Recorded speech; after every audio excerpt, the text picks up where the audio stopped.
Well, here we are once again. Floating somewhere between Earth and space, just trying to figure it all out. Got a hell of a lot to talk about here tonight, Space Fam, so I guess we'll get right to it. As always, do not forget to buckle up those seatbelts. Otherwise, you might go floating off into that deep, dark void, never to be seen again.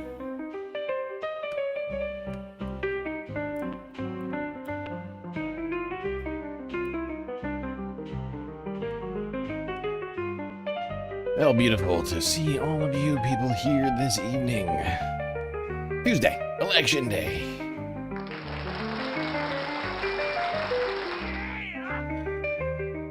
Oh yeah, and it's been a full week since Election Day in California.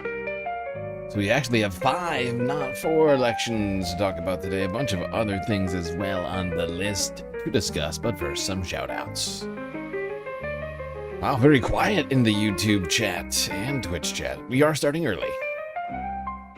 Man to the Pivot, Young Chris, Quaximus123 in the YouTube chat, MST Wash, Close Fourth, Omega Star, over on Twitch. Well, we got a lot to talk about here tonight. Pretty crazy stuff happening as the votes come in California. Things are changing. As a matter of fact, let's start there, because there's a bunch of people who are quite upset about how votes are changing. That California is continuing to count the votes. Let's go here to NBCLA. Turn it off.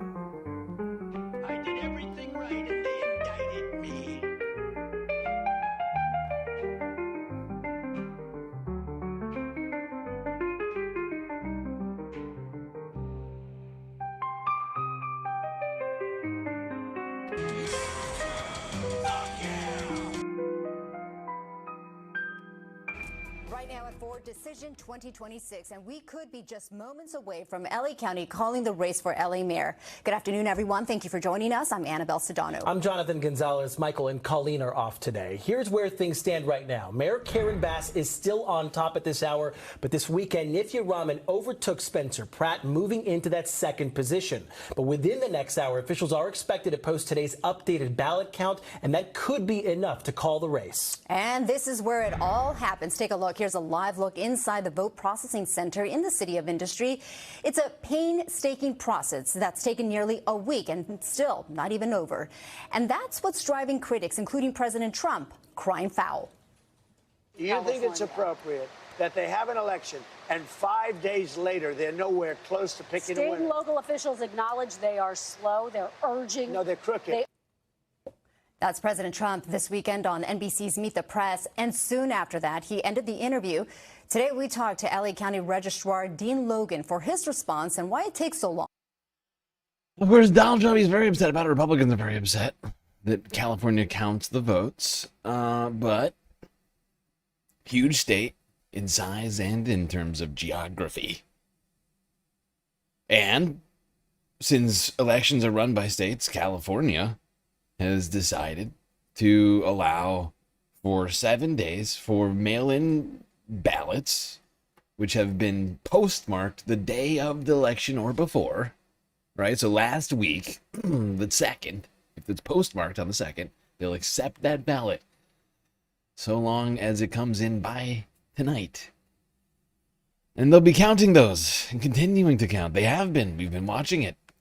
And Republicans are seething over that fact. It's like, oh, how dare they continue to count votes that don't have my name on it.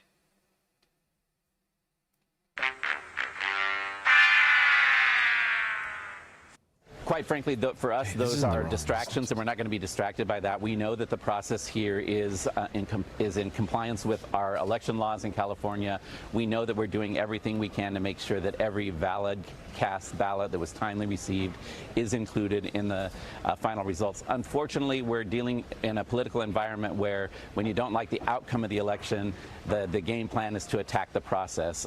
We can't let that affect the way we do our work. Unfortunately, it is affecting how the public feels about the elections process, and I think that's unfortunate. NBC4's Karma Dickerson joining us live now from that vote. Yeah, honestly, some people, I don't know, myself would call it federal election interference.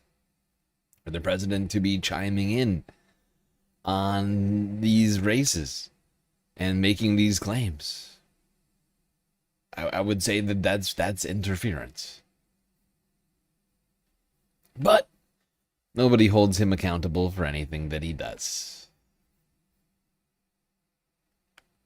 With more reaction from the candidates today. Karma.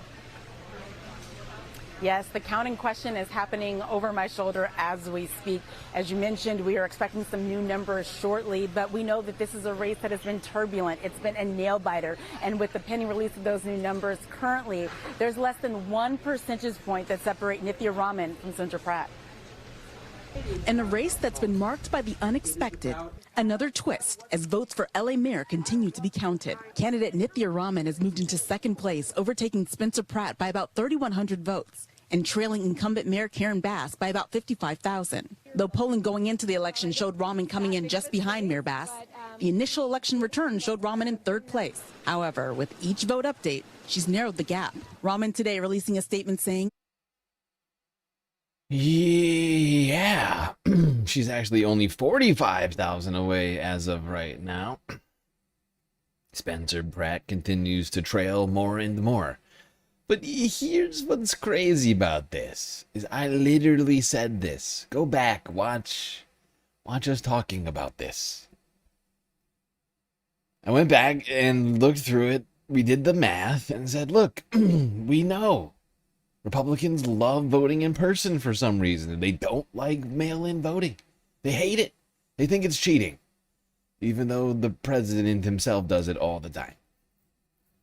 But Democrats are fine with it because it's weird to have an obsession with voting in person. It takes a lot of time. Instead, you could just at your leisure circle, or like fill in however your state does the ballots. You fill in the little bubble and mail it in or hand it in, right? It's so much easier. It's at your convenience.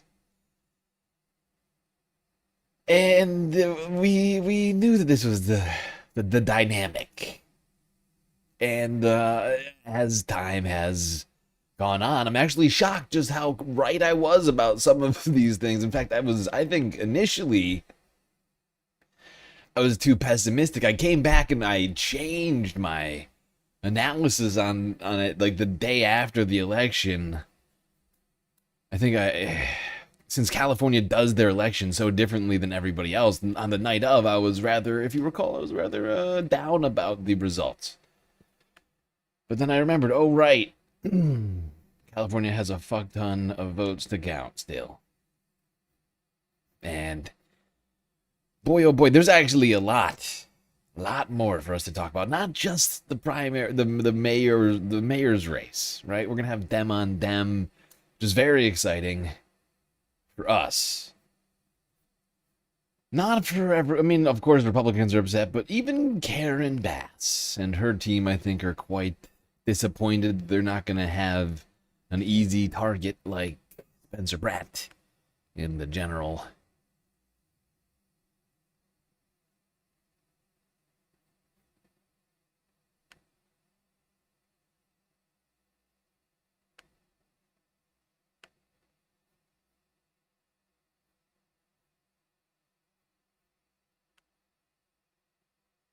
Well, how could everyone just go, that Raman really has some great qualities. She did absolutely nothing, terrible in the debate, but she gets a last-minute surge past, by the way, there's not ranked choice voting, as the number one seed to be the pick over Bass, and as she surges past Pratt.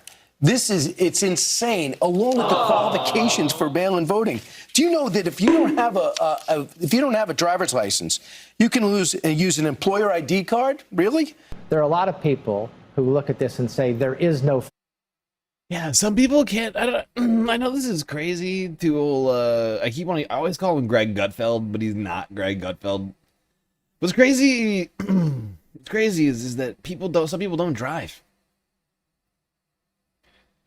And look at them they both look pretty concerned. I always forget their names too. I forget all. These are like the back benchers over at Fox News. These are the tier 2 friends. The kids table over here. And, you know, they both look concerned. I'm concerned. It's just, you know, he's struggling really, really hard with this concept. It's hard to see. It's hard to watch him do it, you know. It's pretty hard. Pratt. It's insane, along with the qualifications for mail-in voting. Do you know that if you don't have a driver's license, you can use an employer ID card? Really? There are a lot of people who look at this and say there is no fraud. Okay? I don't think that they're right either when you have a situation where you don't have voter ID. The process for class president at most schools is more secure than what they're doing right now. And you find out the same day. So the fact that they're mailing ballots to everyone that's registered and then just, oh, okay. So people can just dig. I just want to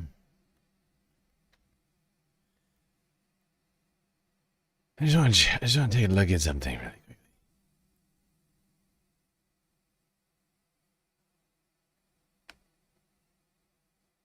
Here's an interesting little blog here.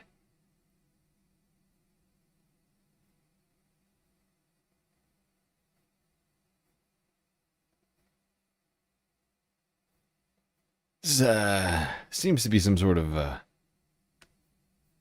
transportation-based website here called Stellar Transport.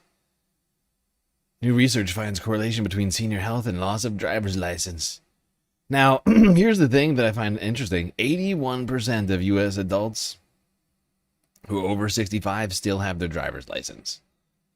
81%. What does that mean? What does that mean? What does that number mean? Oh, that means 20% of senior citizens over 65 don't. That's 1 in 5. That's 1 in 5 old people. And,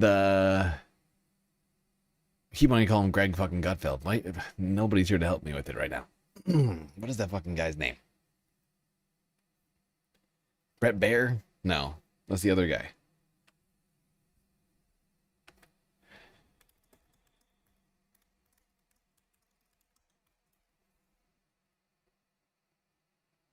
$55 million? 55.8 million. According to the last U.S. census, according to census.gov.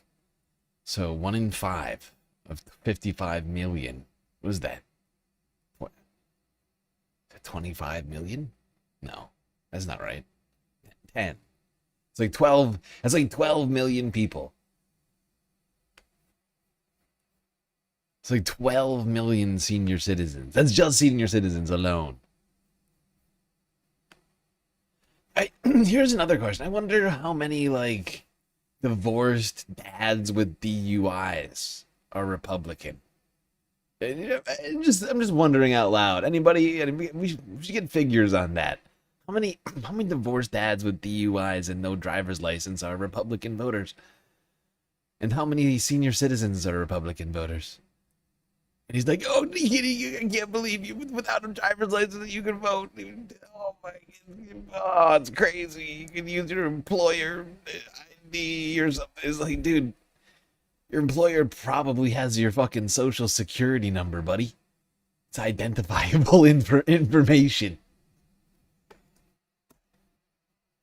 Kilmeade, thank you, Brian Kilmeade. Yes, Brian. Come on, buddy. Come on. Garbage cans, find ballots, and send them in, apparently forever after an election is over. It's not okay. It's got to come to an end, and people need to go to jail. People need to go to jail. Dude, these people are out of control. That was just control. A tiny taste of the right-wing shitstorm that ensued after Nithya Raman overtook Spencer Pratt in...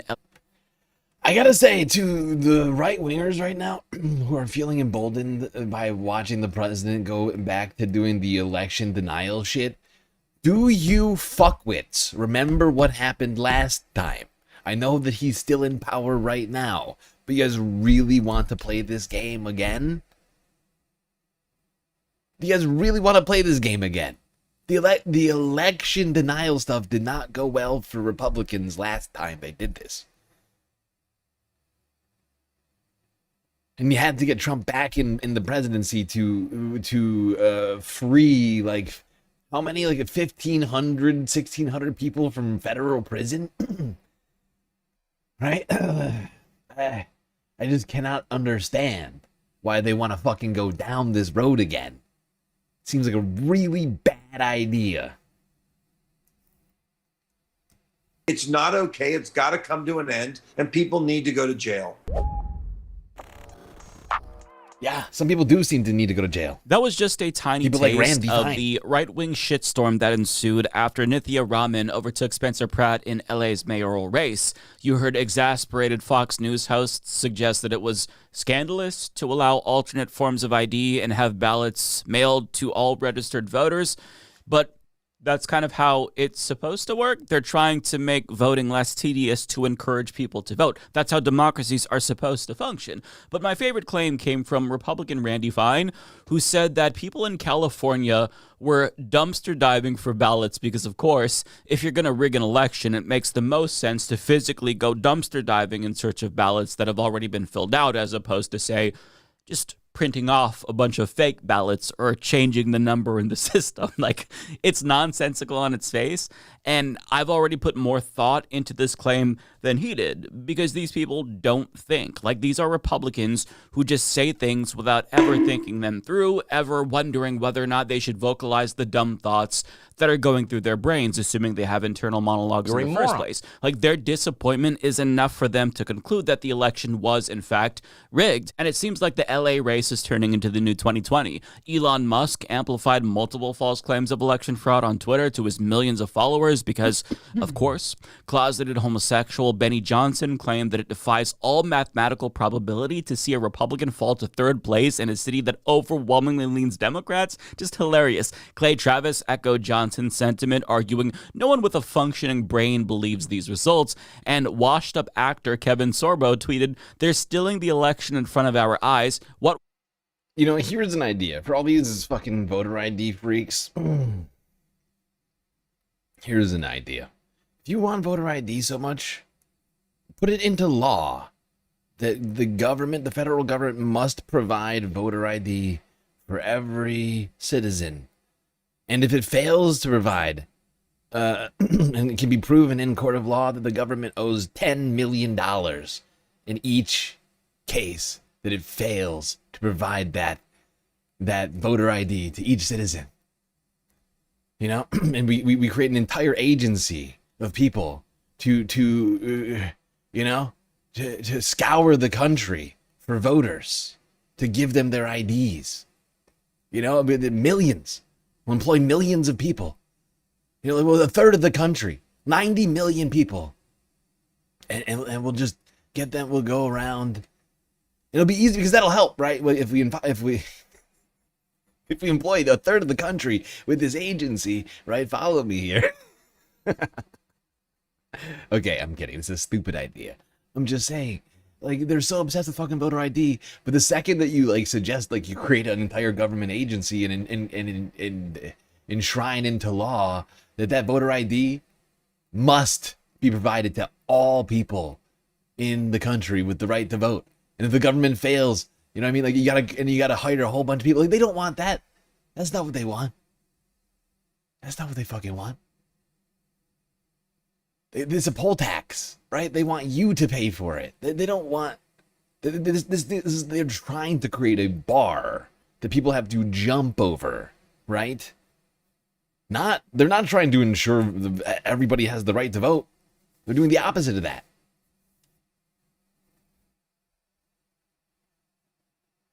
These people are fucking anti-democratic psychopaths. Be done about it. Of course, Donald Trump also argued on Truth Social that it was not possible for Spencer Pratt to have lost the LA runoffs after the big lead he had. Third world nation, rigged elections. Now they'll be working on great guy Steve Hilton because apparently they can only rig one election at a time. And of course, Trump was one of the first idiots beating this drum, writing on Truth Social the day after the election that there was big cheating by the Democrats in California. And in case you missed it, he threw a conniption fit during an interview about this, which culminated in him storming off like the petulant child that he is. The election was rigged. It was a dirty election. Mr. And it's President, happening again right now in California. Presented evidence it's happening that the right now in election California. was rigged. Right now, it's look at what's Where's happening the in evidence California. to that? It's the 4 Republicans days. are doing well in California. It's no, they're not. They're dropping fast because it's a rigged election. Let me tell you, it's 4 days, and they aren't even close to coming up with. That's how they count. You know the why votes they're doing in that? Because they're cheating on the election. Do you have evidence to support all that? I have to do is look. All I have to do is that's look. not And I evidence. listen. And I listen to people. And let's see what happens. But sir, that's not evidence. Do you think it's I think everybody knows that like Kristen Welker isn't like my favorite journalist or anything, but that was like, yo, go get her, get him, Kristen. That's not evidence, she says. Like the fact is like Trump doesn't open himself up to these sorts of opportunities for people to actually press him on difficult topics. And you can tell that he walked into this thinking that he could just kind of bully Kristen into not asking him any difficult questions or like making any sort of like on any harsh comments. Like that's not evidence, although that doesn't seem like a harsh, but according, like, I mean, if you're Donald Trump, you think that's unfair, right? Like, like saying that, you know, just seeing a guy say something on like Twitter or something is not evidence. That's just a fact, right? Like random Twitter posts do not count as evidence of election fraud, right? That's basically what Trump is saying, though, right? He has no actual evidence. He's got no fake ballots, right? He's got zero proof. He's just making bold, unfounded claims that are effectively an attempt to subvert democracy, right? And to get ahead of what I think he sees as being a blue wave in California. He's trying to get ahead of that and just claim, oh, it was rigged. It was the Democrats. They did it. The nasty Democrats.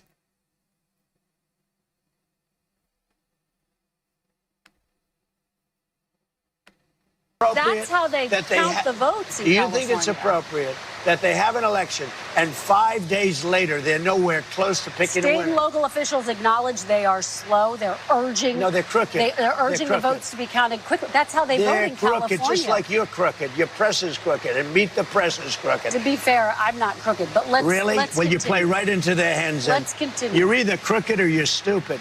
You play continue. right into their hands with this rap. You know that these elections are rigged. Your network knows that they're rigged. You know that I won an election in a landslide, and I got 94% bad press. But, Mr. President, you know why I you've got never that? presented Because you have no evidence. credibility. But you've never presented evidence that it was rigged. Let's keep talking about. I want to talk about Todd. You Blanche. have more evidence. There's more evidence than ever presented. Let's talk Your about elections you in went this to country. court. We're like a third world country. But, sir, your elections are crooked, and you're crooked, and Meet the Press is crooked, Mr. and so is Meet the ABC. And everybody is crooked. And everybody is crooked. And so is ABC. Wait, what channel are we on?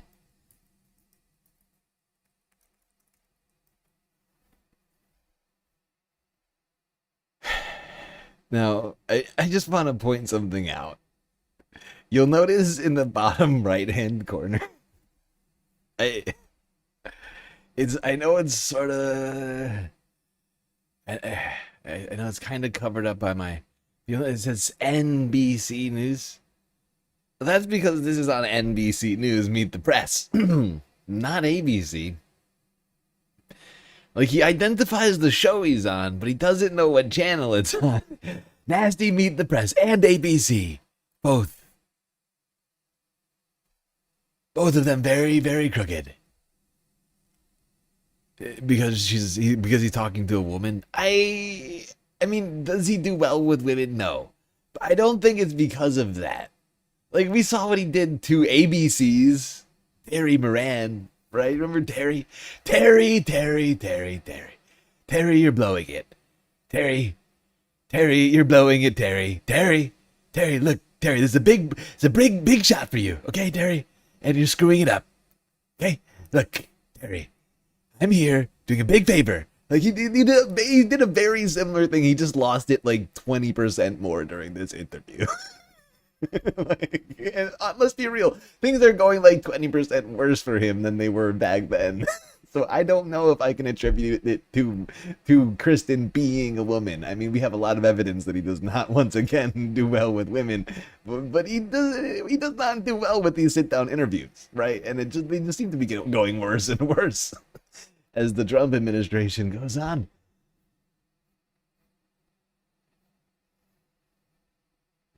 Making a lot of unfounded claims about the elections, being very nasty to Kristen.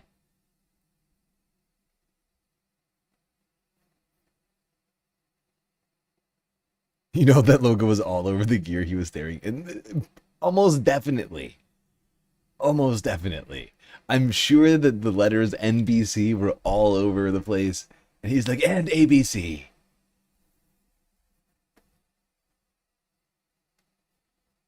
But what does he care? He doesn't. Who's gonna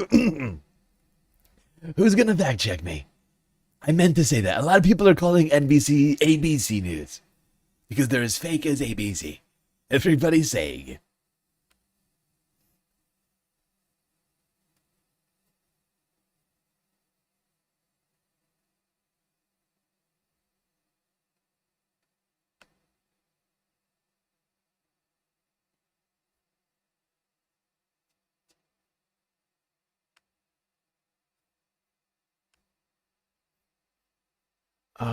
Whoopsies, I did not mean to open that up.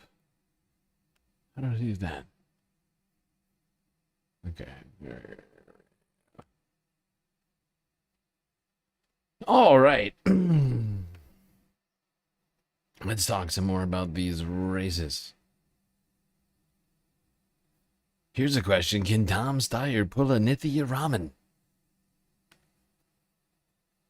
and take out Steve Hilton in the governor's race in California?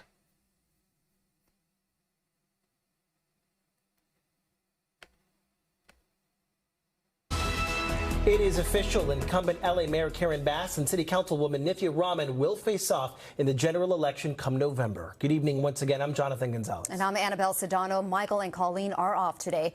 The updated numbers were released about an hour ago. Raman was able to clinch the #2 spot after she picked up over 28% of those votes. Pratt trailing in third with 25% of the vote. And shortly after the results came down, a statement from Bass's re-election campaign was released. It says, quote, a campaign against Nithya Raman, who allows encampments near schools and cuts the police force, is one Mayor Karen Bass looks forward to winning. Meanwhile, Nithya Raman also released a statement earlier that reads in part, for too long, City Hall has prioritized giving political advantage to powerful interests that fund elections.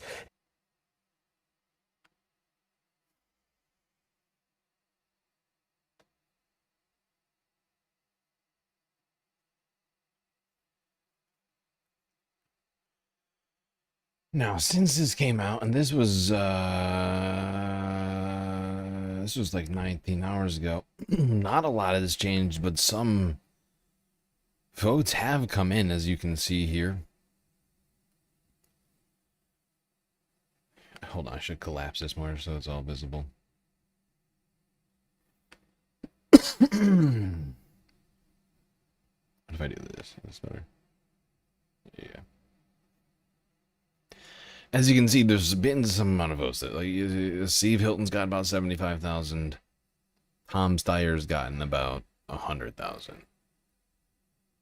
So Tom's picking up votes slightly faster than Steve is right now. I've been trying to do the math. I don't think he's going to do it. He might, and I'd be thrilled to see him take out Steve. But this one's feeling like it's not. Granted, there's plenty of votes to make it happen. And perhaps this will be the case. Perhaps all the latest votes that went in were very heavily Democratic or heavily Tom Steyer or whatever. Right now, I mean, you can see that he's only picked up, 0.2% in the last 19 hours. Still, but even this number's actually gone down since I last looked at it like a couple hours ago. So I'm not saying it can't. I'm just saying it's a long shot right now. Totally doable.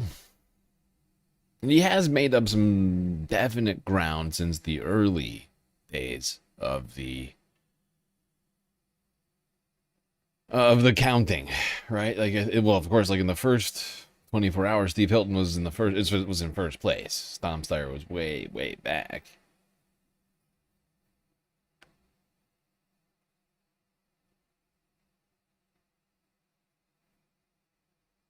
Now, we can't forget about the House races. We'll get to those in a second.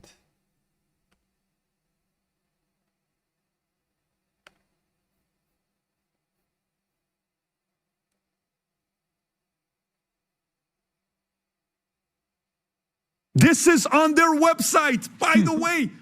And I'm sitting there yesterday, I'm like, there's no way this has to be real. So if you go,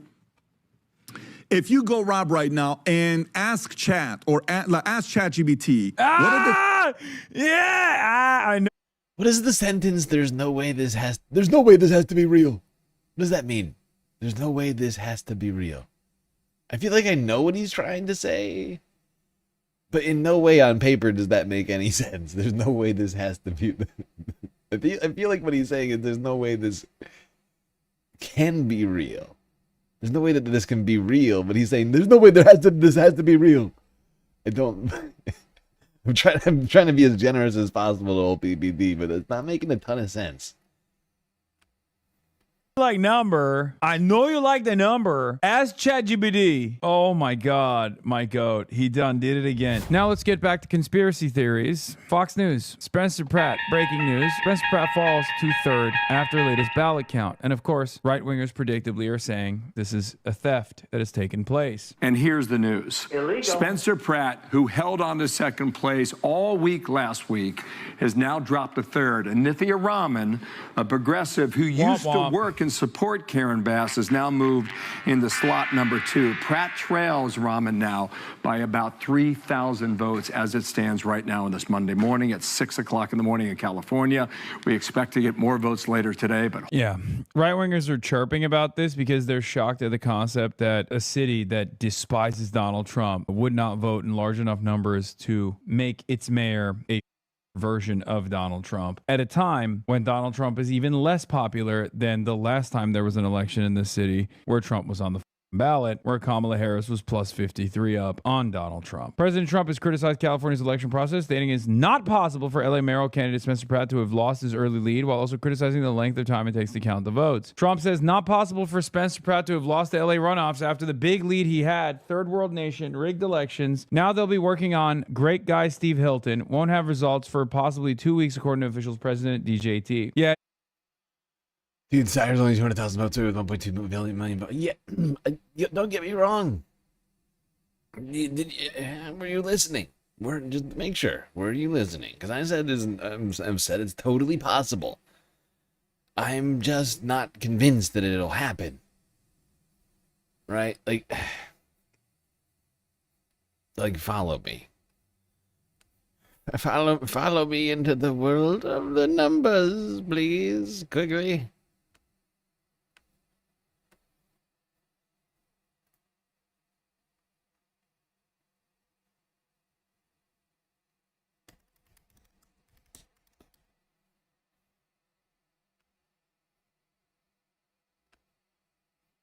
Okay. All right. No, don't get me wrong. Once again, we can make it happen. We can make it happen. We can make it go either way here, right? Now, I think we can guarantee that there will be more Steyer votes than Hilton votes in this batch, right? You got 1.265. Let's flip them. Let's say Tom gets 25, Steve gets 22 and a half, and Javier gets the same amount, right? If you go 22. Why is this not fucking... There we go. What am I doing?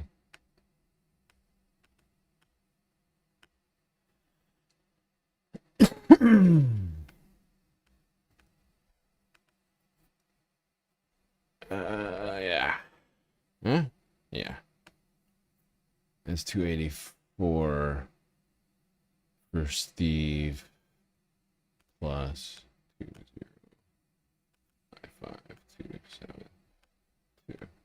All right, I guess that gets Steve to 2,339,897, right?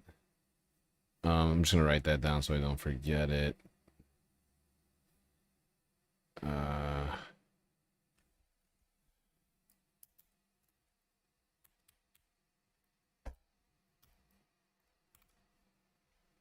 Then you go point, what did I say, 25? Yeah, 25 times 1, 2, 6, 5, 0, 0, 0, 316, 250. Do you see what I'm saying here? Are you following me right now? Right, because if you add this, I can already see it.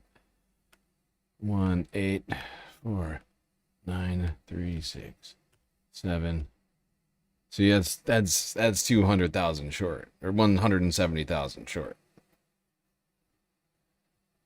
Now you could go so far as to say maybe he gets 35%, right? If he gets 35%, and Steve gets 22.5% times 1.265, but we are going to start pushing up in the upper bounds of the. Actually, let me think. Actually, we're doing okay. This is still definitely within the realm of possibilities. That gets him closer, but that still doesn't do it, I don't think.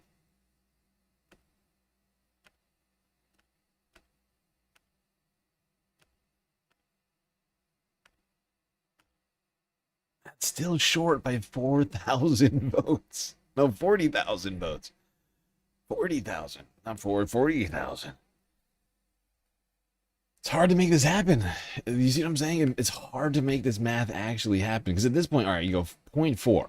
Right? If you give him 40% of the vote, this means he's getting 13% more of the vote out of the remaining 1.25 than Javier Becerra, who's currently leading. No matter how much he sucks, that's just the math of it. That adds up to what? 67.8% of the vote plus the 22. That's 89. That's like, so that's 90% of the vote. And you're assuming 10%. At this point, you're saying 10% didn't vote for these three guys. Remember, there's still going to be all these other candidates still in the race, right? We can't forget about that. Like some portion, like we have to accept that some portion of them are going to not vote for these three candidates. And at this point, we're basically at the 10%, right? Anything above 40%, and you're just saying basically nobody's voting for anybody else, right? But even at 0.4, you're almost not getting it done. Whoopsies.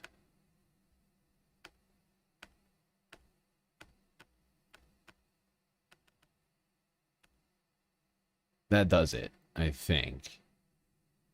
Yeah, by like 15,000, 20,000 votes or something like that. Yeah.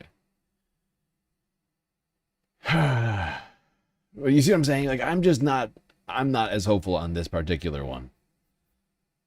Totally doable, but really starting to stretch the bounds of limitations. Now, of course, anything could happen. But there's Chad Bianco. He's still in the race. He's gotten 10% of the vote so far. Katie Porter's got picked up 4.5. Matt Mahan's picked up 4. Antonio Villaraigosa, he's picked up like 1.5. Right? Those are all the candidates that have picked up more than a single digit like an integer, more than 1%. That's not a decimal. Of course, there's a ton of other candidates who have picked up little amounts of votes, right? You see what I'm saying here? I was just quickly looking at it and saying, I don't think so. But who am I to say? Doesn't seem likely that Tom Steyer is going to make it into the runoff, if we're being real, unfortunately, because it would have been nice to block out that British dickhead too from the top of the ticket. While this is the least surprising turn of events, some additional insight into extra unsurprising moments have been the Republicans claiming that there is some sort of election theft taking place, as they always say. Now, of course, this obviously doesn't make any sense because Karen Bass doesn't want to match up against Nithya Raman. Karen Bass wants to match up against Spencer Pratt. So if we are to assume that the California establishment machine, the Democratic Party machine, was actually cooking the books, they would not cook it in favor of Nithya Raman, as someone with a much better shot at unseating the incumbent Karen Bass. Here is one example of this for Tom Steyer versus Javier Becerra. Former endorser of Eric Swalwell, Ted Lieu, who sucks. Ted Lieu openly says, I endorse Javier Baccaria. Xavier Baccaria. That's why I hope Republican Steve Hilton remains in the top two. The latest vote updates show Hilton will likely beat Steyer. Once again, ridiculous thing to admit, you idiot. Do you not understand that there are down ballot consequences in your state for your party if more Republicans come out and vote in the general? He does. Yeah, that's the thing about this. It's so fucking crazy to me. Like, they don't want to make it, like, these incumbent Dems don't want to make it about the fucking issues. They're so scared of people turning this election into an election about the issues in the Democratic Party. Not just sort of partisan fighting. That's all they want. They just want to do partisan fighting and be able to say Trump, Trump, Trump, Trump, Trump, Trump, Trump at the fucking debate in the general. And it's just pathetic. It's like, are you that afraid of putting in the work? Are you that afraid of putting in the work and or losing your donors? You don't want to say anything that might alienate them? Because that's what that is. Because they're afraid. They're afraid. They're afraid of either being exposed for just, how bought they are, or, they're just afraid of having to speak on issues that are going to alienate their fucking, alienate their donor base. Not the voter base, the donor base.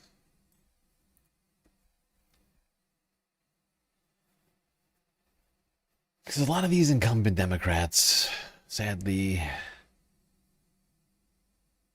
they don't really care about the voters. They're not taking in a ton of small dollar donations from their constituents. They're taking in big dollar donations from a tiny group of constituents. Some of them out of state. Many of them probably out of state. And, of course, political action committees and other sorts of dark money groups.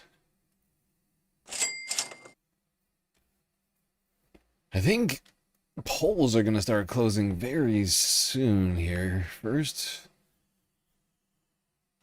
actually, I think Maine, maybe, when did Maine close? Hold on, let me look at this real quick.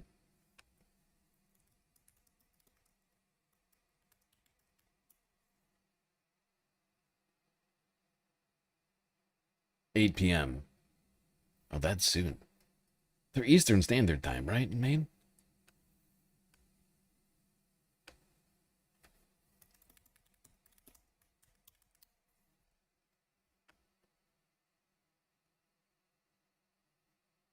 Yeah, polls close in 23 minutes. Nice. Okay. Good. We're still doing good on time. I'm doing perfectly on time. Let's take a quick break from Hassan. Probably go back to him for a second, depending on how much time we have left. By the way, we still have a bunch of stuff to talk about after the elections. Tonight is not just going to be an election stream. So long as we complete the galactic content goal, of course. Who knows how long we'll be talking elections. Will be many hours, most likely, but That's done. All sorts of other topics to discuss, so please do consider contributing. After, of course, following on Twitch and subscribing on YouTube in one of the many ways that we have available to you. Twitch, Cash App, PayPal, Patreon, Throne. Although Throne doesn't count for the galactic content goal, I should make that more clear.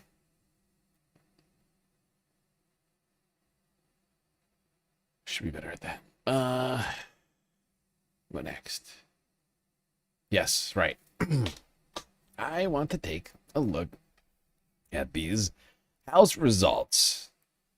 Because if you recall, I was initially, on the night of, I had very pessimistic views. But now we are looking at a very good, fairly good situation on many of these races. District 2 here, look at this. Rosie. Look at this. She was back here, if you recall. She was in like 6th place. And now she's in 3rd place. 7%, 8%, 11,000 votes behind the 2nd place GOP candidate. Democrat incumbent, I think Jared Huffman is his name, is already advancing to the general. But Rose here with 33% of the vote left could technically do it. Same thing for Eric Jones, but Eric is now 2,000 votes away from doing the same thing here to make it another Dem v. Dem general election. Richard Reel, I think is his name, Republican candidate. Look at this. Only 2,000 votes, 72% of the vote in. This one could definitely happen.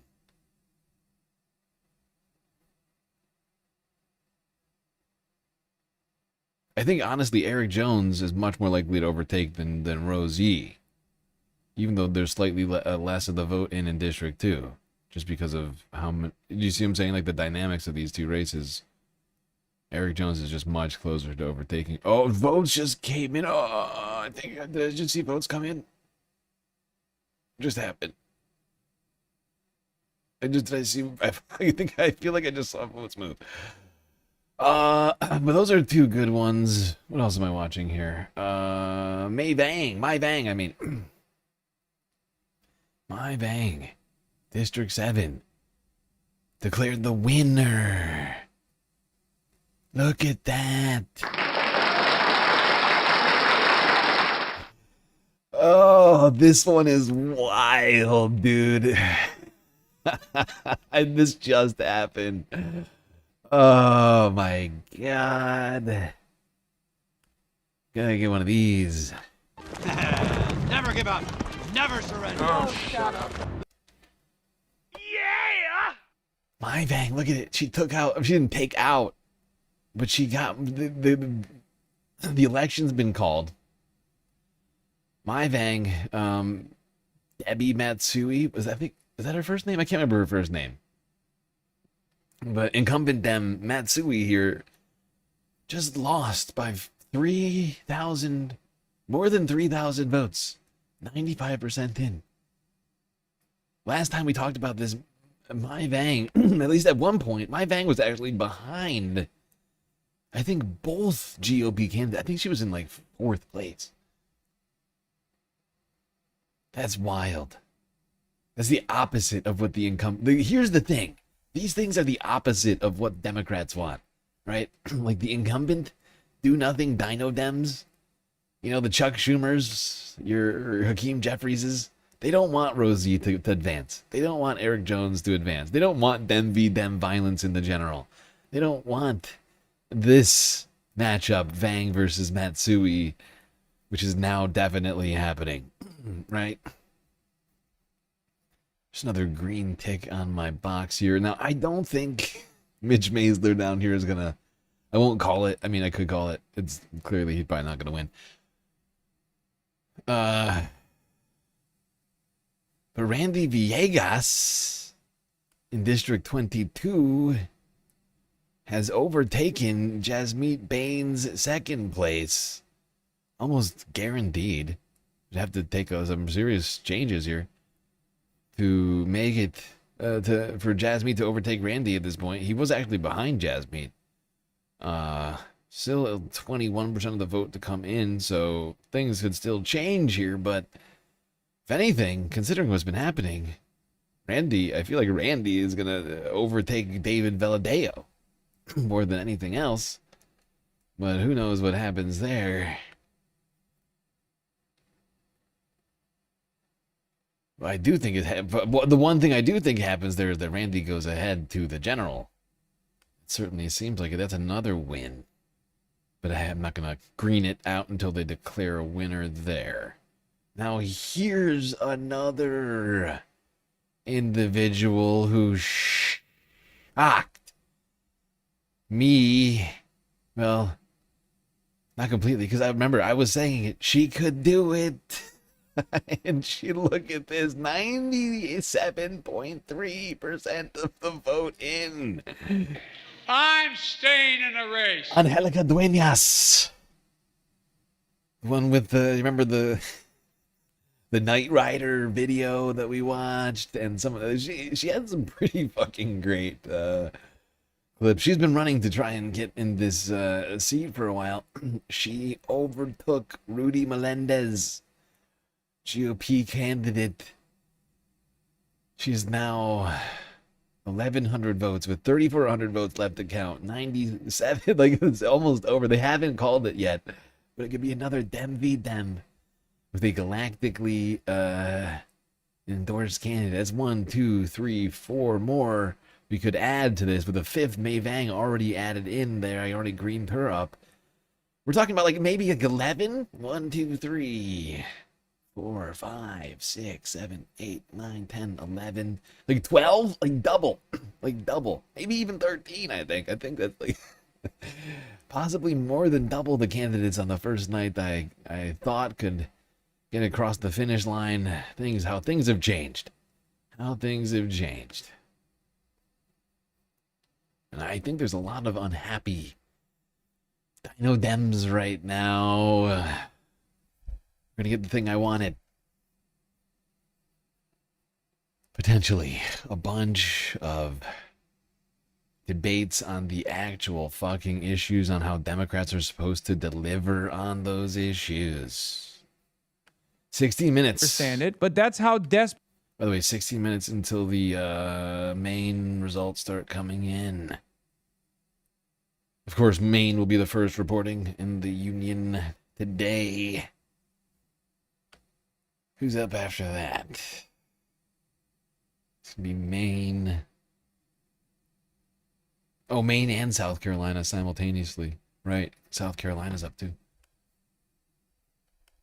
Is for an easy establishment win. What's shocking to me is that he's saying the quiet part out loud, but once again, this is exactly what I was referencing when I said these guys don't want a real race. They don't want any real contest. They just want the establishment pro-Israel stooge, pro-corporate stooge to win. And now Javier Baccaria is probably going to skirt onto an easy victory over Steve Hilton in a state that is overwhelmingly blue. Campaign of LA Mayor Karen Bass is now directing its attacks against Nithya Raman as her presumed opponent in the general election. Obviously, if Karen Bass was matching up against Spencer Pratt, she would highlight how woke she is in comparison to Spencer Pratt being not so woke. But now that she is being outflanked by a further to the left opponent, she very quickly has pivoted to the right in an effort to draw a distinction between herself and Nithya Raman. Her campaign spokesperson, Alex Stack, just issued this statement. We look forward to winning a contest against an opponent who allows encampments near schools and fights against hiring more cops, yet is MIA on saving Hollywood jobs and fighting back when ICE invades LA. Shameless. Harry Emden and his take on the dumb election conspiracies being advanced by the Republican side. Dumbest conspiracy theory I have ever heard, because the Democratic establishment and Karen Bass wanted Spencer Pratt and the Dog, you know what this would be like if we were complaining that Amy McGrath lost in Kentucky to Mitch McConnell? How could this have happened? Clearly, there's electoral theft taking place here. Obviously, they shoved the ballots. They packed the mules. Bass has a real race on her hand if, in fact, Raman is the one who advances. And of course, the Democratic establishment is backing Karen Bass. But versus Spencer Pratt, she was crushing him. She wanted to face Pratt. She wanted nothing. By the way, this is consistent with the polls, especially because Nithya Raman was gaining. So the idea that it's like totally unexpected is absolutely silly. To do with Raman. That's why these conspiracy theories, simply put, make no sense, people. When we talk about favorability, you have more evidence here. Yeah, this is more evidence. You know, Holy why Toledo. is it that Nithya Raman's doing so much better than Spencer Pratt would against Karen Bass? It's simply put, Raman is actually decently liked by LA City voters. Look at this. Okay, Nithya Raman, +5 on the net favorability rating. Karen Bass, way underwater at -22 points. You basically just need someone who's half decently well-liked to be favored, or at least have a real shot against the incumbent Karen Bass. Spencer Pratt, on the other hand. You don't understand. As a voter from Ohio, I've never heard of Councilwoman Nithya Raman, and therefore it must mean that she stole the election, because my timeline showed over and over again Spencer Pratt making cool ass AI videos, and clearly whatever I see on my Twitter For You page is reality, is the only reality that I acknowledge. So obviously there's some taking place here. Or here's Ken Benzinger saying this is extremely simple. More than 60% of registered voters in Los Angeles are Democrats. Less than. Oh shit. I think South Carolina results are coming in already. I think they closed the polls before Maine does. Currently, Annie Andrews is leading big time in the Senate race here. Kyle Freeman is all the way back in 3rd place. He's our preferred candidate here in this fight. Let's take a look at the House real quick, see how this is going. 7 different districts in South Carolina. Hold on.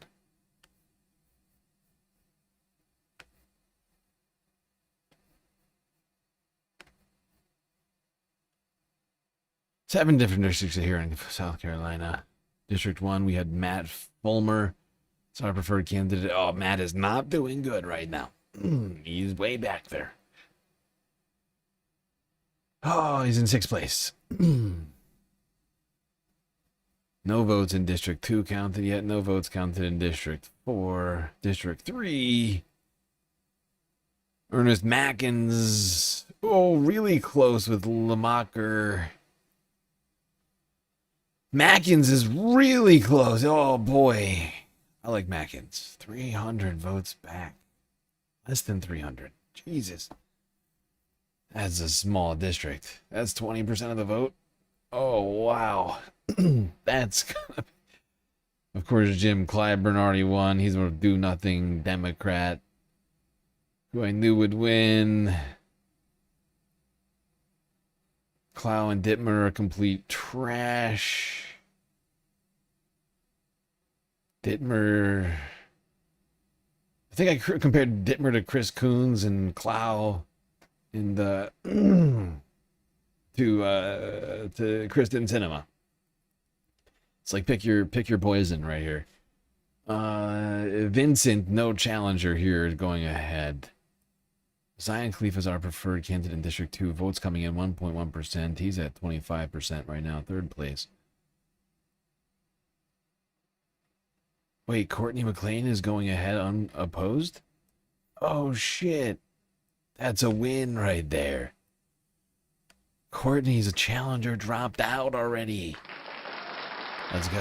Okay, I'll take that. I'll take that. That's a win. This is a blue dot. Whoops, that's the wrong color.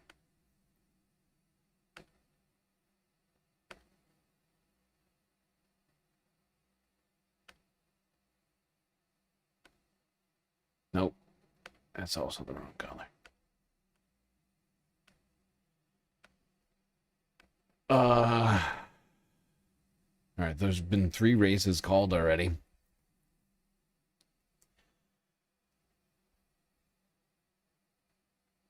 Sort of the expected plus 1 shocker in 4th district. McLean's challenger dropping out or a single vote got counted. Okay. How are we doing on Maine? 8 minutes left waiting on those. All right, I'll keep my eye on this. We'll go back to... Actually, I'm going to skip ahead.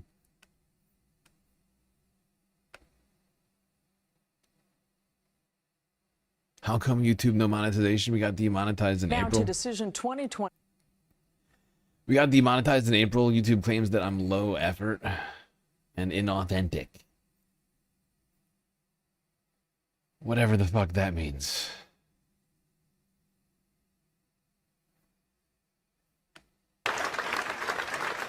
The world that we live in today, where hard work isn't enough anymore, it's not organic.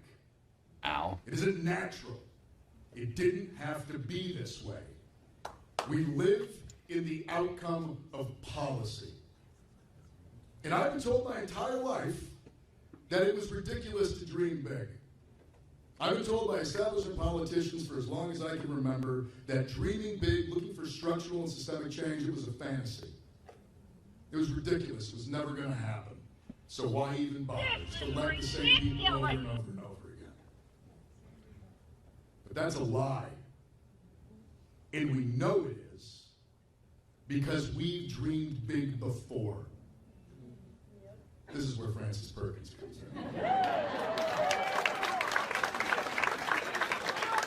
As a good son of Maine, Francis Perkins is my hero. And she wasn't born in Maine, but both of her parents were generational Mainers, and she did her best thinking on the Damariscotta River, and therefore, she's ours. Frances Perkins goes up in the FDR administration, 1933, first woman cabinet member in American history. Longest serving Secretary of Labor in American history. And she goes up with the fundamental belief that the purpose of government is to provide good lives for all under its jurisdiction.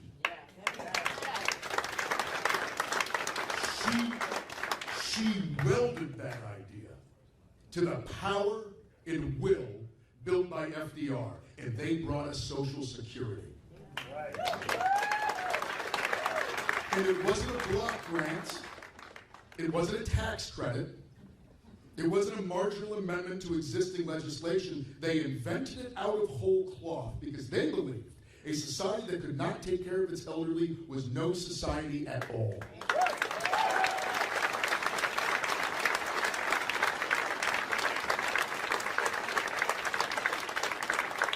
It was that political philosophy that built the programs of the New Deal that dragged this country out of the Depression. Built the society that won the Second World War, beating back fascism on the international stage. It was that kind of politics that built a society that, for all of its many, many faults, in the 1950s and 60s had the lowest rate of wealth inequality in American history. Highest rates of union density. Highest marginal tax rates, of which I'm sure there's no connection. Then in the 1970s, the forces that saw all of that as bad for their bottom line began to rebuild power. And right now we are living in the outcome of a 50-year project to rip that kind of politics apart, to dismantle all of those programs. Programs that should be in existence today, helping all of us. Use the resources of this country to give everyone in it a decent life. We know that this kind of politics works. We know that it's not a fantasy because we've done it before.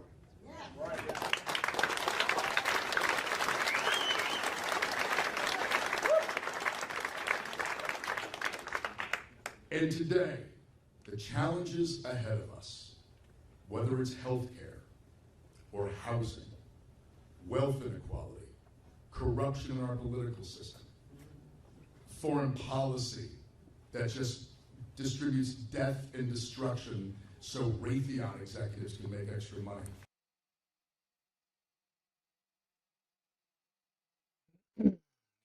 Indeed. All right, we're gonna switch ahead now to the CNN live stream, which I think is up now. So we can be as up to date on the results that are coming in. No reason to be listening to old clips from Graham Plattner. We could be listening to fucking hell. John King, whatever this fucking guy's name is. I still maintain what the fuck. Am I wrong for maintaining that stance? Maintaining the stance of what the fuck is going on here right now? Like, what the fuck is going on here right now? CNN has Holy Toledo. Got old Holy Toledo over there. Awful. Weak. The numbers guy, the very best. The great Harry Emden. Said they tried out John King for these. It's like they don't even want to compete with Steve Kornacki. Although, I don't think there's even a fucking Kornacki camp tonight. Kornacki doesn't care.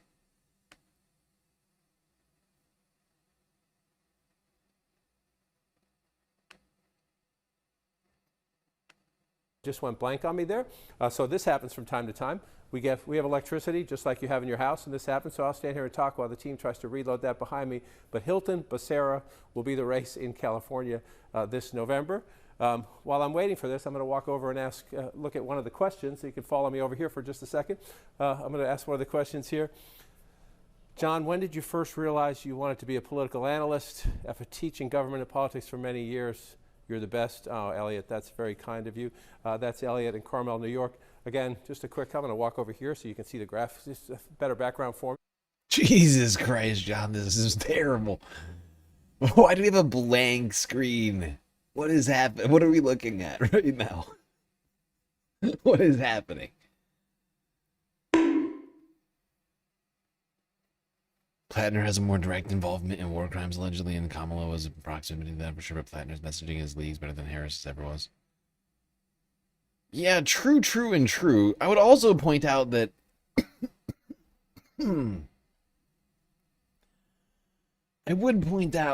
most people who have those direct involvement vis-a-vis military combat tend to be much more working class, right?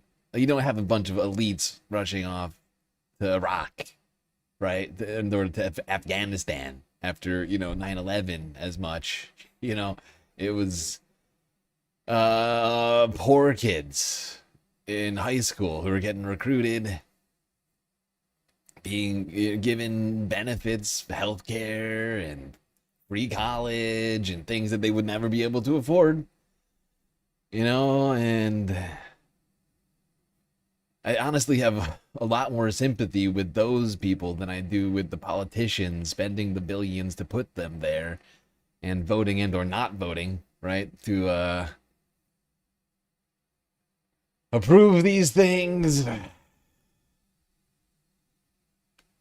Load up the magic wall. So, Elliot, I really appreciate that question. It's very kind of you.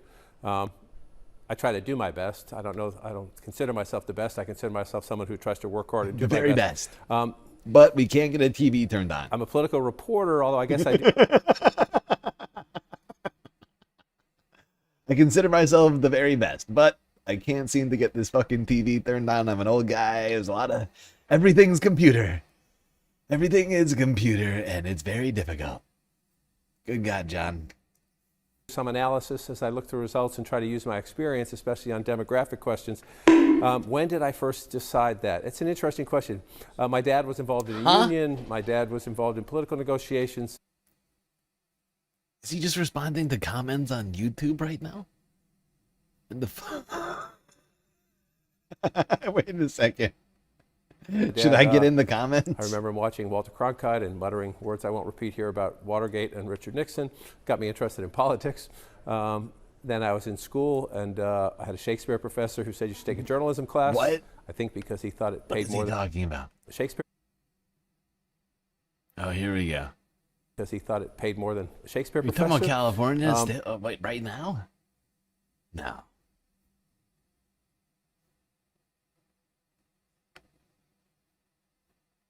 People are just tired of politicians. That's part of the Plattner. Malloy, she's Geppetto, I'm Pinocchio. It's kind of how it works. Let's check a couple other quick races while we go through this. I get to have a little more fun here on the streaming. I can't be such a clown when I get on television, I guess. Just clown around a little bit to have some fun. This is the Republican primary. Look, it's 17%. Okay, I'm going to look at the important numbers, the numbers that are important to you guys.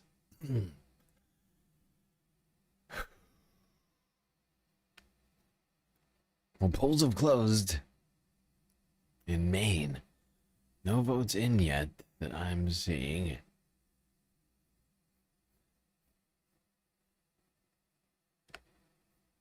At the moment, Lindsey Graham way above 50, and he would like to stay there. It would be embarrassing if a Republican incumbent senator who has the endorsement of the President of the United States, who spent several $1 million in recent weeks to hold this off, that would be downright embarrassing.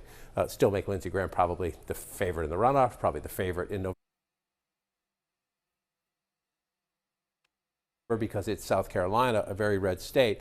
But we will see how this one plays out. 61% at 17% as we go. I'm just going to go, before I go on television, I'm just going to come up to Maine here and take a look because the polls have closed. Susan Collins, the Republican incumbent, she's in her 5th term.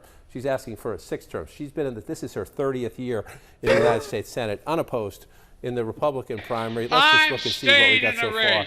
And we have nothing in the Democratic primary. So obviously we're waiting to see results here as we go forward. If you've been with us in past weeks, I'm going to start to put this earpiece in now. You know what that means? It means if Susan Collins were to win, if Susan Collins wins in the general, then she will be in the Senate for 36 years, and that she'll be like 90 when she gets out. How old is she? 70? Okay, no, not 90. 80.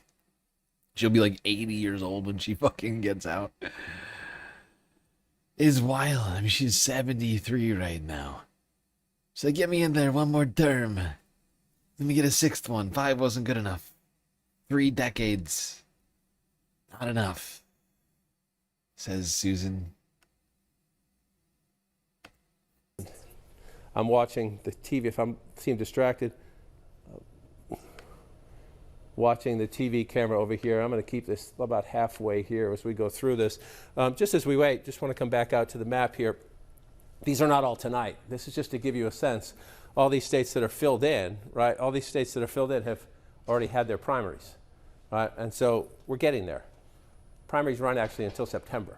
Imagine that. You're having a primary in September. Massachusetts does that. You have a primary in September. Then you have to gear up for the general election in November. So most try to get them out of the way in May, June, etc. But we're about halfway through the primary season as we do it and go through it. I'm just going to check one more time here. Just want to come to Senate Republican just to see if we're getting any higher there. 18%, and that one's holding. Governor Republican, 18%. This is a close race right now. Again, we're only at 18%. Put this down for a second. We're only at 18%, so we'll see if it changes. But again, this is Donald Trump's favorite candidate, the Lieutenant Governor, Pam Yvette. The State Attorney General, Ellen Wilson, 2 points behind at the moment. If it stays that way, number one, you'll have a runoff. Okay, let's take a quick look here. Some more of these races. Now, as we already knew, Shelley Pingree is going ahead. She's an incumbent Democrat. Dino Do Nothing, no challenger. Straight to the general for her. Paige Loud is our preferred candidate in District 2. In Maine, no votes have been counted here yet. We're going to keep our eye on that. In the Senate, Thomas Freeman is Kyle Freeman. What am I talking about? Kyle Freeman is in South Carolina. I'm looking at the wrong thing. Kyle Freeman is still trailing big time. He is doing worse now somehow. Annie Andrews is now 61% of the vote. She's utterly crushing the competition. Brandon Brown in second place with 30% of the vote. This is not So far, not good. Not looking good for Kyle. He had some pretty good policies, and unfortunately, it's looking worse and worse for him. Quickly look at some of these races now. Zion Khalifa's gotten ahead now to second place, 24% and 30% of the vote, with Robinson in first place still at 47%. In District 1, Matt Fulmer is our preferred candidate. He is not doing well. 3.5%. Way down there in sixth place. And on the night performances in these, especially in these heavily red states,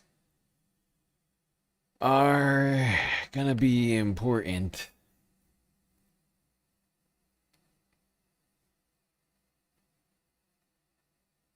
What is that, District 4? Okay, yeah, Courtney Glenn already won. Mackins and Lamacher are so freaking close. 147 votes apart, with 39.3% in.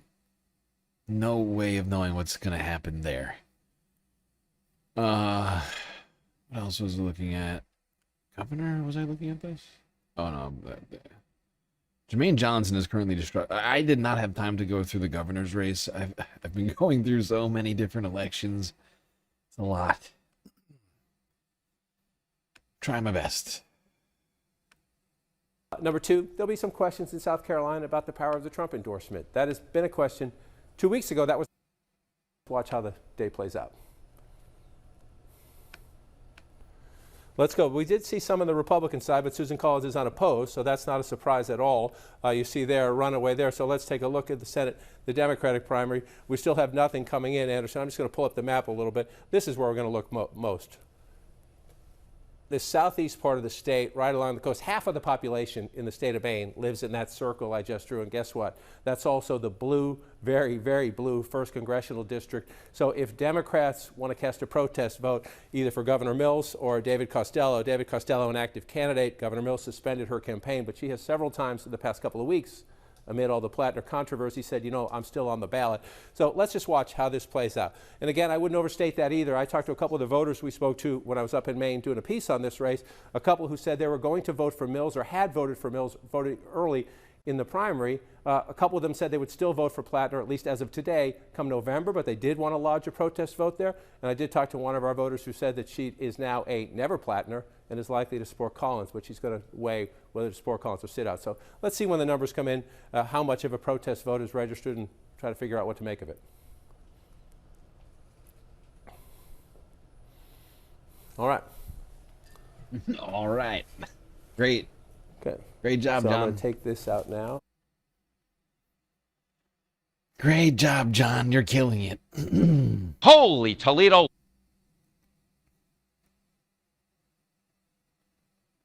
Well, PB coming in with the medical advice. Yes, tetanus can enter through any break in the skin, Christy. Go wash that shit out. I can't remember what you're supposed to do with it. Is it soap or... what's it called?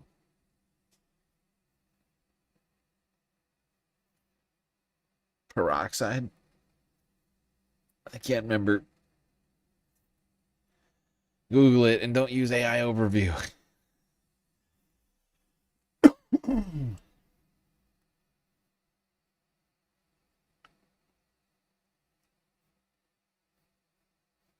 Mills isn't on the ballot. I think she technically is on the ballot, isn't she? Or is she a write-in candidate now? Are like people writing her in? Can't remember what's going on with that. Like I know she dropped out, but I can't remember if her name still appears on the ballot or not.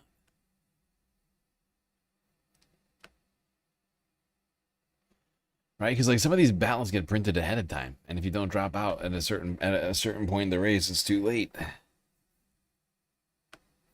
Put this underneath here. Now I'm back with you guys streaming a little bit. Again, is it a write-in campaign? Waiting for some results in here. So I'm going to wander over here and look at the questions here. It's not going to matter. What does Susan Collins have to do numbers percent wide and Look, I've been following all of these races, right? Like, I have been all year now in my best capacity the last 2 months. Honestly, well, I guess it's been a little bit less than that, like month and a half following these primary races.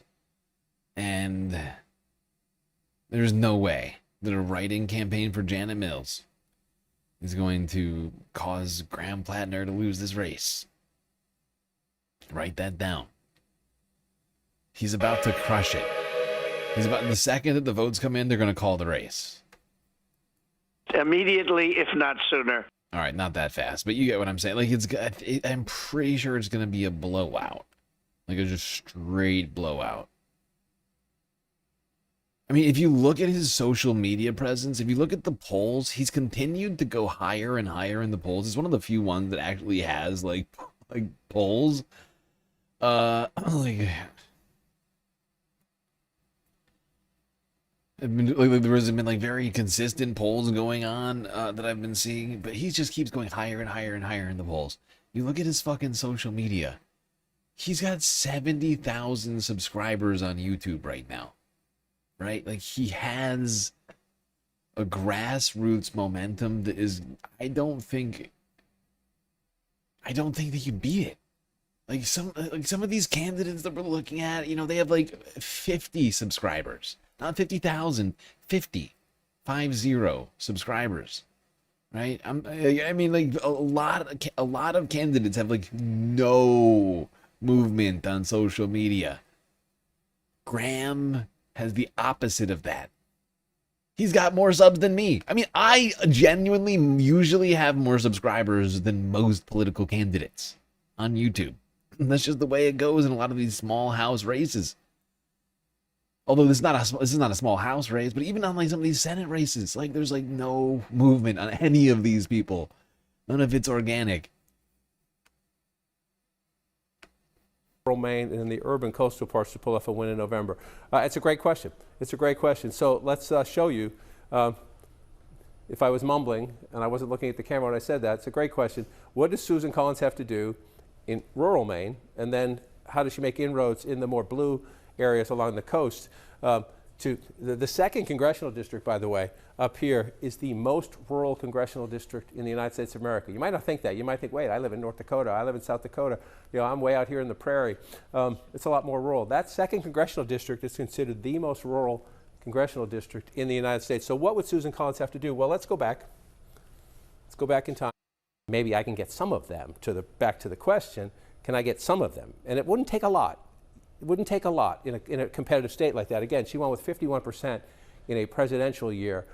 Who knows what kind of a candidate she will be in this election? Who knows what he will be when assuming he wins the nomination tonight? But history tells us Collins is a survivor in a state. Again, last time she won, the only Republican senator to win in a state carried by Joe Biden that year. She's also the only Republican senator in the Senate right now who represents a state that Kamala Harris won in 2024. So Susan Collins has proven that she can win in very tough, leaning blue terrain in the state of Maine. So we'll wait for results here. It was a great question. I just want to go down and check in South Carolina just to see if the numbers have moved at all as we go through here. This is the main event we're looking for right now. Not much. We're up to 25%.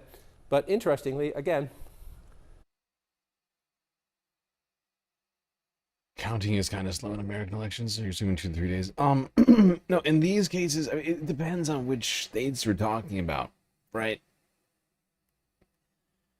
Like, California's election's super slow. It's not only incredibly large and, like, not just in size of the population, but in the size of the state, right? But the rules in California are different. Like, each state has their own internal rules. There's no set rules state by state. They have different things. There will be a bunch of races called tonight, especially in the smaller localities. I think it's going to be the bigger races that we don't know 100% on. Although I can almost guarantee we will know what's going on with the main Senate primary and the Democratic side. in this anti-establishment year on the Senate race real quick here. And Lindsey Graham at 59% with 26% reporting. We'll just keep an eye on that. We'll check back every few minutes on that. The idea being he needs to stay above 50 or else he has a runoff. Again, a runoff doesn't mean he would lose that runoff. If he got into a runoff, the President of the United States, even though they've had an off and on, off and on, off and on, off and on, I could go on, relationship over the last 10 years, they're on at the moment, and the President has endorsed him. So if Lindsey Graham ends up in a runoff, you can be certain that the President of the United States will try to help him. But at the moment, that is not the direction we are headed, but we still have more than 70% of the vote in the South Carolina Republican primary to count. One more quick look at Maine, and then I'm going to walk over and take a question. Just bring this back up. Come up to Senate D. We still have no results. I'm going to leave it right there while I take the next question because they're going to trickle in pretty soon. So I might as well have it up as it happens. Yeah, and we still have an hour and 40 minutes until Nevada's elections start closing. Now, just a real quick note, North Dakota, we got nothing to talk about really, I'm afraid. There's one no challenger sort of candidate here in North Dakota whose policies are not great, running for North Dakota's at-large one and only House district. It would be going up against an incumbent Republican in the general. I mean, should you vote for that guy in the general? Probably. But his policies are not like, didn't strike me as like 100% revolutionary. I could be wrong though.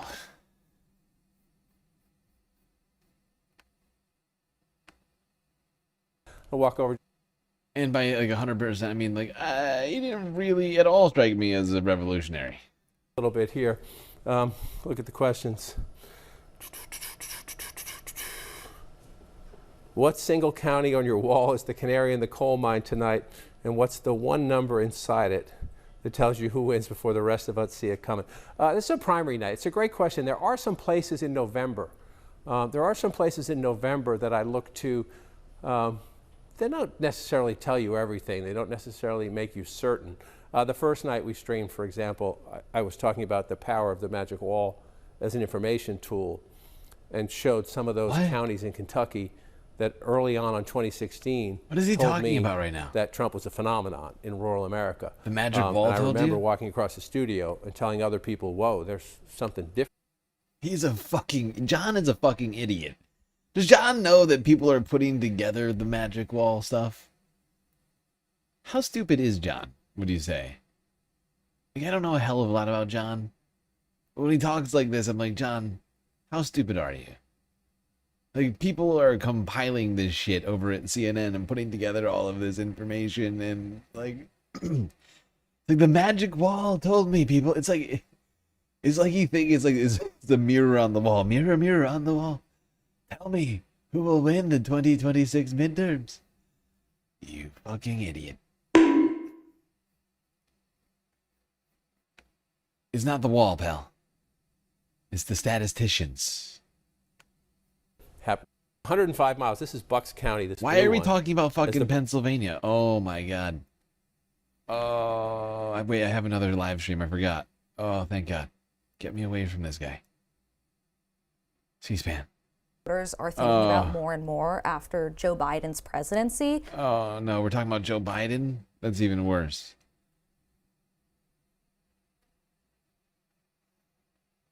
Oh, we have some bad options stream-wise right now. We're going to get we got Patrick. We got C-SPAN talking about Joe Biden. No map. John King over here talking about Kamala Harris. And with the map. It's a real, it's a catch, it's not a catch, but it's a paradox. We're caught between a rock and a hard place. We're caught between a rock and a CNN place. It's a real sad situation when you think about it. It's really not fair. Help! Help! I'm being repressed! 55 or 56% of the vote in 2024. But this is a really tough year for Republicans. You've seen, actually, all three of them break from the president on different occasions because they understand their district back home, including very recently breaking from the president some. But you say, what counties are you going to look at? So on election night in November, it's tougher in a primary. It's tougher in a primary to look for things. But in November, I'm going to go, that's Bucks here, the red one right here. So I'm going to look here. I'm going to look here. Is Fitzpatrick in trouble? If the first congressional district is Bucks County and a little bit of Montgomery County, tiny slice. If the Democrats can beat Congressman Fitzpatrick, they are on their way to a big, big night. Now, if they can't beat him, that doesn't mean they're not retaking the House.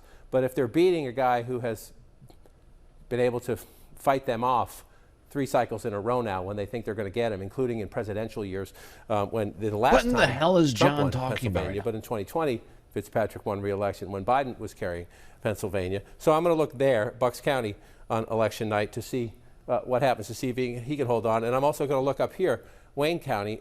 One of my biggest questions in this cycle. What in the shit is John talking? Is he talking about the general? Is John really just sitting here talking about the fucking general?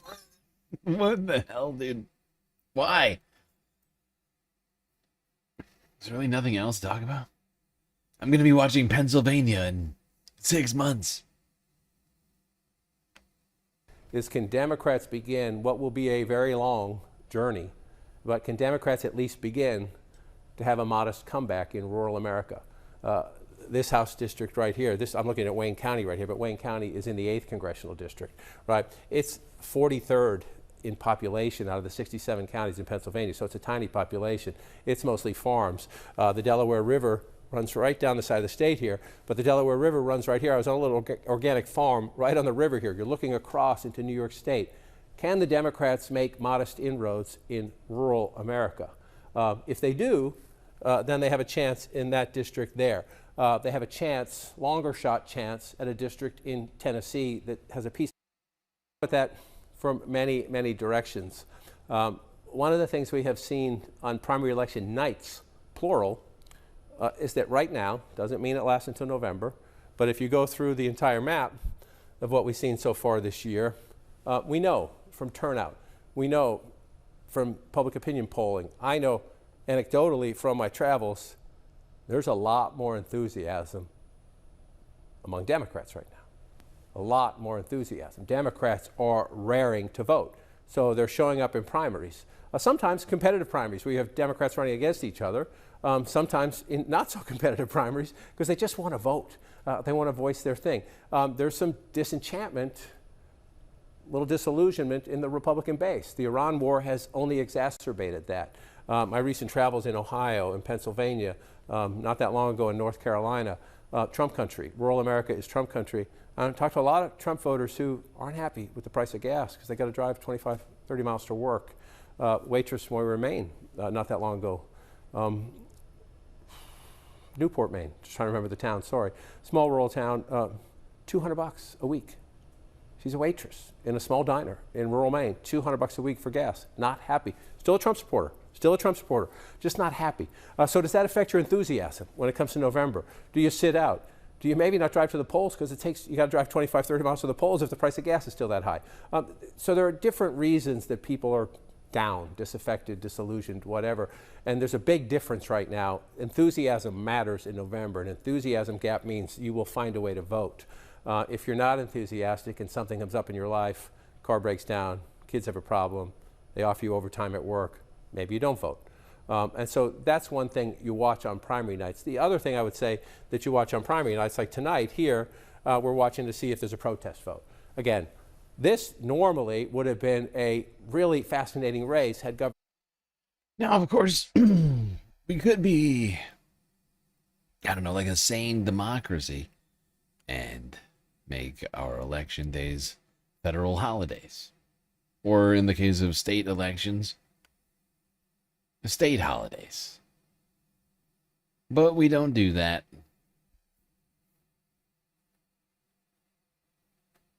Or we could, we just, it's very stupid because Of course, it makes it so less people vote. It makes it harder for everyone to exercise their civic duty.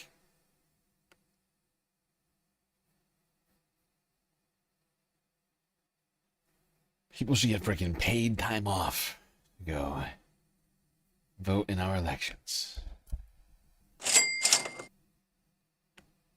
Bill stayed into the end. You have an established incumbent, a big name in Maine politics, running against a newcomer, an oyster farmer, a Marine veteran.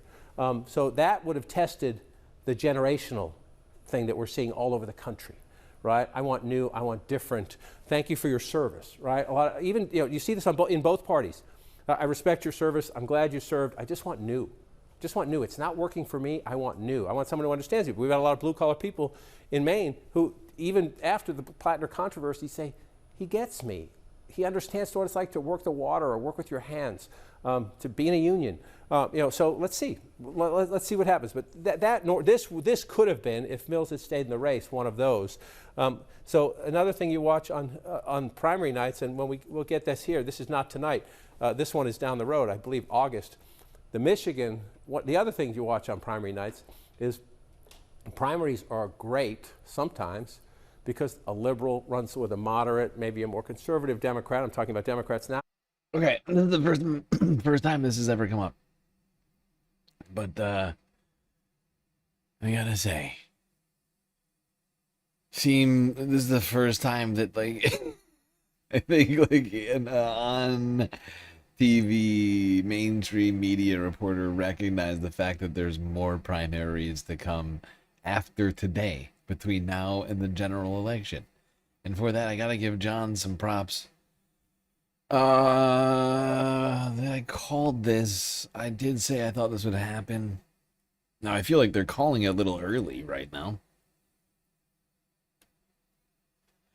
I think it's weird that they're just not going to stop counting with 1 million votes left. They're claiming Steve Hilton has won over Tom Steyer, who's still behind by 2.4%. He's been gaining very, very, very, very slowly on Steve. But with about 1 million votes left, they're calling the election.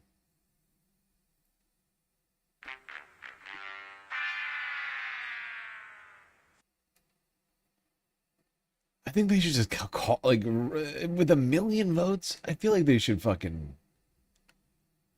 they should be counting those.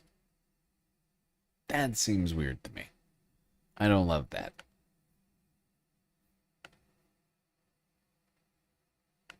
Or a Trump voter, Trump's a MAGA type voter, runs against, say, a more Reagan Republican, runs against maybe a more moderate Republican. And you air it out in the primaries, and you let voters decide. I think that's healthy. However, it also sometimes leaves bruises, right? So Democrats are worried. This is one of the Senate seats. Gary Peters is retiring, not running for re-election. So you have 3 Democrats running in a primary here that's not until August. And there are a lot of people in the state worried that it's going to be bruising and that it might leave lasting bruises that affect turnout in November, that make people think, I refuse to vote for the winner because of this, that, or the other thing happened during a debate, or those ads were nasty, or those ads were mean. Sometimes that happens too. Sometimes a primary brings apart, it gives energy, right? You're for one candidate, maybe your friend is for another candidate, your coworker's for somebody else, your spouse, your partner, maybe your kids if they're old enough. Sometimes that's great and lively, and then everyone comes together in the end. Sometimes it leaves bruises, and again, in a country that is now so polarized, in a state that is so competitive, doesn't take much. Right? So Democrats have more enthusiasm than Republicans right now, in early June. The question is there an impact here as we get... Yes, we did it.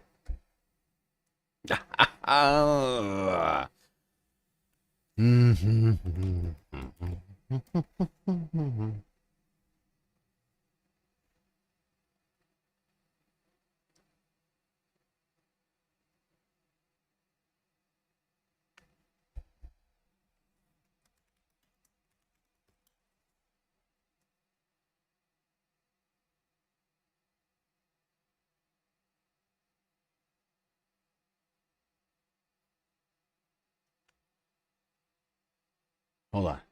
Just please hold. Just please hold momentarily.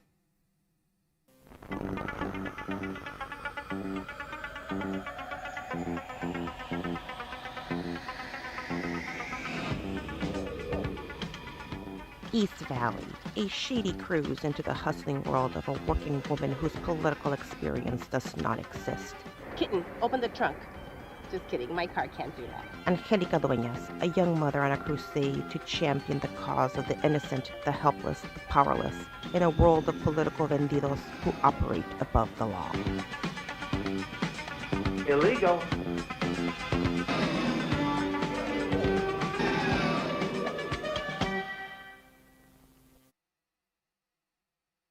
They just called it. They just called it in District 29. Angelica Dueñas going head to head with what's that dude? What's that person? I can't remember their name. Rivas.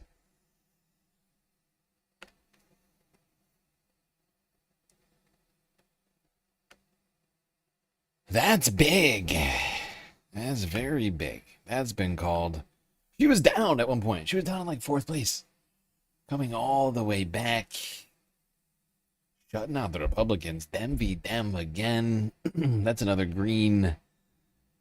Little green cell on my spreadsheet over here.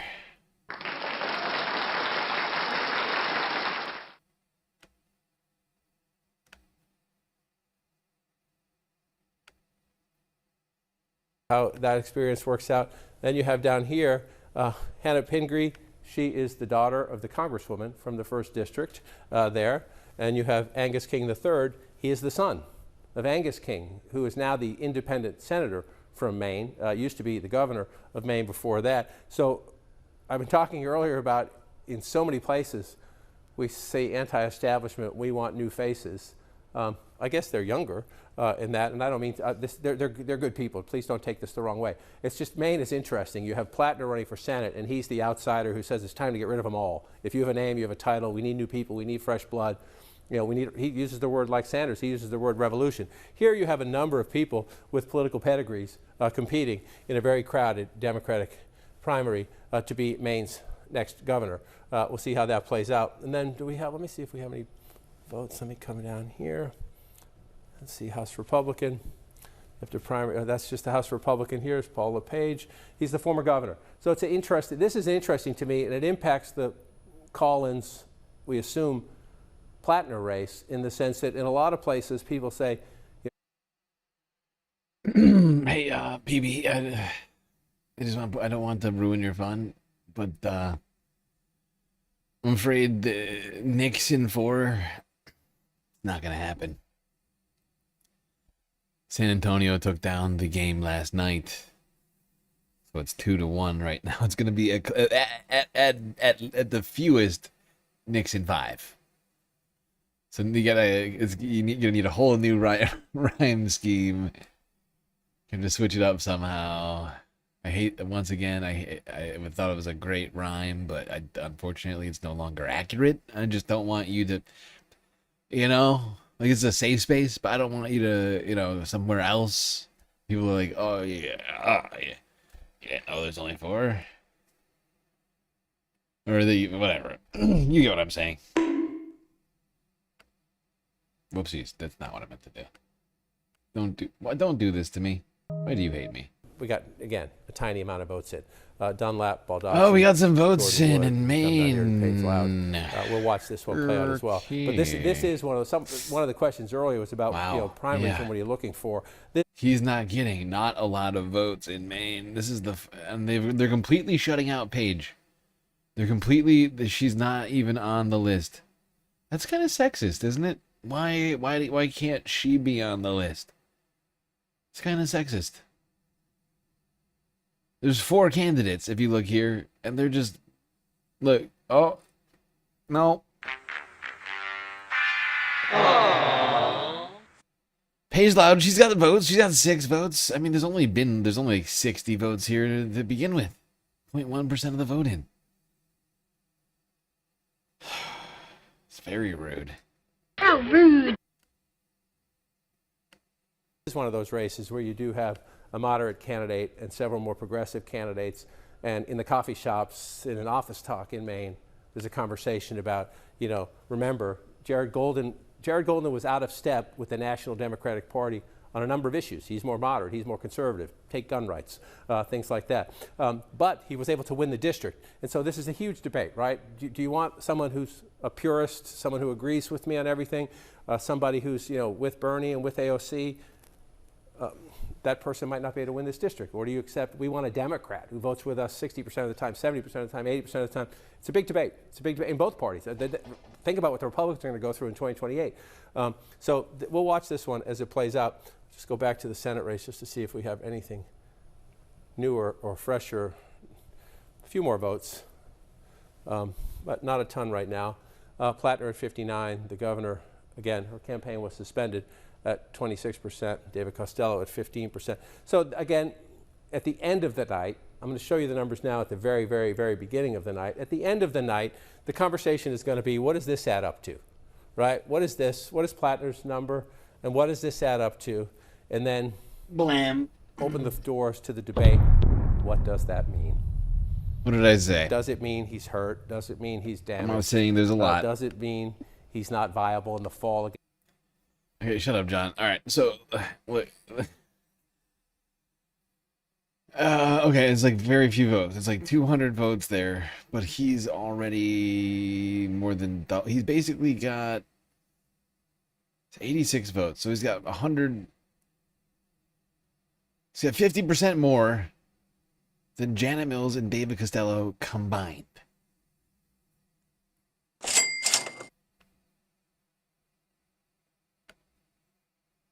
All into his. I love how John King's here to fucking do viability politics for us. Oh, thanks, John. Thanks for your concerns. I don't give a fuck about you. You've heard me say this if you've been with me before.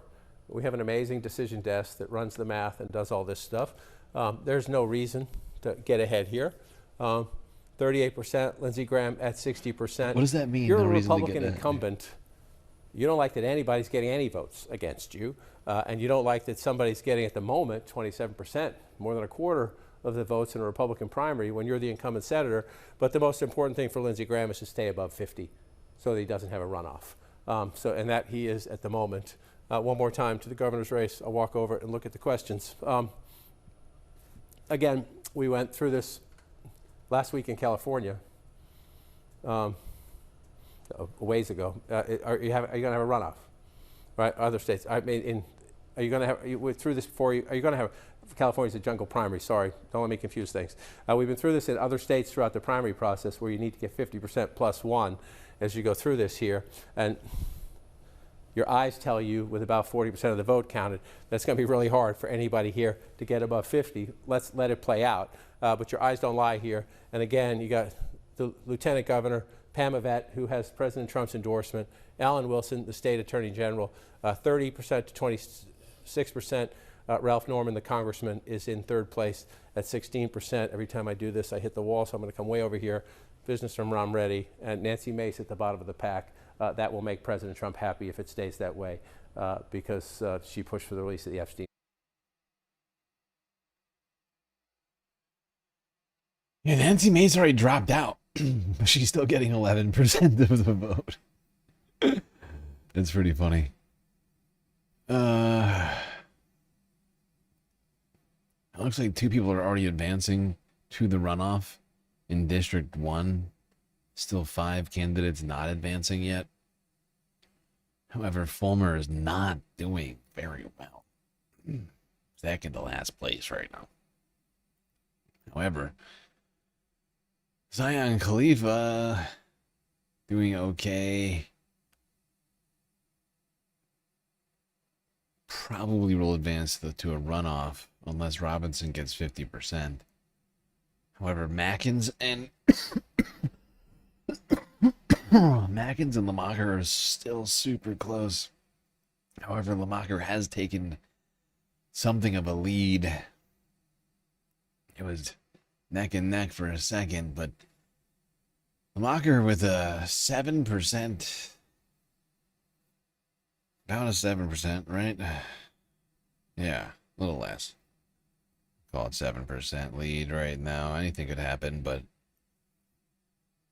if Lamacher does, if she does, get her first name. If Lamacher does secure 50%, she will wind up. I think not. I don't think there will be a runoff here.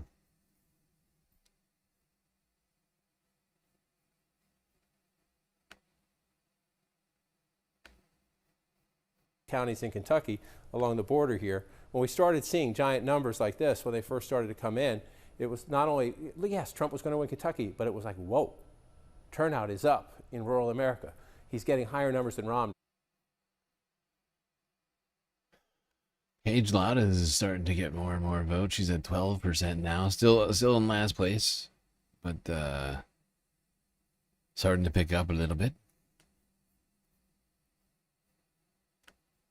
That's in the Maine 2nd District race. Numbers in George W. Bush, percentage-wise, and raw turnout numbers. So that's what you look for in 2016. So how is the mood different? In 2016, Democrats were pretty confident.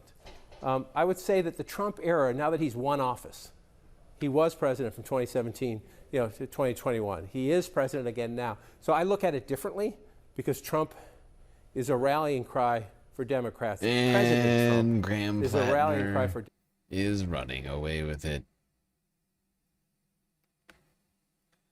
Although not a lot of votes counted yet, but the initial votes are showing Plattner now at 64%.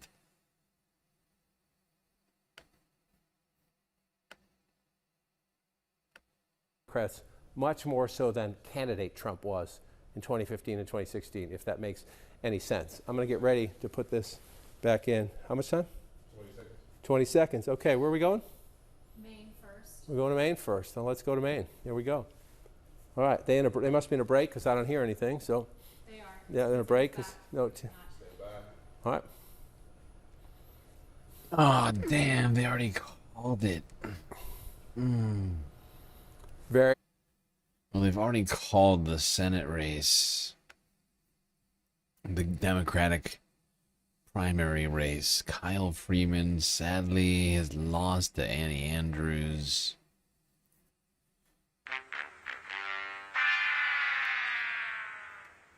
I think it's the first actual loss of the night, like called loss.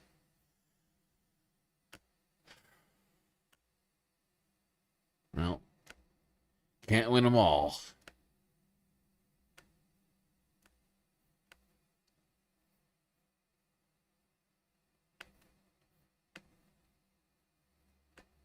Very, very early results, Anderson. As we look at Maine, the big question in the Democratic primary, it's not who's going to win. I think it's pretty well expected that Graham Plattner, the oyster farmer, the ex-Marine, is going to win this primary. The big question, because of all the recent controversies about Graham Plattner, his character and his temperament, some of his behavior toward women, is how big will the protest vote be?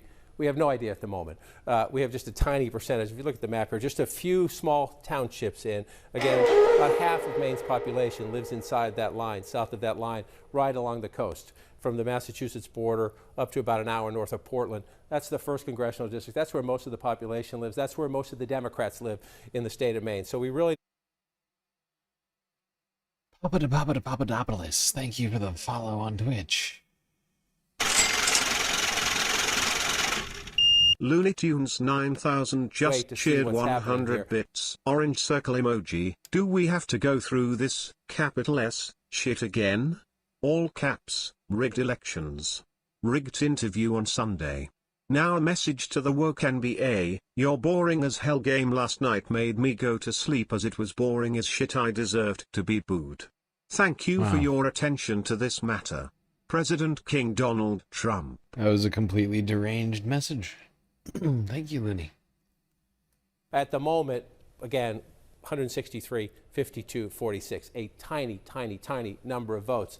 Plattner at 66, the governor at 20%, David Costello at 14%. He is still an active candidate. She suspended her campaign. Anderson, I don't want to make anything of the numbers right now, but I'll just say this for the dynamic. At the end of the night, people are going to see where Plattner is, and they're going to add this up.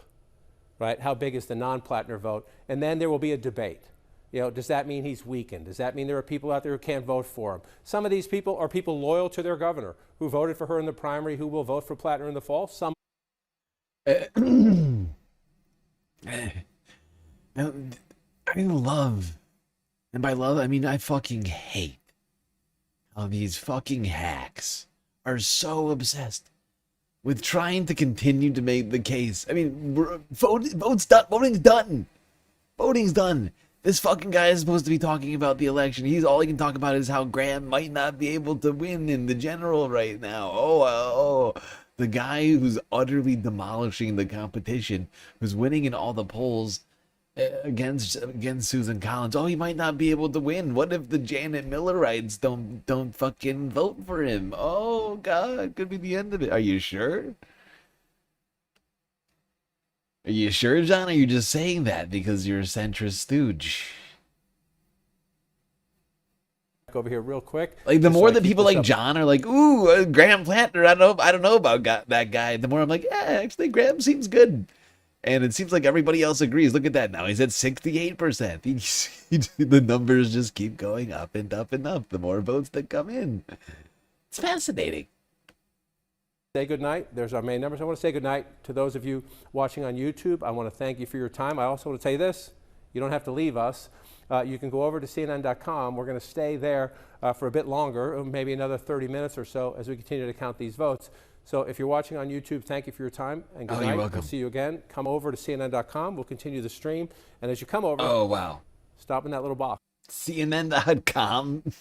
Really? That lazy? Wow. How long was that stream? 50 minutes? 55, 56 minutes. Wow. Look how much effort John I know he's an elderly man, but I mean, wow. That's it for them, huh? That's all they got? That's all they fucking got? They can't keep him live on air because he's gonna make a fool of himself. Good Lord. Pathetic. Awful, awful, awful. Weak, weak, weak. Go to CNN.com. Go to CNN.com, says John King. Nirav Shah built up a big lead early on, but the last batch of polling that we got out of the state, it looked a lot tighter. We saw Shah, Jackson, Pingree, and Bellows essentially all kind of knotted up in that mid-20s. I think it's very possible, given the dynamics of this race, that we end up with 4 candidates all in that kind of 20 to 30% range. And because there's ranked choice voting and the voters of Maine understand that that's an option available to them, I think it's even more likely that all of these candidates ultimately end up bunched together in that first round, because you're free to vote for whomever you want to. You don't feel the need to vote strategically as you might in a different race. If you think your candidate doesn't have a great shot of winning, you can still cast your first choice vote for them and then cast your second choice vote for someone else. And so it has a... I love how CNN can't be fucking bothered. Kornacki can't be fucking bothered. Kornacki couldn't even be bothered as much as John King tonight. Reversing the trend has been going on all primary season. You guys really just don't give a fuck. Like, Nevada's polls haven't even closed yet. Right? Nevada's polls close in an hour and 10 minutes right now. And they're closing up shop. They're like, we have to go to bed. The early bird special's in like 6 hours. We got to go to bed now.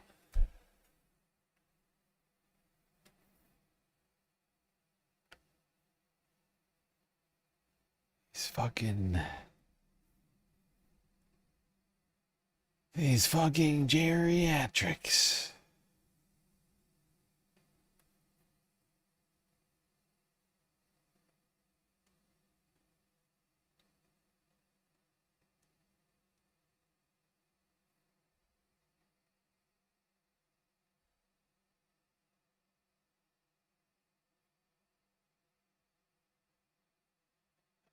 What was I looking for? Can't remember what I was looking for just now. Fucking hell. Kind of a homogenizing tendency here, and I would anticipate all these candidates, at least the top The top four, Angus King is, I think, a different question, but the top four candidates should all finish probably within a few percent of each other in round one. So for Maine, if a candidate wins the plurality of 50% plus one in the first round, then they win. If no plurality, then it moves to more rounds. Lowest ranked candidates are eliminated each round. Top vote getter in final round wins. How many rounds do they go? Until they get 50. I think that this Democratic one, I mean, you could see 2-3 rounds at least. And when do those rounds take place? It'll be interesting to see there. It'll be a while. I mean, I'm hoping it's not as long as California. I know we just got California called today for that one. Yes, we should talk about that. We should. But I mean, it'll be a while. I think, you know, what might be interesting here with the Republican primary, as we saw in California, Donald Trump had kind of casted doubt on the amount of time it took to count votes. I mean, Maine obviously is a different scenario because they do use ranked choice voting. So I don't know if this is a scenario where Trump comes in and starts talking about, you know, possible election fraud as he did in California. But I think that was an early glimpse of some of the things he might come out and say about some of these primaries when it comes to taking a while to count ballots. Let's go to Columbia, South Carolina. Clint is watching there, an independent. Clint, election 2026. What are your thoughts? Still tight. Still tied? Yeah, still tight. It's still very unsure how this is going to shake out. It's been this way for past couple months, and I don't think Pamela Abbott got the Trump bump that she was expecting. She may prevail. She may come out on top, but she's, from someone in South Carolina, she's been MIA for better half of 2 months. She's not attended debates. She's basically been waiting for this endorsement and being able to put those commercials on air here in South Carolina, and that's her own thing. If she does win, as somebody that leans as a conservative, watch South Carolina. She is a very vulnerable candidate. Interesting, Clint. Thank you for that. Abby Turner. I think that's interesting because this is something we saw in Iowa last week with Representative Randy Feenstra. He was really criticized for not showing up to debates, not going to forums. And if you read coverage of the debates that happened in this South Carolina primary, Pamela Abbott not attending was something that was usually mentioned. I think I saw photos of a chicken dressed up kind of towards her at some of these debates where she wasn't there. So I think people do really care about seeing these people on the stage conversing with each other. In Iowa last week, I had talked to some GOP chairs about Rep. Randy Feenstra, and they had told me, you know, if they can't talk about, you know, their positions with fellow Republicans, how are you going to run against a Democrat? So I think I'm hearing some of that same sentiment in South Carolina when it comes to Abbott not doing some of these debates as well. And, you know, to Clint's point, South Carolina, Republican state, no doubt about it. Democrat has. Wait, say that again. How are you going to do what? They had told me, you know, if they can't talk about, you know, their positions with fellow Republicans, how are you going to run against a Democrat? So I think I'm hearing some of that same sentiment in South Carolina when it comes to electoral races. Nikki Haley's first race back in 2010, that was a year that was really great for Republicans all across the map. Nikki Haley won by just a couple of points against Vincent Shaheen. It was about a 4-point race in South Carolina. Yeah, no, it's a completely fair point. I mean, if I want to say you close can't to beat your fellow Republicans, I mean, that is the point of the primaries, though, isn't it? To prove that you can beat your fellow, you're similarly situated ideologically opponents. It's sort of to prove that you can beat the Republicans to some degree, right? That's kind of the point of the primary, right? In most states, or vice versa, to beat the Democrats, right? And unless it's a jungle primary like in California, nonpartisan Independents, Democrats, Republicans all running at the same time to get to the general. I think California is the only state to do it like that. I could be wrong. $1 million of his own money on his gubernatorial campaign, and that was just in the primary. So imagine what he was gearing up to spend in a general election against Javier Becerra. This is after he ran for president and spent his own money on that contest. He's up to about $500 million on failed campaigns so far. And frankly, I would say that Becerra is a winner of this all, but I think really the voters of California, the television watchers of California, are the true winners, because they're not going to have to be subjected to another $300 million of Tom Steyer ads over the next 5 months. Abby Turner, has this race become less interesting? I don't think it becomes less interesting. I think, Javier Becerra is resting easy, know that he's facing Steve Hilton. I think the bigger task comes when he becomes governor and Gavin Newsom steps further into his presidential stage. He's going to have to decide if he's going to be someone that will... This raise, it's only a small percentage in right now. But look at this. Graham Plattner is now at 71% of the vote. That is wild. He's decimating Janet Mills and David Costello. Utterly trouncing them.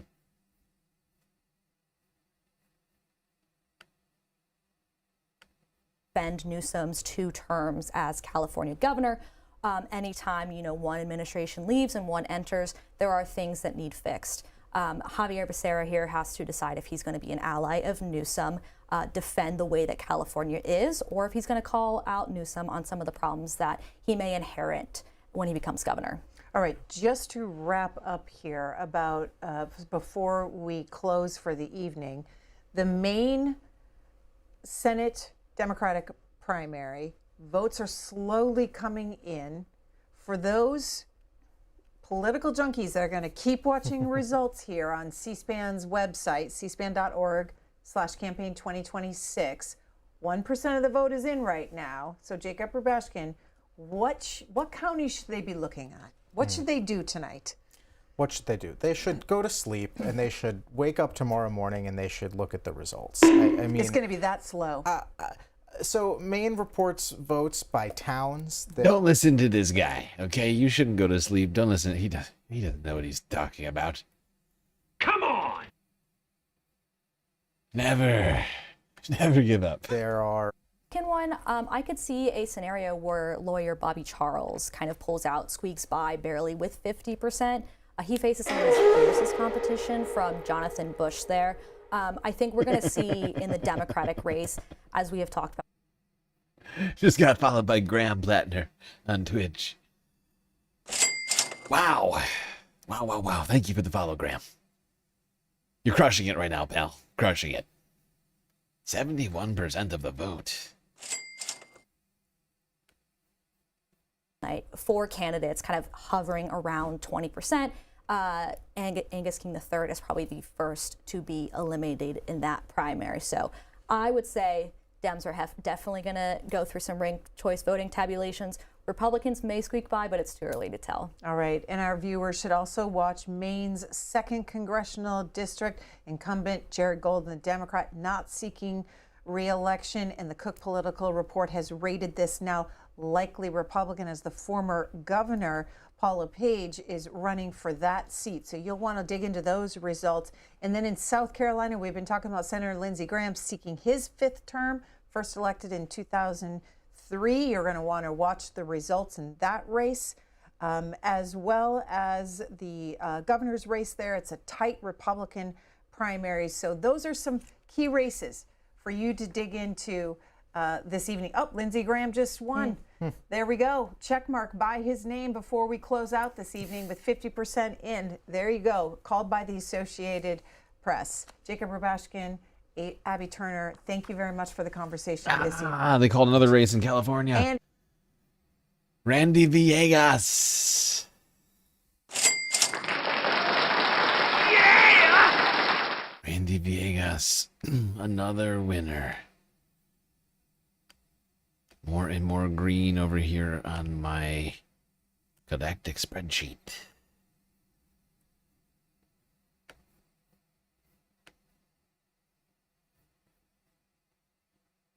I wonder how close it was. I don't think it was that close, actually. Randy's going to be going up against David Valadeo, I think is his name, GOP incumbent, District 22. We'll continue on the Washington Journal tomorrow morning, 7 a.m. Eastern Time. More primary results and more of your calls. Thanks for watching.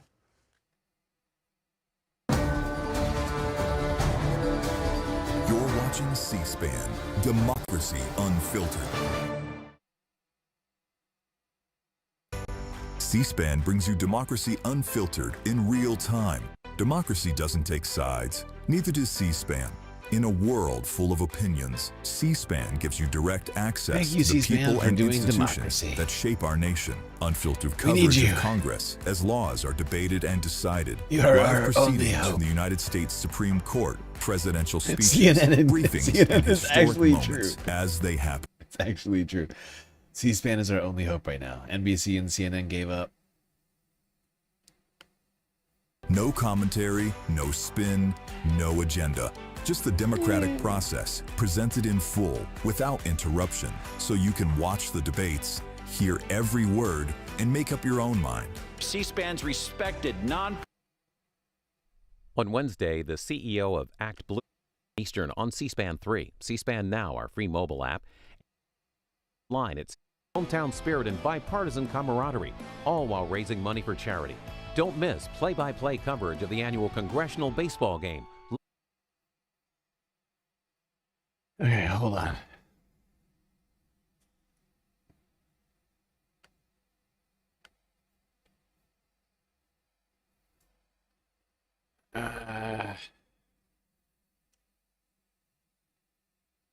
I'm going to switch to a different stream. I've got another one, right? Yeah. Oh, wow. C-SPAN shut down too. These fucking dicks. Everybody just hates democracy, don't they? CNN made their fucking live stream private? Wow. Wow. For what reason, you freaking losers? Who does that?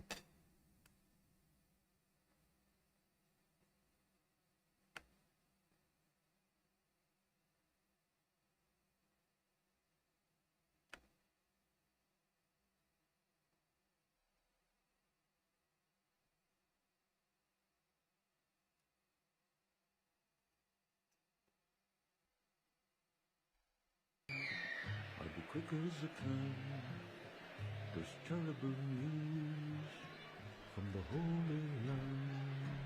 Shockingly, the only person with the live stream going right now is Graham Pladner, expected winner of the main Democratic primary for Senate.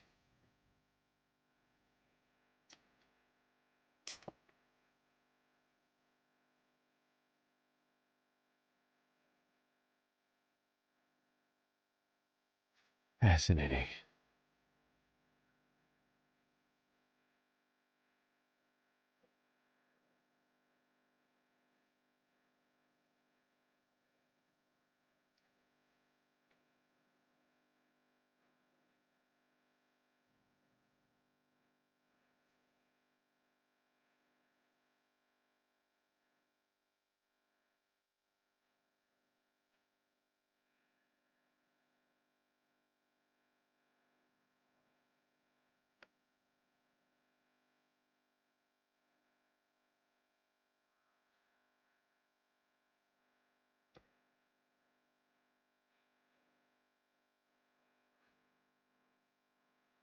The revolution will be televised at a convenient time slot, if at all.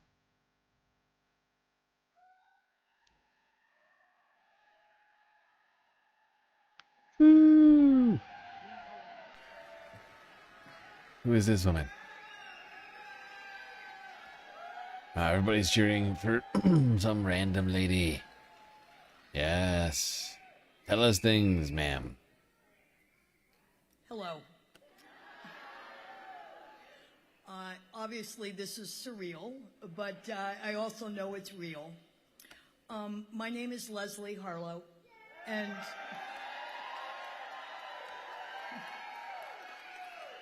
Look at these votes. I am Grand Platinum. 73% now. 74%. He said 74%. Did I say landslide? I can't remember. What was the word that I used? The blowout? Obviously, my family. Utter decimation? Being here today. Can't remember. We have a lot of family members who are here celebrating with us and are going to be part of the future and what our new family is going to be defined at. And that also includes you guys. So thank you. Thank you. Thank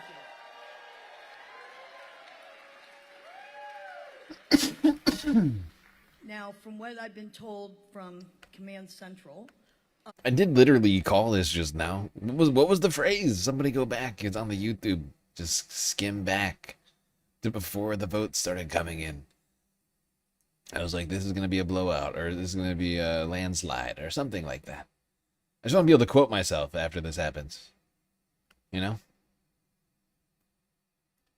Aren't I a good guy? we are waiting for the polls to close. And I'm not sure how all this works, but we all know that we're waiting. And so we have to all be a little more patient. But here we are. I am very, very proud of my son.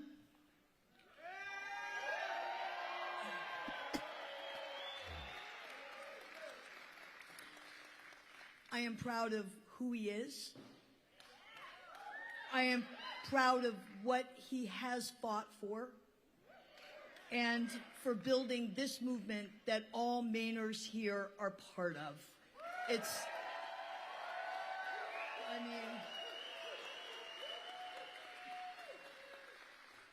Now, Graham has always been very passionate about serving others and making life better for the people around him. He served his country, much to his parents' dismay, not serving his country, but just simply enrolling, signing up with the United States Marine Corps at the beginning of the Iraq War. Now, it was big. It was big, but it's brought us all to where we are today. We all know Graham's story, and I think we should also give a big round of applause for every United States Marine, Army, and Air Force ever served.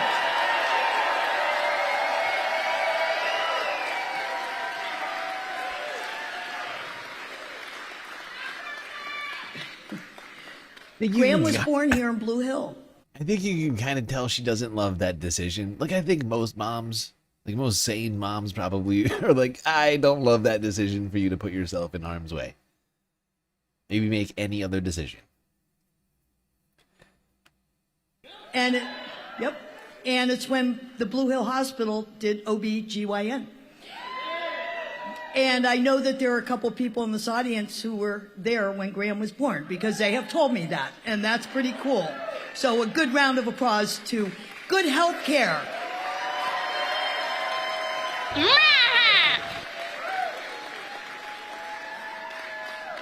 But with Graham, whether or not it was raking blueberries as a kid, which I will insert was not his favorite job, or bagging at Hannaford during his high school years, or helping his mother with her various businesses, one of which included making 2,000 FedEx boxes for smoked salmon that was being sent out from Sullivan, Maine.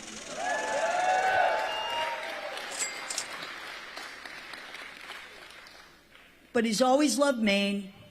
He took a big journey to come back to Maine, but we all know that it's the Maine that he loves, it's the Maine that healed him, and it's the Maine that he's going to protect going forward.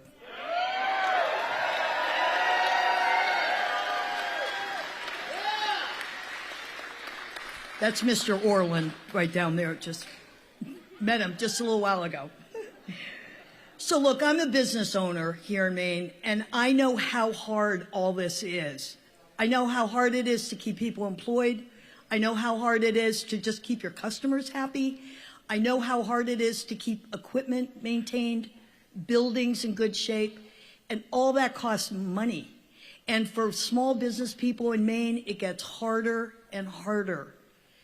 But Graham's vision is for a better America, and for all people all around the country who own small businesses or work for small businesses to have like just a whole new kind of way of doing business.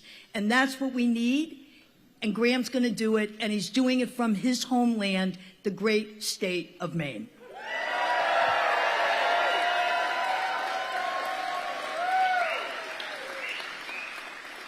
So what do you think? Are we ready for something different?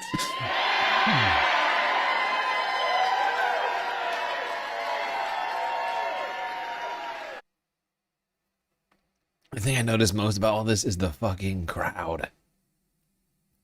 Listen to the yells and screams that his mom is getting right now. She's not the candidate that's running. This is the candidate's mom.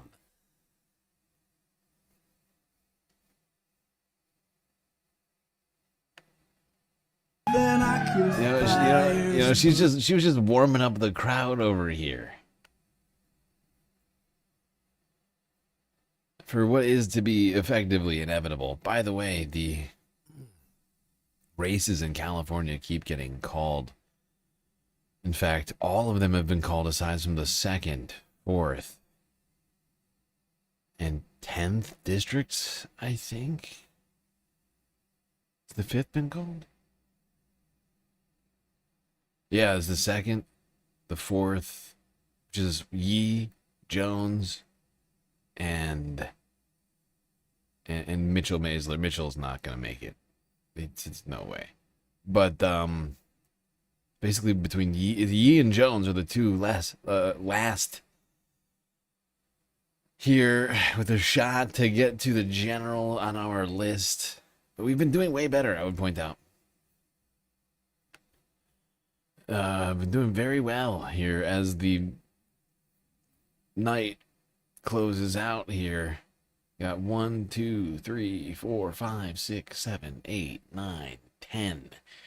Could get to 12. Eric and Rose, if they both win, it'll be 11 and 12. Mitchell Maisler will not happen. I can call this one at this point. It's gone too far. We've gone too far. It's just these two races right here.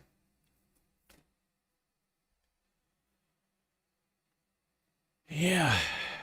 I mean, of course, there's still tons of Democrats who have won their races in these. These were just our preferred candidates, mostly the red and the green. The blue were where we had no better candidate than the, like the incumbent Dems. There's a lot of incumbent Dems in California.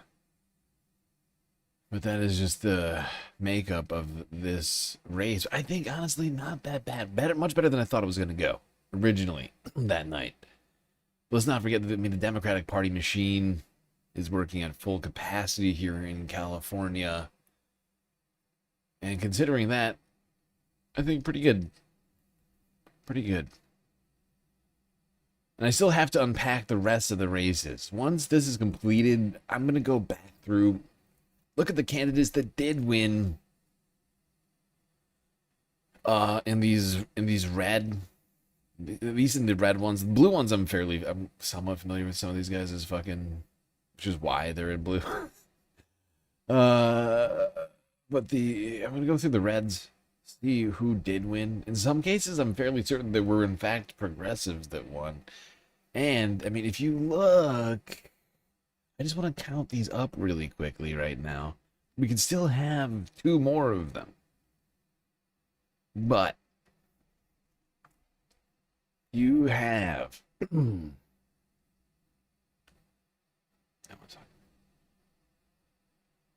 one, 2, 3. I don't think this one. No. Right.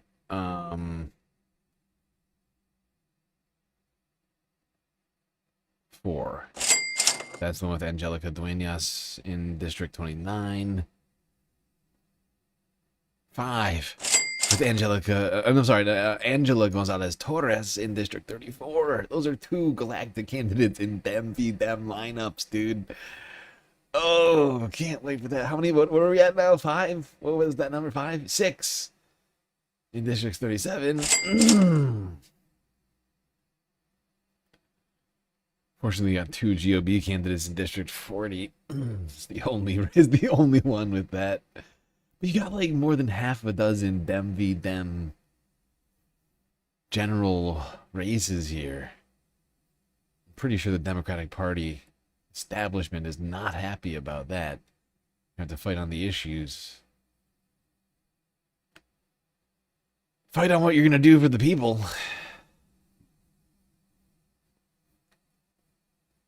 That should be fun to watch. Very excited about that. Because in my opinion, that's where you get the very best outcome. Like where you either force incumbents to get behind policies that they would otherwise not, and or you get a candidate who supports things that you otherwise would not have gotten from that incumbent Democratic candidate, which is mostly the case. Although I think there's 1 or 2 exceptions. I think at least one of these is an empty seat. I just can't remember. Which I think it's the 10th. Is it the 10th district? No, 11th? It's San Francisco. At least one of them is San Francisco. Chan and Wiener.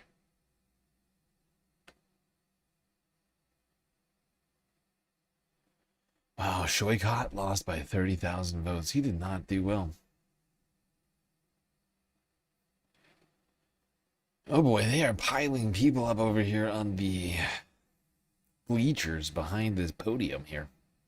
The Graham Plattner camp. He's now at 73% of the vote, with Janet Mills down now at 17%. I mean,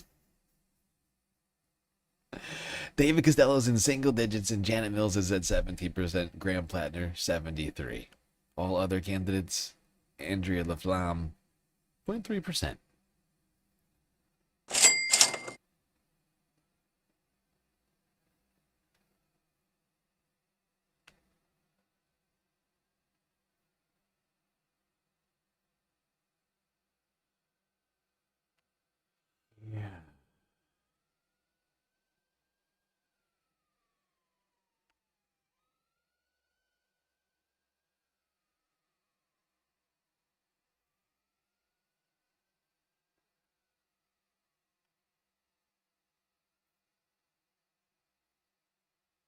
Damn. Ernest Mackins is trailing still by 7% against Edie Lamacher or whatever her name is. 78% of the vote in. Come on, Mackins. Come on, Mackins. All right, everybody, pray to Gary. Come on, Mackins. Come on, Mackins. You can do this. We just need Lamacher to lose like 3.3%. Because in South Carolina, if neither of them get 50%, they go to another runoff. See, advancing to runoff here. If neither gets 50%, that's all we need. That's all we need. We just need her to go under to 49.8.9%. 0.999%. As long as they're not rounding up. That's all we need.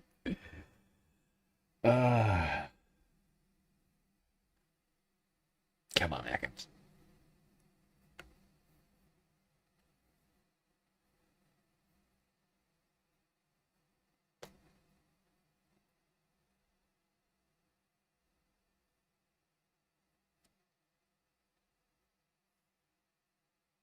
Now, of course, the Senate race has already been called in South Carolina. Kyle Freeman lost. Annie Adams, or whatever her fucking name is, won in the Democratic primary there.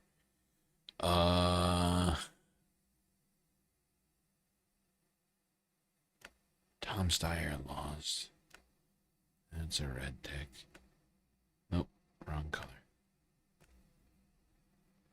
Anyway, I will keep focused on all the election results, and in 40 minutes, Nevada's results will start dropping any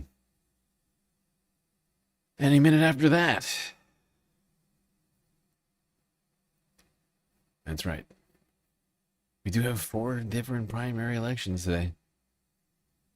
North Dakota was very boring, I'm afraid. There's at least 3 different interesting races for us to look at in Nevada tonight.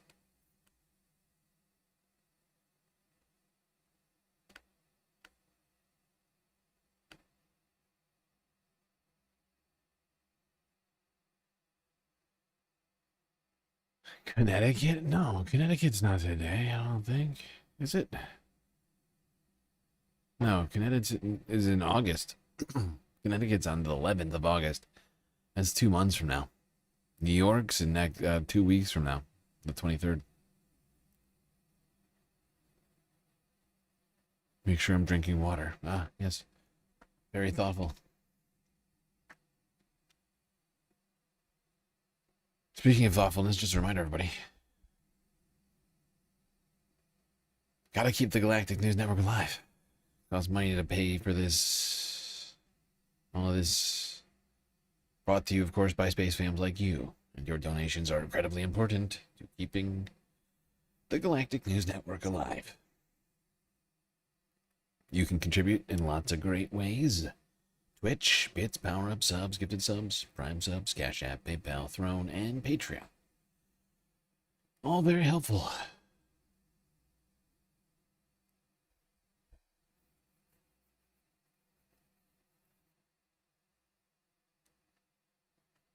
And of course, we still have a massive galactic deficit we need to finance. You can contribute to that with PCP, Patreon, Cash App, and PayPal. That's the acronym we've come up with. Sounds fucked up, but no, we will not be accepting any drugs as a form of payment. No, no, no. Nope, that's merely just letters. Stands for something completely different. What does the PCP and the drug PCP stand for? I actually don't know. Point is, this is just an acronym which stands for Patreon, Cash App, PayPal. 3 great ways to contribute both to the galactic deficit, financing of the galactic deficit, and, of course, the galactic content goal, which I don't think we've made almost any progress on. 100 lonely bits donated on Twitch this evening. That's all. We still got time. 2 hours left. I believe in us. Oh boy, everybody's cheering. Oh boy. And there's a bunch of music. There's Graham Plattner and I think his wife.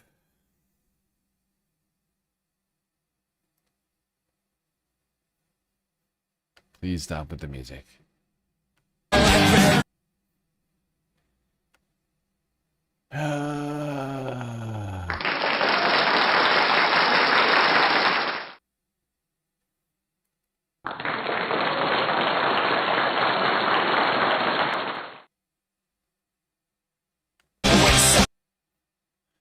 Oh my god, guys, kill the music, please. Nope, they can't. They can't kill the music. They gotta keep it going for some reason.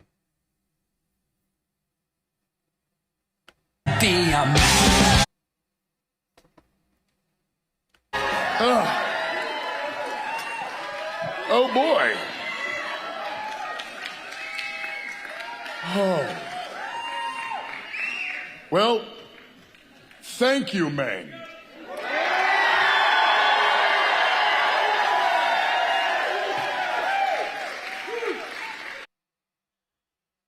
Oh, we just received a $3 dono over on PayPal with the message, "Left is best." Thank you.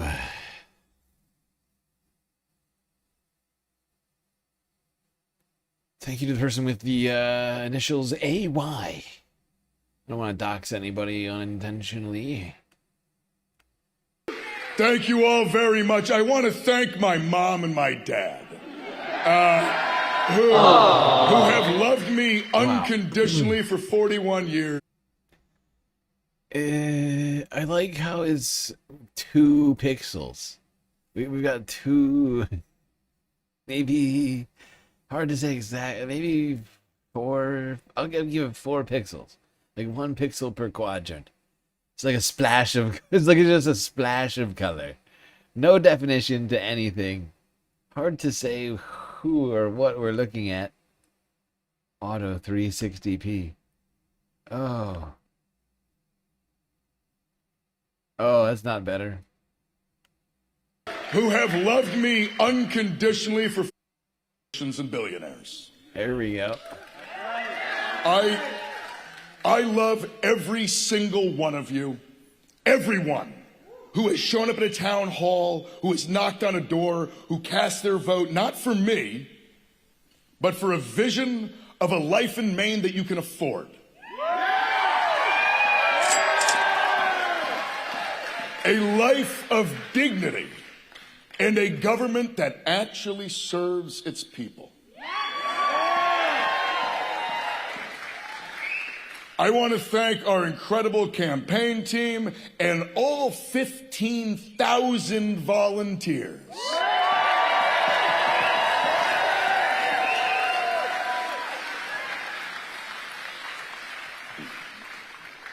You have built the most powerful grassroots movement in the history of this state.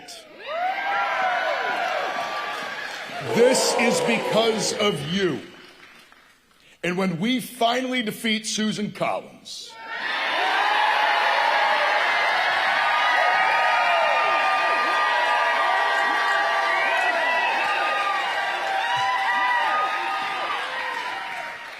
that will be because of you too. You don't just believe in a different kind of politics. You have dedicated your time and your talents to it. It is a service to our state and to our nation, and thank you.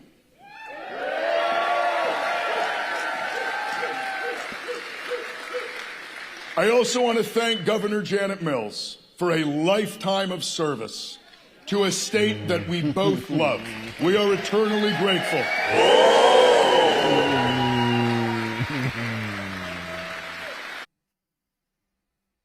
Okay, that was a burn in the form of a what do you call it?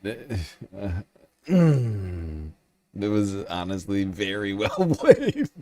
I want to thank Governor Mills for her great service. Thank you, Governor Mills. That'll be all.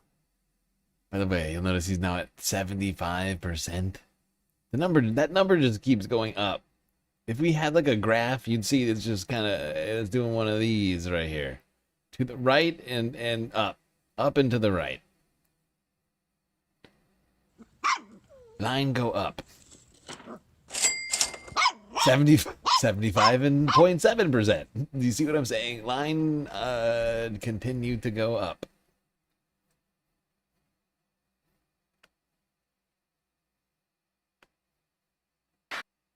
Have changed.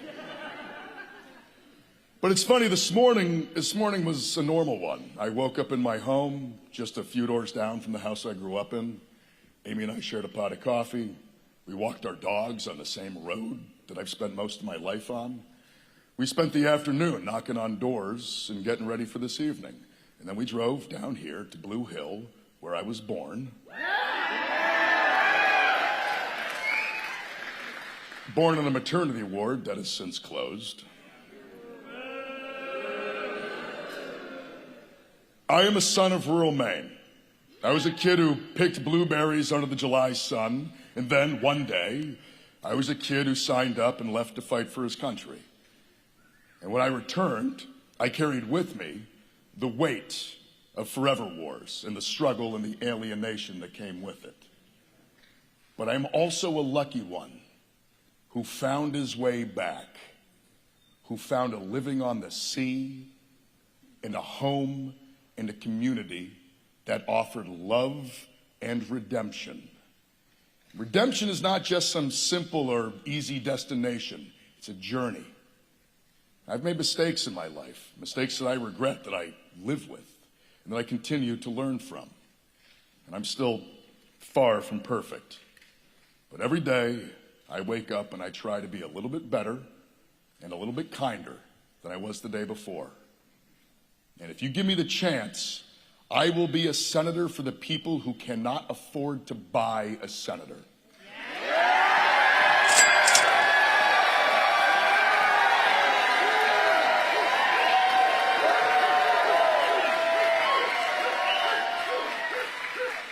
I will stand up for you and against billionaires and greedy corporations.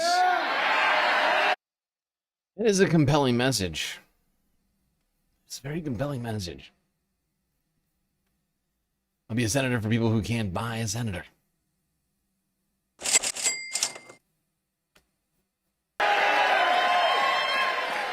I will serve you, the people of Maine, not some lobbyist or party boss.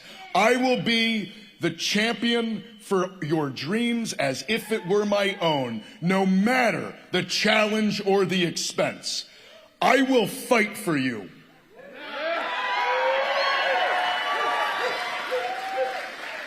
I have been willing to die for my country. There is nothing that I will not do for the state of Maine.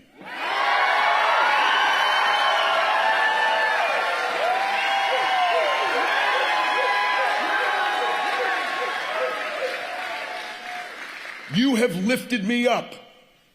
You have had my back. This is the state that raised me, and this is the state that saved me. Now, I am not a deeply religious man, and yet I cannot help but think tonight about a hymn. I once was lost, but now I'm found. Found because of the grace of the people of Maine. Grace comes when a tree falls and your neighbor brings over a chainsaw. Grace comes when your truck gives out late at night and someone you've never met stops to help you.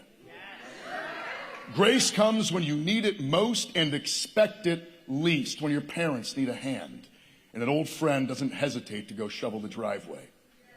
Or when a teacher, as underpaid as they are, stays late after school, gives up their own precious free time to help a kid who has fallen behind.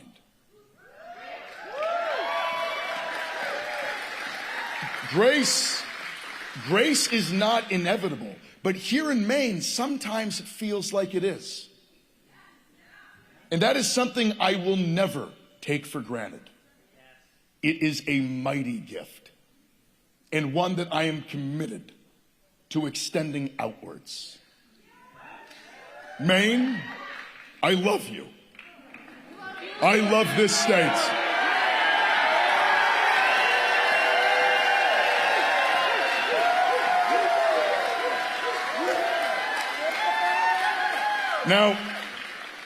Now the national pundits, the political establishment, they keep looking for that one story, that one headline, that one moment in my life that they can define the campaign by. But in trying so hard to understand me, they failed to understand that this is not about me at all.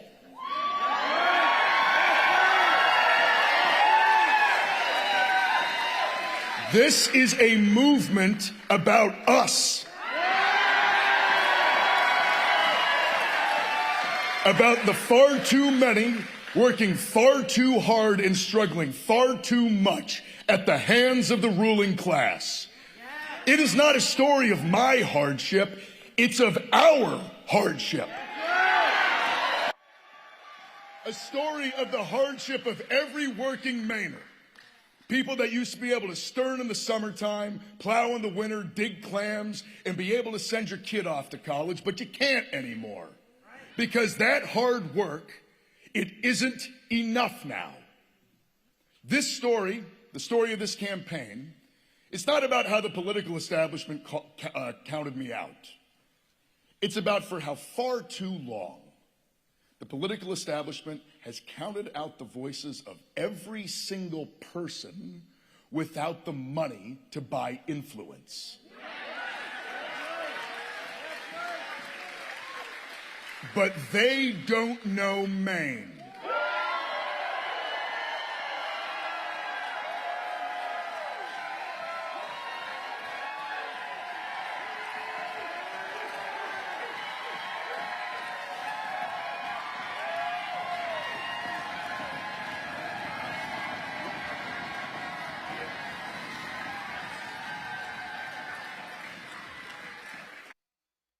Okay, it's this is. I mean, I'm looking at these numbers here. I mean, he's come down by 1%. We're talking about he's at 74% right now with 12% of the vote in.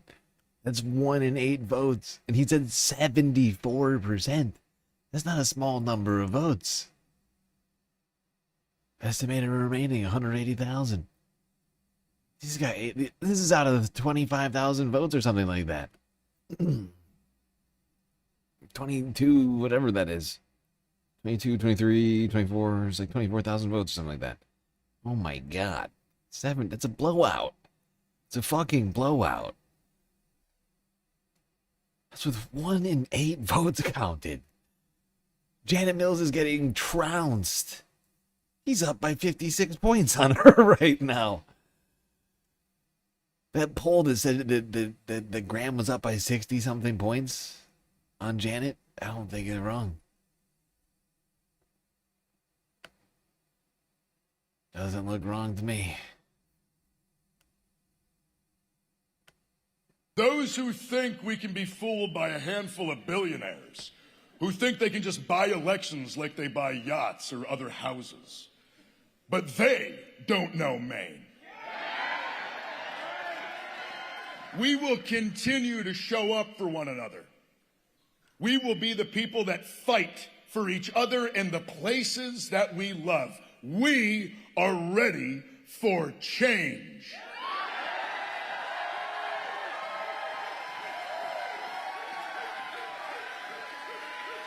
And they will try to make this race about everything other than what it absolutely is, a simple choice for who will represent us in the United States Senate.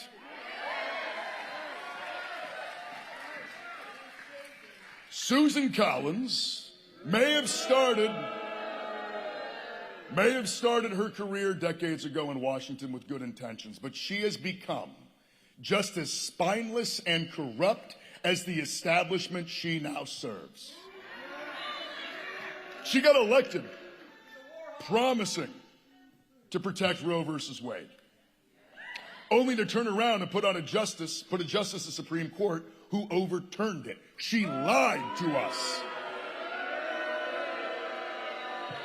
Susan Collins has used her privilege and power to funnel $60 million in federal contracts, $60 million of our tax dollars, to her lobbyist husband. If that's not corruption, I don't know what is. Susan Collins has gotten 21 times wealthier just in the last 15 years. Has anybody else gotten 21 times wealthier since Susan Collins was elected to office? Does Maine have 21 times the schools and hospitals? No. We have less. Susan Collins is getting rich while we're getting screwed. The last time she ran for office, she received more money from private equity than any other member of Congress, including some of the same private equity companies that shuttered the mills here in Maine. And ever since then, she has stood by and done nothing while they have bought up nursing homes, local businesses, the last of the houses we could afford, stripped our communities for parts. Hell, they bought the Boston Red Sox. And Susan Collins has never met a war she didn't like. She's been supporting endless wars since I was a teenager, and I know I had to fight in 2 of them. Senator Collins, I got blown up while you handed out billions of dollars to defense companies that invest in you. Sorry, that you're invested in. You and your friends profited, and my friends died.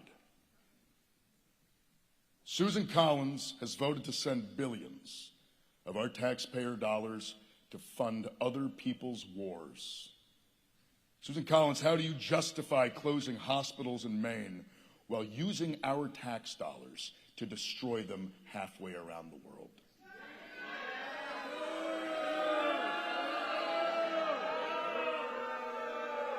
If you reflect Maine's values, why are you funding masked agents who are ripping our neighbors off the streets, driving them off in unmarked vans? That is not the freedom that I served 4 tours defending. If you are an independent voice, why do you vote with Donald Trump 95% of the time? If you're so bipartisan, why were you the deciding vote to put Brett Kavanaugh on the Supreme Court?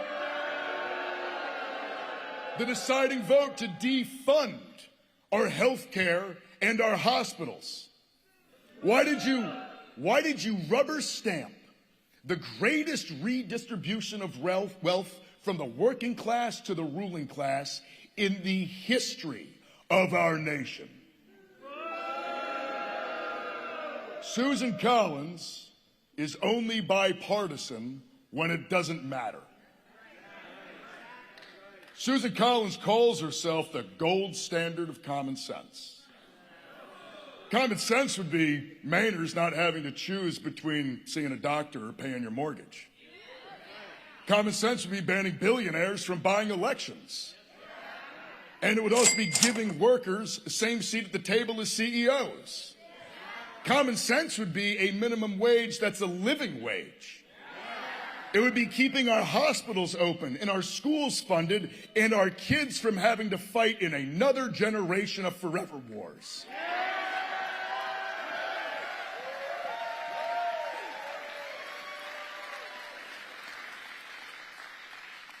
Common sense would be releasing the Epstein files. Let's get the files and figure it out. Should be unafraid of upsetting the wannabe king to whom Susan Collins bows. Susan Collins said she would only serve 2 terms. She's now running for her 6th. She has worked in politics longer than Joe Biden. She hasn't held a town hall since I was in 8th grade. I've held 83 town halls in the past 8 months.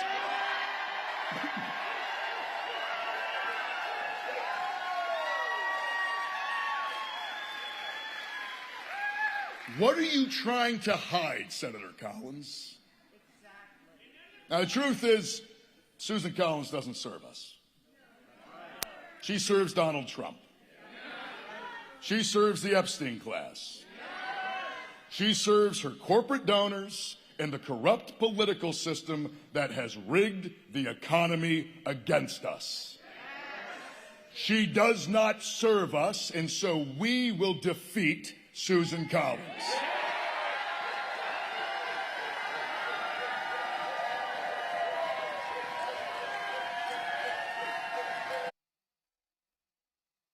And, you know, I would like to point out to everybody that basically, I mean, it hasn't been called yet, so I guess you can still hold out hope. But it's going to be Graham Plattner. I take it back. It's been already called by NBC, projected winner.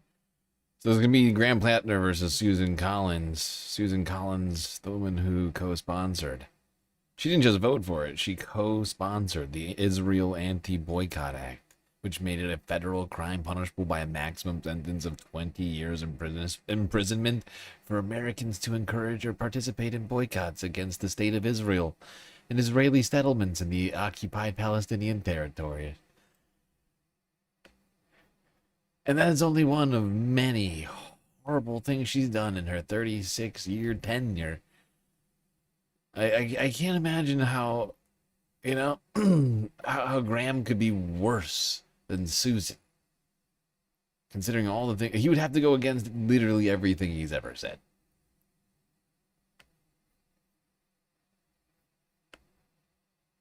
Which I guess it could happen. The crazy, it's 2026. Anything could happen. But if you want to stop a Trump family slush fund, their ballroom, their deals with Saudi. There's people out there who are planning, who, like, in the general are like, oh, we're gonna vote for Susan Collins over this guy.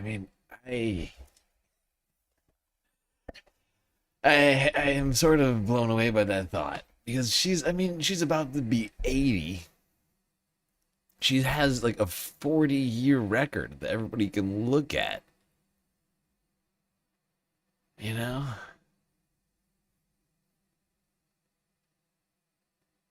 Like, Susan's been in there. She's voted for she's voted for basically everything that you don't like. Like, I can guarantee, like, 90% of the things that you don't like, she's probably voted for it. Republican tax cuts, Iraq, Afghanistan. I mean, like, sometimes she says things, like, critical things of stuff, and then she immediately goes and votes along with Republicans on practically everything. She's horrible. She's a horrible woman. And tech oligarchs. If you want to stop the corruption, as Maine goes, so goes the nation. If we want to dismantle ICE, win back the Senate, check Donald Trump's power, and take back ours, as Maine goes, so goes the nation. Together, we will defeat Susan Collins. Hey, Zion Khalifa is advancing to the runoff election. So we can't call these races yet. But he has at least made it to the runoff race here. 50% left to go on the count. That's good. I mean, he's honestly, I'll point this out. Zion's not the best candidate. Like, he's the best candidate of the four. I looked through I think I looked through all of their pages for those of them that had them, and looked through as much of what I could find on the internet of all these different candidates. He's the best of the four. He is not what I would describe as the best possible candidate. I would have loved a lot more on foreign policy from him. He seems pretty young, but a lot of his policies, in my opinion, are quite good. And everybody else seemed much worse. The Mocker, unfortunately, has been called the winner, it looks like, here in District 3. Something crazy would have to happen. Mackins would have to pick up like 3,000-4,000 votes, probably, without Lamacher picking up very much. Because right now, Mackins back by like 2,000. It's not good. Doesn't look like Mackins is going to take it there. It's South Carolina, so it's a little more complicated. They're going to keep looking at that thing until the very end. And if Lamacher drops below 50, it'll advance to a runoff in 10 minutes now. Nevada's House and the Senate, and actually they don't have a Senate race. House and Governor and Secretary of State, Attorney General and Lieutenant Governor races. Results are going to start coming in. Still no results in the 2nd or 4th districts of California. No dramatic movement either that I'm seeing in the vote counts. I know it's holding up those last two.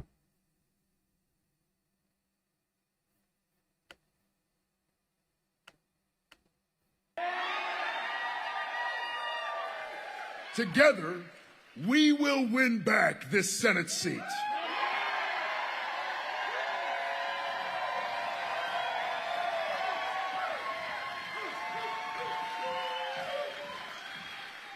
And together, we are going to take back our power. Thank you very much. Thank you, man.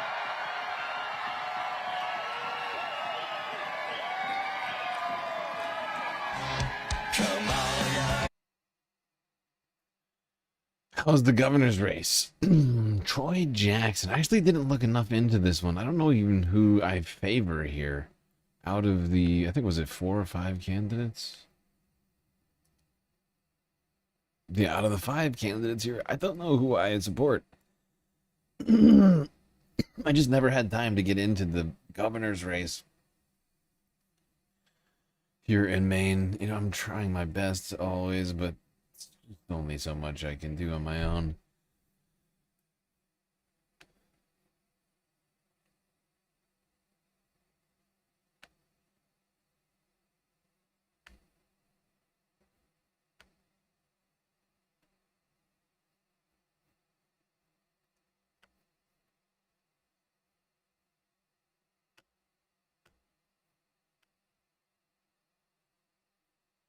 Okay, I think that's it on that. At least on that video. Trying to think of what we should. Anybody else that's live right now? Oh my phone.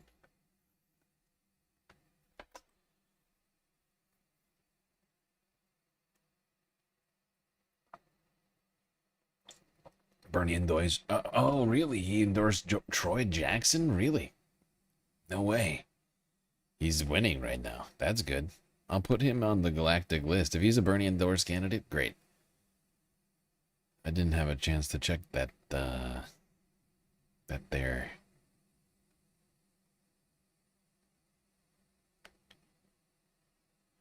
Oh wait, actually, I take it back. Oh no, it's another situation. I looked through this quickly, and I thought Shanna Bellows was one of the best candidates here, but Troy Jackson's beating her by 2,000 votes. He's in first place. It happened again. I need to get better at this. Gotta stop crossing with fucking Bernie endorsed candidates.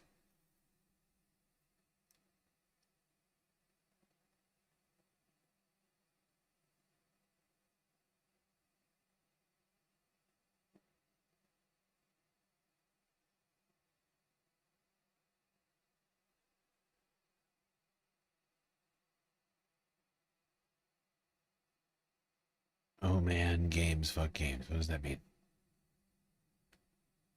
What do you mean these are not games? Says democracy.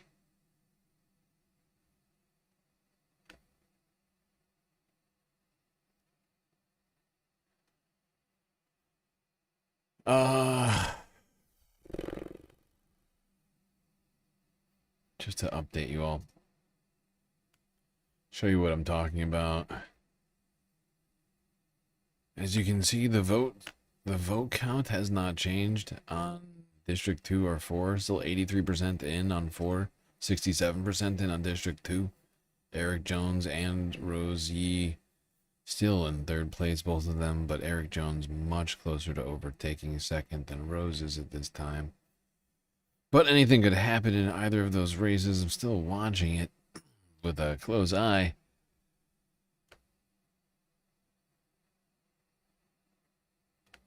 And any other updates in these, we'll let you know. Nevada, 5 minutes, 4 minutes now.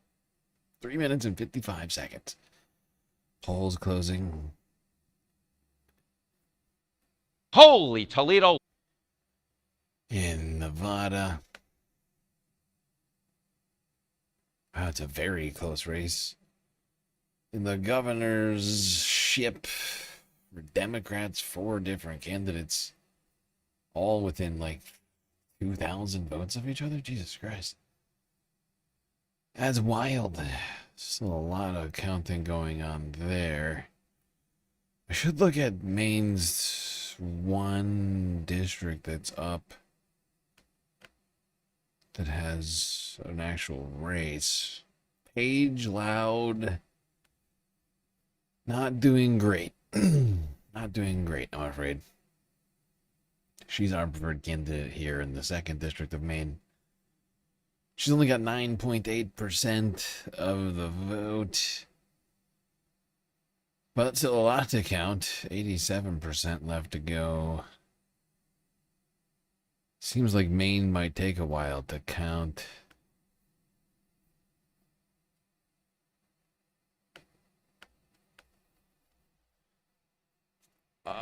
Is there another live stream right now?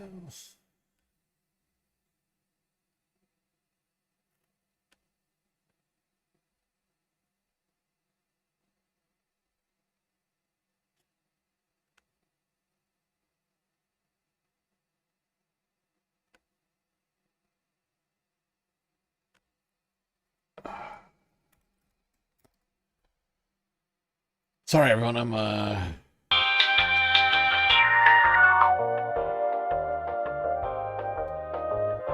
looking for another live stream on the election results. See if there's anything else going.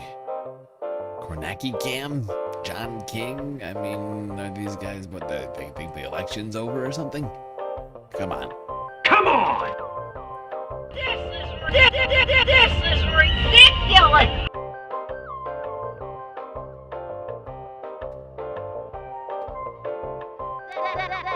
That's too much, man! Holy Toledo!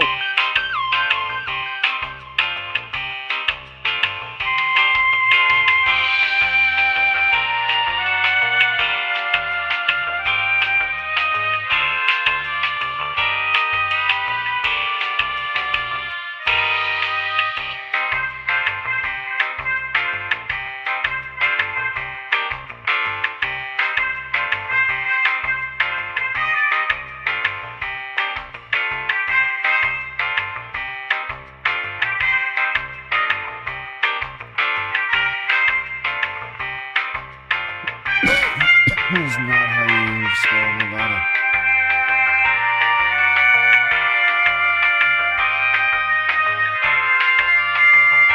Still not how you spell Nevada, for the love of God.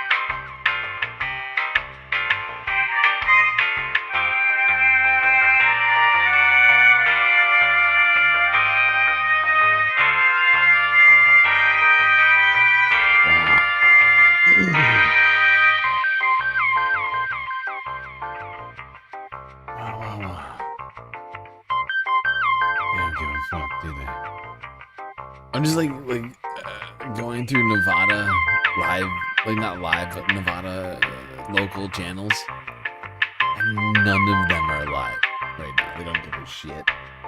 They just don't give a shit. The polls are literally closing as we speak in Nevada, everybody. It is 10 p.m. Eastern Standard Time. No one's live in Nevada, so we'll cover things galactically. We're here for you at GNN. Even if your Earth news peoples are not interested at all in your democracies, I am. Don't worry. I'm here for you. Even though your stupid Earth broadcasts do not care, I do. Here. In orbit. What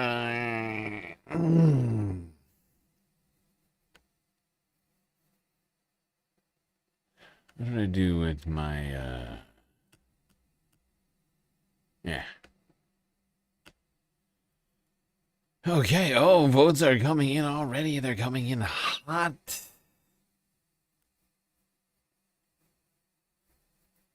In Nevada. What should I do here?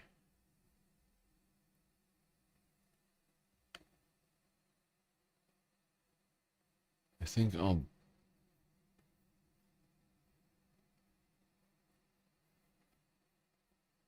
Is this over here? It is. Okay.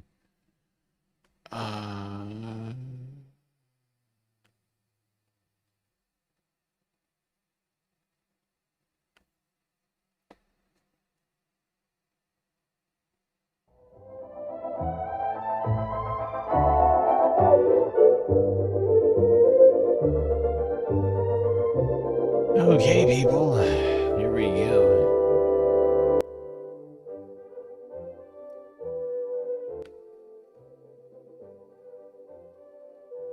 Yeah.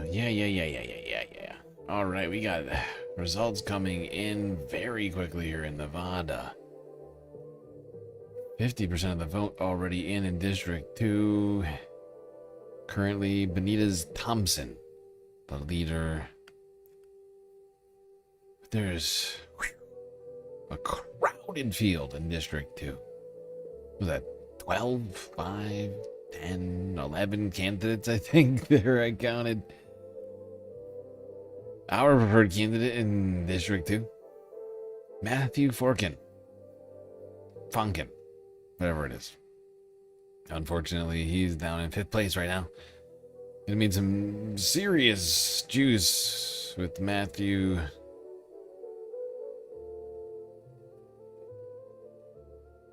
In the 3rd district, no votes yet, but we are hoping Dr. James Lally can take this one out.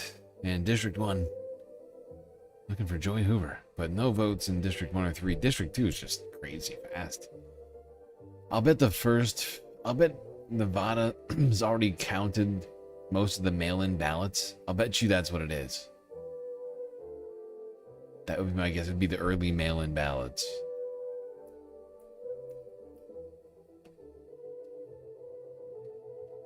But there's other races here in Nevada. Apparently, the governor. Why am I yawning? Whoops, I did not click that. Governor. Although I do not have. There's 4.2% of people voting none of these candidates. Oh, that's bad. Yeah, I looked at both these. They sucked. I couldn't decide before today. None of these candidates. None of these candidates is beating one of the Republican candidates. Oh my god. Gee, wow. Wow. I wonder... I'm interested by this. I've never seen that one before. None of these candidates.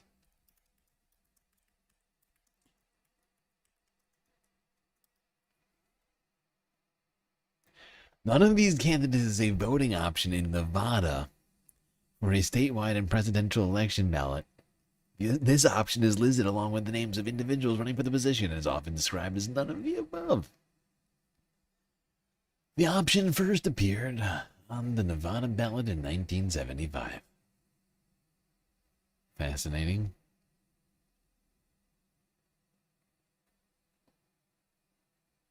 But what happens?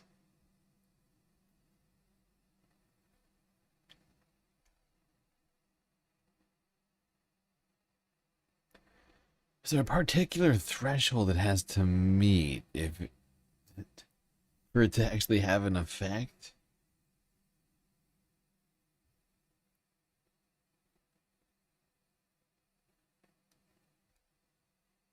I guess it just I think if it beats all the other candidates, they just redo it. Maybe.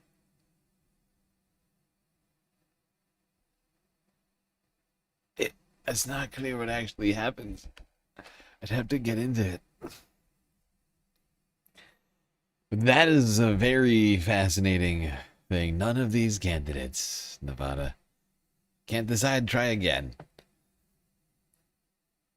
I kind of want that to happen because I think it'd be fucking hilarious. Am I the only one that thinks that would be fucking hilarious? Let's go, none of these candidates. You can do it.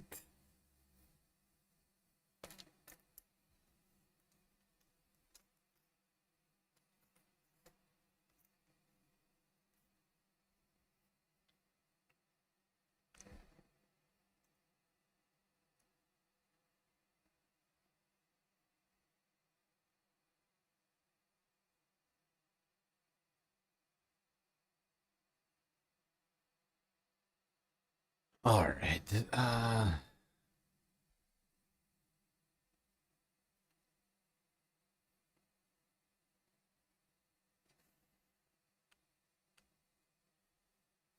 How far are we into this? 3.5 hours. I think at this point,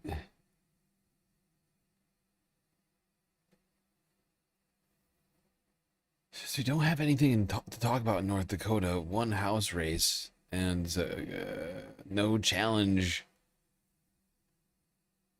primary. I think all three. I think it was like a no challenge independent, no challenge Republican, and no challenge Democrat. They're all going to go up against each other in the general. That's North Dakota's one at-large district.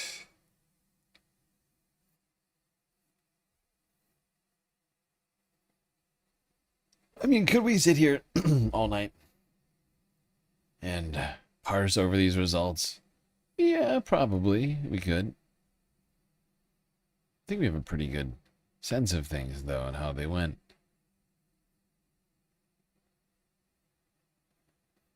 Could have some shock results, but a lot of things are kind of going fairly expectedly.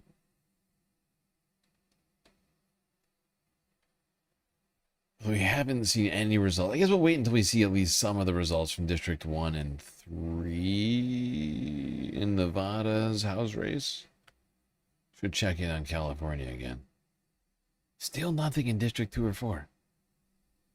We've been waiting on that for so long. Did they lose the ballots or something? Come on!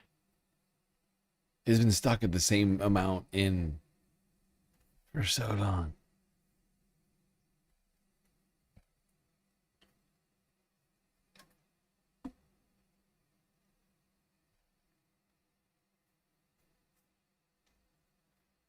Just a reminder, everybody, if you haven't already, hit the follow button on Twitch and the subscribe button on YouTube, and, of course, do consider contributing to the Galactic News Network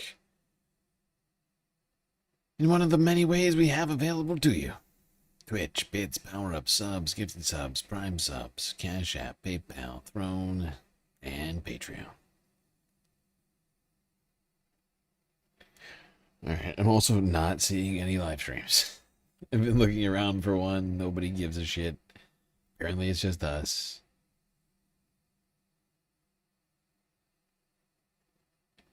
I do feel like we are ending our election coverage knowing a good deal about what's happening here. We have fairly complete election results now in California. I mean, tonight is basically the last night. If your ballot doesn't turn up today, even if it's postmarked on the 2nd, doesn't matter, it doesn't get counted. That's why they're calling all of the races.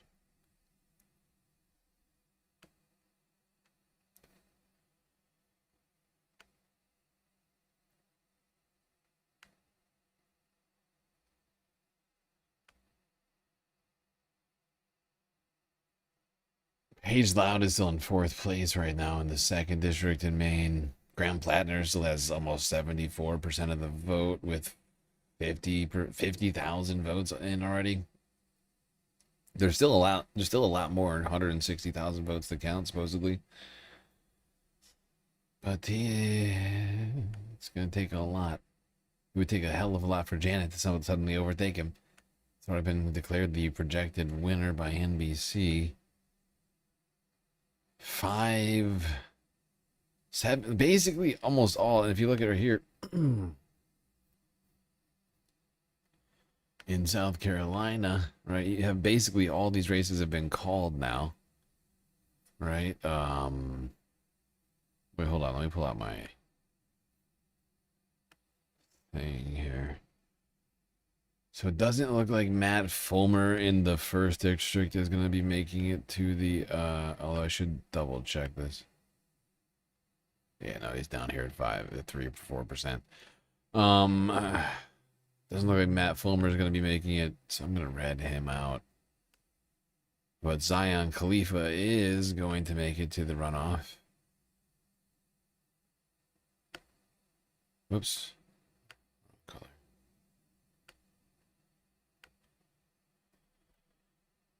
Ernest Mackins, I think technically, I don't know if he can make it. I'm not going to declare it lost. I think he might have lost. South Carolina is confusing because of the runoff situation. I think it's still maybe technically possible that he overtakes Lamacher, or he takes enough votes between here and the end of counting to reduce her count to below 50%.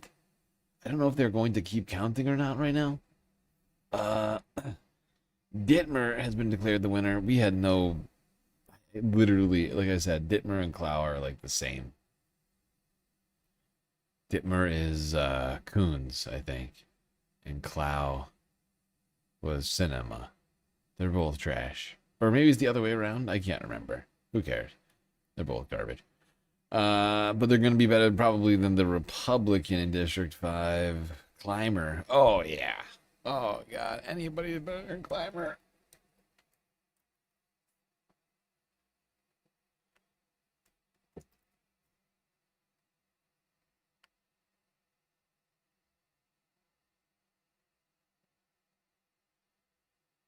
How long has he been in there for? He's been in there for 10 years.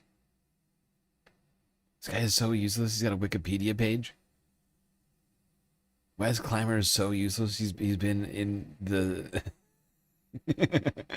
he's been in government for a decade. Doesn't even have a fucking photo on his Wikipedia page. Oh, anybody's better than that guy.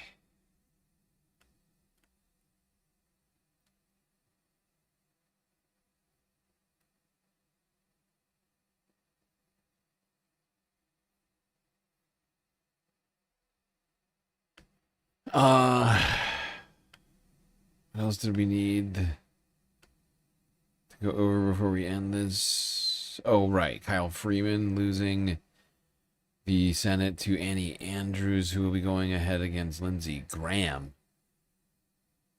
in the South Carolina Senate race.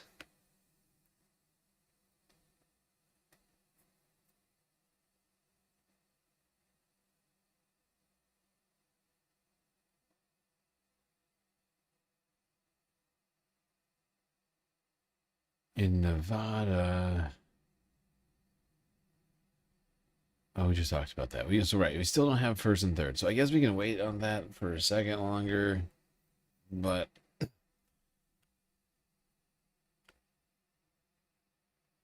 basically covered everything. I think a lot of those are going to stay the way that they look right now.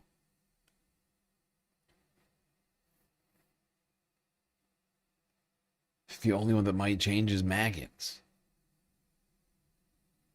I'd love to see that change. All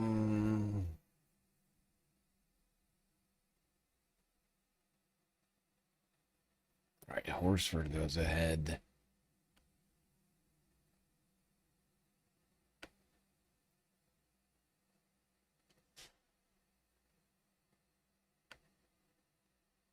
Latner's going ahead. Paige Loud. I didn't look at her. I don't think she's doing well,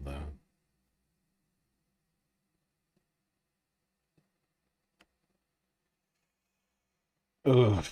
Yeah, Paige isn't even in the race.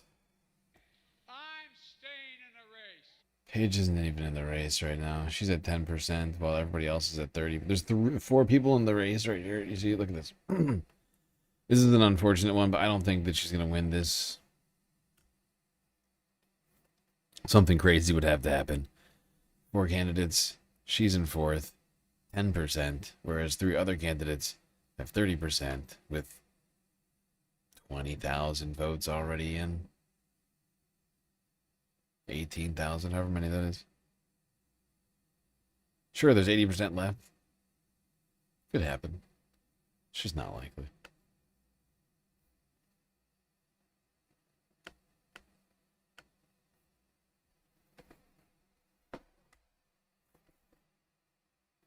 But yeah, there's actually not terrible results today, and some more results coming in California, which was good. Although Steyer seemingly not making it. That race being called.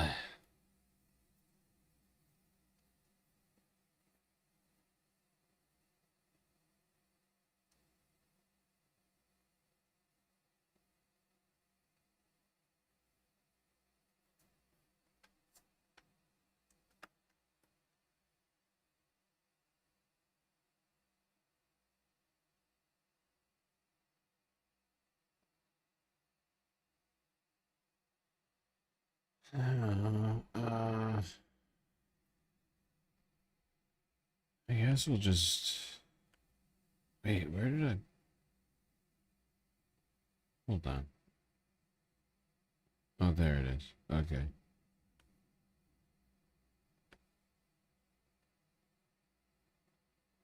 I have too many windows open right now. Let's move on. Let's move on from the elections. I'll keep an eye on the numbers over here. But I think it's about good enough. Just a reminder, everybody, we are finishing with the elections coverage. We're 3.5 hours into the stream. Good God, we are 3.5 hours into the stream. We've only seen two donations. One on PayPal, one on Twitch.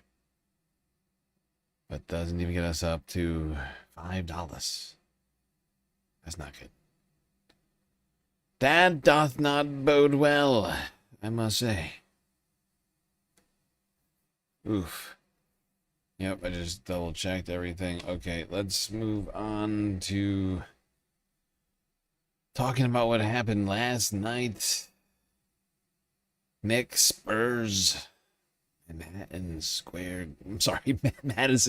Garden. Oh my God, my brain is broken.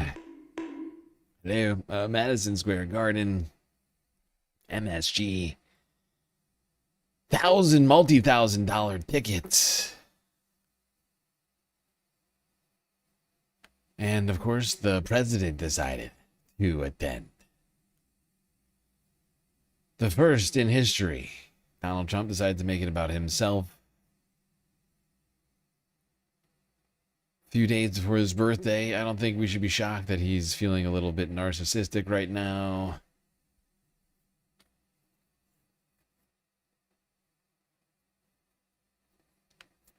President Trump and Mayor Mamdani are set to be among the thousands of fans packing into Madison Square Garden for the game tonight. And we're learning much more about one of those high-profile fans, including where he's sitting and how much he paid. News 4 government affairs reporter Melissa Russo has the details.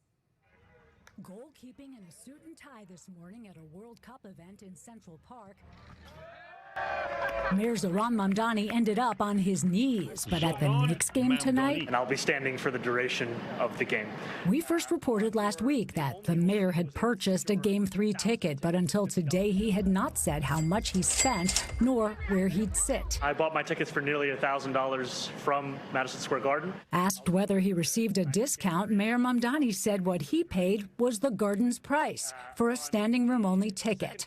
MSG did not immediately respond to our requests for comment. On Ticketmaster today, other standing room tickets were reselling for around $5,000. Well, great for him. $9,000 was the cheapest ticket I saw. I think Madison Square Garden did give him a cheaper ticket. I don't know if he knew that.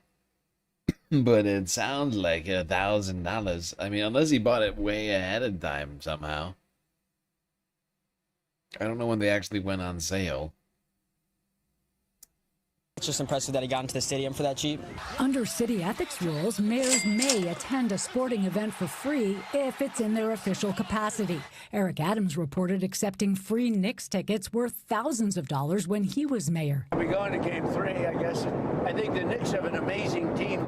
And if sports fever is overtaking New York, the politicians want a piece of it. Tonight will be President Donald Trump's 17th appearance at a major sporting event in his second term. Does this guy even know the difference between Karl Rove and Karl Anthony Towns? I don't think so. For the mayor, perhaps it's a welcome distraction from debate over things like the budget and his free grocery stores. Mamdani's choice to pay and to stand to... I mean, I would point out they do look really different. Just gonna point that out. Nowhere near President Trump. I will be in a very different section of the stadium. Lets him remind voters he stands against the steep ticket prices that Like, are shutting out so many Knicks and... Like, let me just bring this up because I think you could tell who's the basketball player and who's not between Karl and Karl, between Rove and Anthony Towns. I mean, if you look at Karl Rove, I think honestly you don't even need a picture of Karl Anthony Towns to know that Karl Rove is not a professional basketball. He will not be appearing tonight. This is Karl. This is Karl Rove. You could look at Karl and say, yeah, he's probably not starting for the Knicks tonight. This guy. This guy right here. Probably not starting for the Knicks tonight. 75-year-old Karl Rove, former Republican. Actually, I think probably current Republican consultant. I mean, you know how they are over there. Not really. Karl Rove posted his own photo. Wow.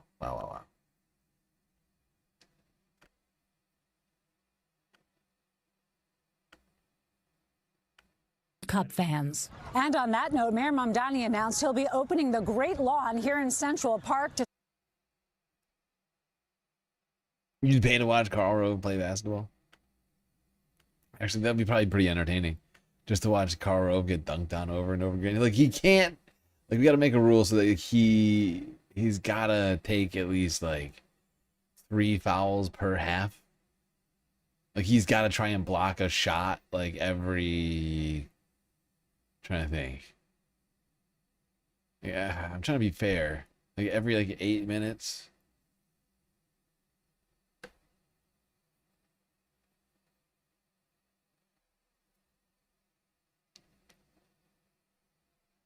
I think that would be pretty amusing.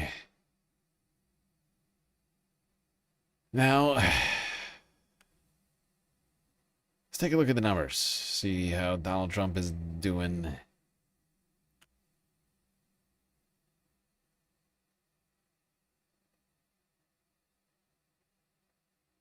How he was doing ahead of the game last night.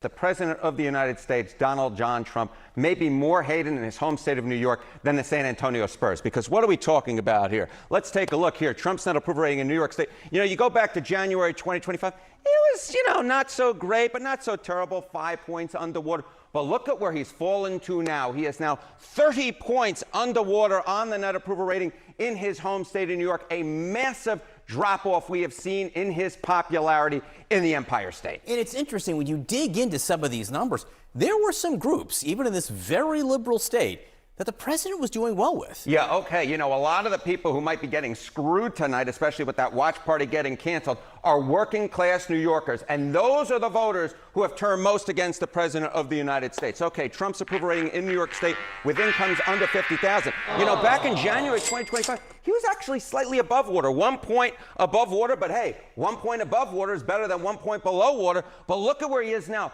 A dramatic decline. My goodness gracious. Right down there into the Hudson River. He's now 36 points underwater, nearly a 40-point move against the President of the United States with working class New Yorkers, those with incomes under $50,000. And that is matching what we're seeing nationwide as well. And that is the President of the United States. Disproportionately, he is losing support among working class Americans, and he's disproportionately. Yeah, it probably doesn't look good to be the billionaire president showing up at the fucking, at the NBA finals, taking up seats, like any seats, with your entire, like, family and, like, entourage. Like, when seats are, like, multiple thousands of dollars a piece, making people wait hours to get in because of security, preventing who knows exactly how many thousands of people from the watch parties outside. I mean, name a thing about how tone deaf this is. Like, I mean, it's just literally such a long list. Where do we even start and stop? It's just so like, this dude can afford to do anything, right? He could have held his own watch party somewhere else with all of his best friends. Instead, he decided to go to Madison Square Garden and ruin it for everyone.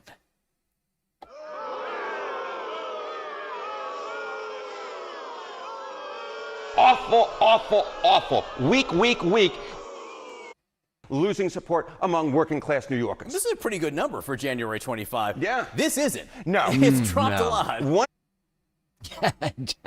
This is the very definition of totalitarianism.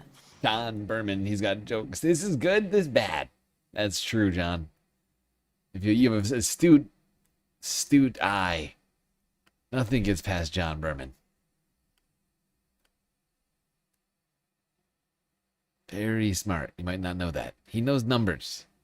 +1 is better than -36. It's science. Look at that face. Look at that face of John. He's so excited to tell Harry about the numbers. He's like, hey, Harry, I don't know if you know this, but 1 is better than -36. And Harry's like, oh my God, you're right, John. John, you're right. Look at it. Look, John.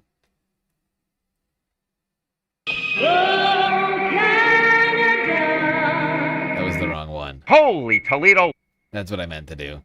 Holy Toledo. Holy Toledo, John. I think you're right. It is bigger. It is better.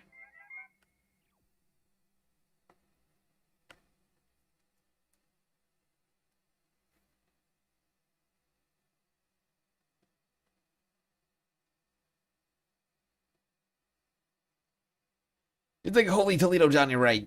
That is much, much worse. Speaking of holy Toledo, sweet dono from Glitchmaster over on PayPal. Here you go, Big Daddy Trump, curse the Nixon 5. Yes, Nixon 5. It's gonna happen. Immediately, if not sooner.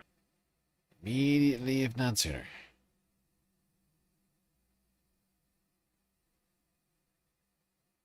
Well, that helps us in our galactic... Wait, hold on. Both the galactic deficit and the galactic content goal. You see, when you donate on Cash App and PayPal,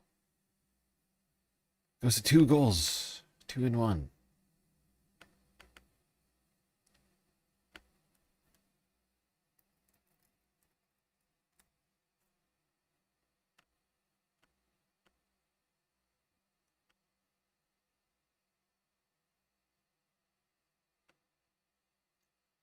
Okay.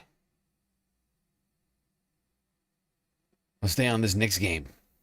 I'm not even close to done with this thing. It's ridiculous. I don't know what he was thinking, honestly. The more I think about it, what was he thinking? No president has ever done anything like this. And, you know, I actually have, I think, a pretty interesting observation to make about this here. At some point, I'll whip it out. But let's go here. This is from yesterday. At the Majority Report. What's this? We pop this up. Oh, right. Let's go. You're honestly. It doesn't need the Emirate. Emirate needs the NBA. Doesn't need the Emirate. Emirate needs the NBA. Fans should know that the sport that they are enjoying is fueling crimes against humanity. They should know that the NBA is investing in the UAE, and the UAE is investing in atrocities in Sudan. We call out the NBA. Illegal. You are big, you are profitable, you do not need this deal in the UAE. People are right now dying in silence. And this is as a result of the support from the United Arab Emirates. The NBA might not be on the ground, but they can end their dealing or partnership that where the Emirate case. The deal's going to generate what they estimate to be about $500 million in ad revenue for both the NBA and the UAE. The New York Knicks have their own $30 million deal with the UAE. They're the only individual. I gotta say, this is the pettiest possible thing. I think this is the pettiest thing that Sam could find. He was like, let me think. What's the pettiest thing I can do? Let me think. Oh, I'll play this video on the day of Game 3. You can see how pissed Emma was. She's like, really, this is what you're doing right now? This, my boss, this is borderline workplace harassment.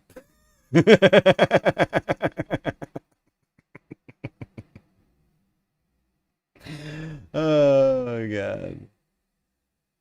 A team that has such an arrangement. The NBA and the New York Knicks are thus profiting handsomely, as well as laundering the reputation of a regime that is underwriting a militia responsible for killing people. We believe money not tainted with so much blood can come from other sponsors. The NBA just wants you to ignore this. They want to pretend it's not there, that it's not their problem. And they're assuming that this will not bother anyone enough that there will be any reputational blowback for the NBA. I think it's all of our jobs to prove that wrong. That's interesting. It's a good time to. Why don't you pull this up? Well, hold on one second. No. I don't think we need to. I mean, it is. There is self-explanatory. Yeah, this. I remember this. This reminds me of that time that the QB of the Giants introduced Donald Trump. Well, Abdul Carter stood up to him. It doesn't. I mean, I think I'm pretty sure that's Robert Kraft, owner of the New England Patriots. And apparently, I guess, is Sam a New England Patriots fan? I never really thought about it very much. Is he a Patriots fan? It's introduced Donald Trump. Well, Abdul Carter stood up to him. I mean, for those not watching, just in case you missed it, it wasn't just Robert Kraft. It was a picture of Robert Kraft and Benjamin Netanyahu with Bibi touching the Patriots helmet and the Super Bowl whatever trophy in front of two, actually I think it's one Israeli flag and one American flag and menorah. Of the Giants introduced Donald Trump. Well, Abdul Carter stood up to him. It doesn't. I mean, I think the real exhausting. the real through line here is owners. Yes, exactly. Right. This is the problem, is that James Dolan's a despicable person, as is Robert Kraft, and the fact that these billionaires get to make decisions that redirect the fans' money and energy towards causes that are genocidal and horrible is a systemic issue. Public as ownership. As a Green Bay Packer owner, I would say not all owners. Not all owners. Not all owners. Green Bay Packers are basically the only team Now, in how North are you America. an owner of the Green Bay? Could you buy in? Out of state, you can. Yeah, oh yeah. Basically like a certificate. I don't have much voting power. Yeah. But I know that the expansion. Also, that's not allowed anymore. Yes. The Packers model. So. Oh yeah. They've basically banned it from the NFL. They've said that it can only be that is the only team that can be structured in that way. The Winnipeg Blue, so whatever, the CFL team from the Winnipeg is a nonprofit, publicly owned, is the only professional sports team in the Western Hemisphere that is completely nonprofit. You can't even get stocks in it. It's just owned by the community. Blue Bombers. Winnipeg We got to Blue get Bombers. on that. Can we at least cover this story though in a fun way? I appreciate what you were trying to do there, but like it actually is making the news. This Trump interference in the NBA Finals. Yeah, I mean, people are pissed because, I mean, to the credit of the Knicks, because New York City is a big place, and it's not like the Madison Square Garden, holds 70,000 people, and because it's New York and there is such wealth inequality here, you have people who can spend $20,000 on a ticket or two tickets. It's astonishing. I think the cheapest for Game 3, first game at Madison Square Garden tonight, and first NBA Finals game at Madison Square Garden since 1999. Minimum ticket for the nosebleeds is $7,000 a pop. It's absolutely outrageous. But the best part about these Knicks postseason runs have been the parties that are outside, the watch parties, the regular fans that are coming out and showing up for the team, even though James Dolan is such a piece of garbage that he does absolutely nothing and seems to get off on the idea that these finals tickets are more expensive than anything. It's cheaper for a New York Knicks fan to fly.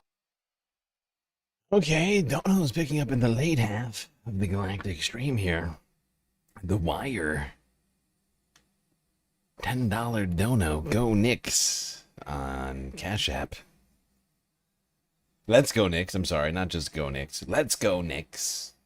5 exclamation points.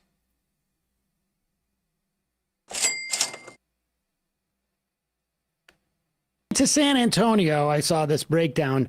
Stay in a hotel for a night, buy a ticket there. Mm-hmm. Which they sure did in Game 2. Yeah. It was true in the Philly series, and it was true in the Cleveland series, too. And Trump was asked about this. This is 23 on Air Force One because he's showing up to the game and causing additional issues. The tickets were already that expensive before this, but because Trump is showing up to the NBA Finals, to Game 3, this bandwagon fake fan that never cared about the NBA until he gets to show up at this historic event and ruin it for the many, many New Yorkers who have waited decades for their entire lives to experience And this. I actually was saying they're actually better when Ewing is out of the lineup because they play faster and more free. It's canceling all of the watch parties outside of MSG, and you have to show up 2 hours early to get into the stadium because of the security detail. There are quotes from Obama, and we're no Obama defenders here, but back in the day, him saying that he didn't go to these kinds of events despite being an NBA fan because of the hassle it would create for everybody. It's bad It's going to be politics. such a nightmare, and Trump does not care at all. Oh, what Trump does not care. Let's listen to what Trump had to say about it. At the game you're going to, the cheapest price for the game 3 you're going to is $8,000. Everyday Americans can't afford these sports. Well, I know, but they can watch it on television.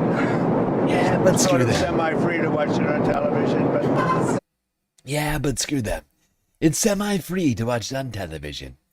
Now, what percentage of Americans do you figure actually have cable still? Because that's what he's referring to, right? Like, who has cable? Semi-free. Semi. What does that mean? Semi-free. He thinks that, like, to him, cable's free. Like, when you're a billionaire, like, the $100 it costs for cable, that's free. It's semi-free. Basically free. What do you think about it? that's the way life goes. You have That's the way it development. goes. Now, if the team wasn't a big success, you could go very easily. So, you know, you can do that too, but that's the way life is. Right. The only reason you're that's the way life is. That's the way it is. I mean, honestly, I think this remember is when I was born, and my father only had several $100 million. And at that time, if the ticket prices were, he might not want to go. Yes, Yeah. I wanted to say pick up an island in Albania. I wasn't able to do it back then. Able to do it. You'd have to buy one in Latvia. This mother effer brings his loser awful energy to you the said it. dang You said Knicks. I'm going to lose my mind. Oh, you If said it he- twice. He won 2024 in a landslide. What loser energy. He also won 2020 if it wasn't 3 rigged. times. I You mean, worried he's gonna upset the karma or He's the something? most I'm a winning little president bit. since FDR. I said a little bit of the L word there, You which guys I said it wasn't 3 supposed to times. say, even though I was trying to. I'm over here. I'm counting it. That's 3 L words. Okay. I can't remember who was who. It was either Emma that said it 2 times or Brian, but there was 2 on one side and 1 on the other side. That's 3 L words, and it's too late now. L words. I mean, look at Sam. Look at how. Look at Sam.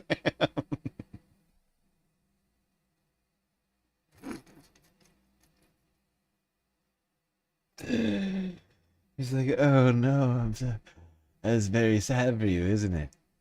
Very sad for you, isn't it, Emma? You said the L word. Will you remind us again what the L word is again, Emma? Like, that's what Sam is thinking right now.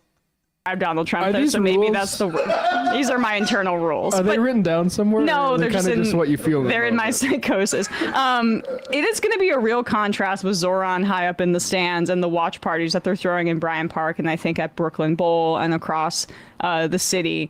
And Trump saying there that you could just, who cares? You know, that's the way life goes. You could just watch it on TV. It's semi-free. I mean, it may be worth it to watch like what happens when they introduce Mamdani and he waves to the crowd, and then when they introduce Trump and the crowd boos. I mean, But that's my especially- biggest fear is the crowd's going to be so rich that they're Exactly. not going Yeah, to boo the hell out of exactly. Trump. That's It's a my rough big fear. sample. I'll say, like, Yes. that's the one thing about Trump going that I appreciate is making all those rich people have to line up for 2 hours to get Seriously. into I know. I had that exact.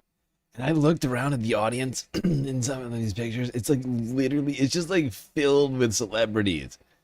It's like whatever what is what's MSG's fucking,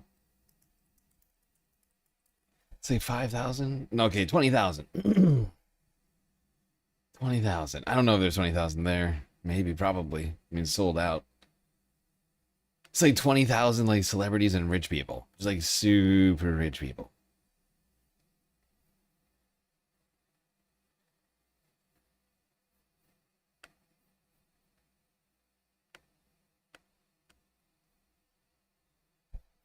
Well,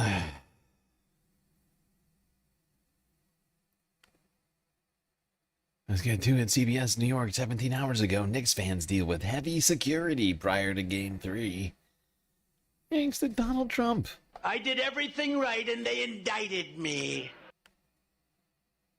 Courtside seats cost $188,000. All right, now let's head outside the Garden. Dick Brennan has more on the expanded security measures we've seen tonight. And Dick, I don't know when at any other time it's Yeah, and I saw a bunch of like centimillionaires and billionaires in the front row. What's 188,000 to a centimillionaire and or billionaire? Nothing. I think it's nothing. It's like you and I thinking about like filling up a bowl of cereal. That's what 188,000 is. this difficult for people who paid good money for these tickets to actually get inside to see the game. Absolutely, Jessica. It's unbelievable just how locked down these streets are. You rarely see this in New York City, but it's almost absolutely quiet except for a bunch of kids over there screaming. I can tell you all night long, this has been going on for hours, of course, increased security because President Trump is still inside and you don't have those fans milling around the Garden. But as you suggested, Jessica, in the meantime, it was very difficult for fans who wanted to get to the game. I just moved here a week ago. Go Knicks. In their first finals game at the Garden, Knicks fans were pulling for another victory. They have a really good team chemistry, and so I think that'll help them get a quick sweep. President Trump was among the spectators, but his visit had arriving fans full of frustration. It took about a good 50 minutes for us to get over here, and it was just a few blocks. Have your tickets ready. Have your tickets ready. Damn. Next tickets ready. The NYPD had metal detectors all around like the the president garden, came to and that town. had some Oh, folks wait. walking in circles. It's so overcrowded. Everybody cared about the Knicks and the Spurs, and Yeah, seriously, this is super unthoughtful. This is already like a super like difficult event to deal with, crowd-wise. And Trump just shows up and throws a massive wrench in the whole thing. He's like, I'm showing up. I'm coming for the game. And the people are like, wait, what? Yep, I'm coming. The president. I think security has to completely change in like 48 hours. It's fucking ridiculous. yeah, but you gotta understand, people have a life 24/7. So even though it's a game, what are we supposed to do? Now, there's a few minutes left in the game, but President Trump is still inside. Now, that's very important because whenever he moves, everything stops. That's cars and that's people. So if he waits till the end of the game, it's possible that some of the fans inside will have to wait, but we just don't know yet. He might be getting out of here. But in the meantime, this area all around Midtown remains locked down. That's the latest from outside the Garden. Jessica, back to you. Such a fascinating sight to see a completely empty area around the Garden on the night the Knicks are playing. All right, Dick, thank you. Right near the Garden, fans are watching the game from the rooftop of Roberta's Pizza. Steve Overmeyer is there with the party underway. Steve. Yeah, without a doubt, Jessica. I mean, just behind me, that is where the Knicks are playing in the NBA Finals inside the Garden. But all across the city, there are little versions of the Garden on rooftop bars, in living rooms, on street corners. It's a place where all of these fans, strangers, find ways to become friends. And for a night, New Yorkers are reminded that we're all pulling in the same direction. We've been waiting for this our entire lives, but it's been 27 years since we've gotten to this point. I mean, I was 10 and 15 the last two times the Knicks were in the finals, and I never thought in a million years I'd have to wait this long to get back. And it's the entire city is just like ready to explode. I mean, we take over every opposing arena. I mean, like, I can't even afford to get into the building here because everybody is so die-hard about the Knicks. There's no other fan base in the city like this. It's all about the Knicks. Wow, this guy's really, really excited. Look at him go. Let's go! Let's go! Let's go! He went from like a 2 to a 10. Can't help themselves, so excited for what's to. Like I went from like a 2 to a 10 in like a half a second there. He just turned the switch on and he was just losing his freaking mind.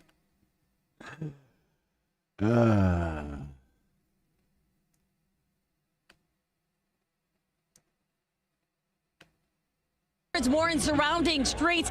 Now, I will tell you, I've been to many watch parties, and this one feels a little different. It's a nail biter. These fans have been glued to every move and every bucket. You hear a little cheer, but it's not what we're used to. So right now, Nate from the Bronx is joining us right now. You got here when the doors opened at 6 o'clock. You've been getting everybody hyped tonight. What's the overall feeling? And 100 to 106 right now in the post game. It feels great. It's a close game. I'm holding on to Brunson like I'm holding on to faith and hope, okay? Let's go. Let's so you go. still have hope, and we have Courtney over here. Courtney, you flew in all the way from Florida to catch this watch party. Are you still hopeful? Oh, of course, man. Rest in peace to my brother. He's been waiting for this moment. We've been waiting for this moment, and we're going to bring it home, baby. Were you alive when they came to the finals back in 1999? I was alive, but I didn't have much recollection, you know what I'm saying? So you're ready to watch them win? I'm ready, baby. Jessica, they're hanging on to hope out here. They're ready for another win tonight. It's a close game right now. It's why we're seeing a lot of the fans glued to this massive TV, hopeful that they're able to win this game tonight. Reporting live from Bryant Park, Eddie Guajardo, CBS News, New York. Just a few minutes left. Yes, indeed. Still, watch parties across the 5 boroughs, but One planned for outside of Manhattan. I keep saying it. Madison Square Garden. What is wrong with my brain tonight? Outside of Madison Square Garden in Manhattan is. It's because I keep meaning to say that sentence and I just brain words not working today. But that one canceled because of the president. Massive fence around the garden.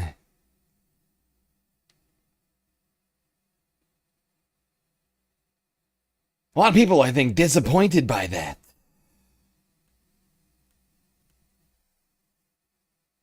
All right, let's go see the motley crew.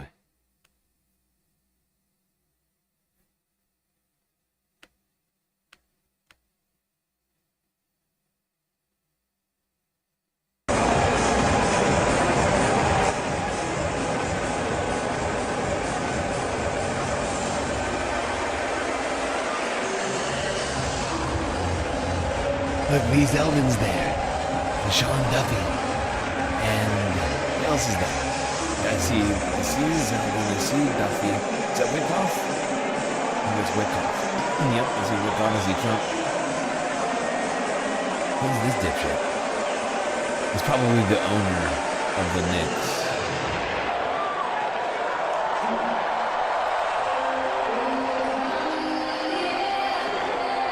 Yep, I think so.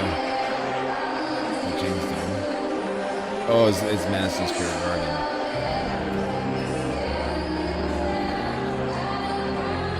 Yeah, he's the CEO of the MSG network. Yeah.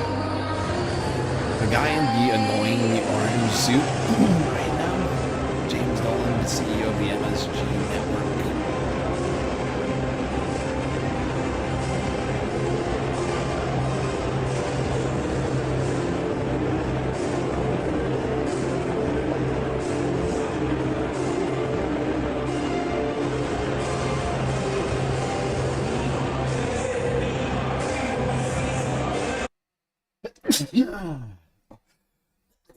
Oh yeah, sorry. I can't quite tell who the women are. I know there's at least 2 women here with the boys, but they all of the like the Trump women, like all the Republican women, they all look the fucking same. Right? Like all the ones that are like in the MAGA crew, like, they all have like the same makeup and hair and outfits. And like, who the fuck is this one? Can you tell me? It could be like 30 different people. Like, I could say, oh, I'm just trying to think. I could say so many different people, and you would be like, yeah, that could be that person.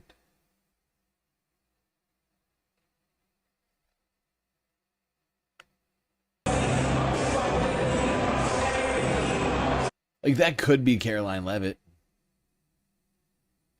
But it could also be... This is the very definition. It could also be Ivanka. Totalitarianism. I mean, like, honestly, they from in between, from like across on the other side of the glass with all the glare, you really can't tell me for sure.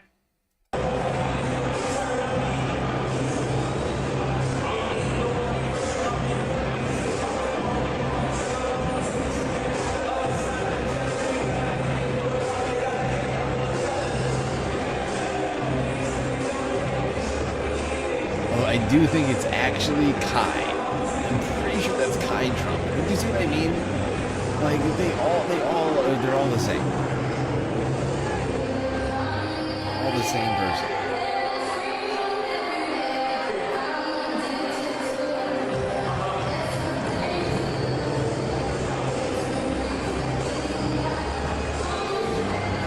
Mar-a-Lago face, yeah.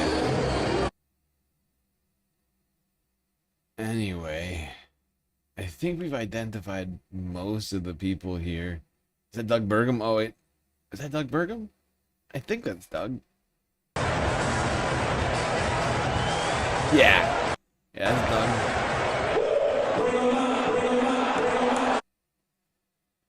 Yeah, Doug. Oh, with the lights on, it's much easier. Yeah, Doug, Kai, Sean. Fucking Lee. Zeldin over here, fucking EPA douchebag.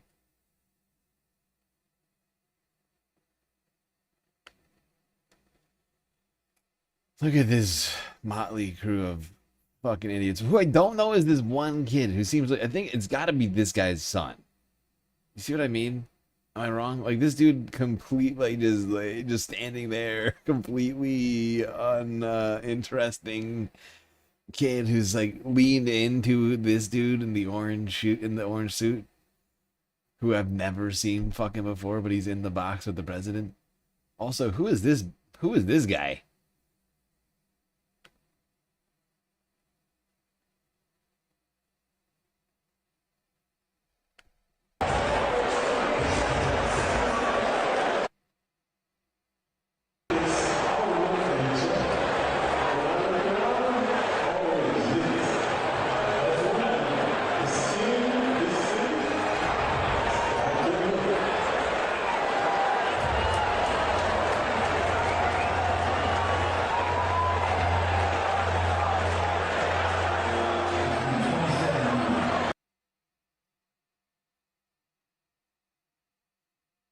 Sorry, we're switching vids. There we go.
You notice that for the first 4 measures of the Star Spangled Banner, Trump is just standing, just arms limp at his sides, doing nothing? Ridiculous. Why is he doing nothing? Usually he salutes, which is deranged in its own right. But he's not even putting his hand over his heart, doesn't care? Doesn't love America? This should be a scandal. This should be a scandal. Trump hates America. I thought this was America. Huh? Isn't this America? I'm sorry, I thought this was America. Boo.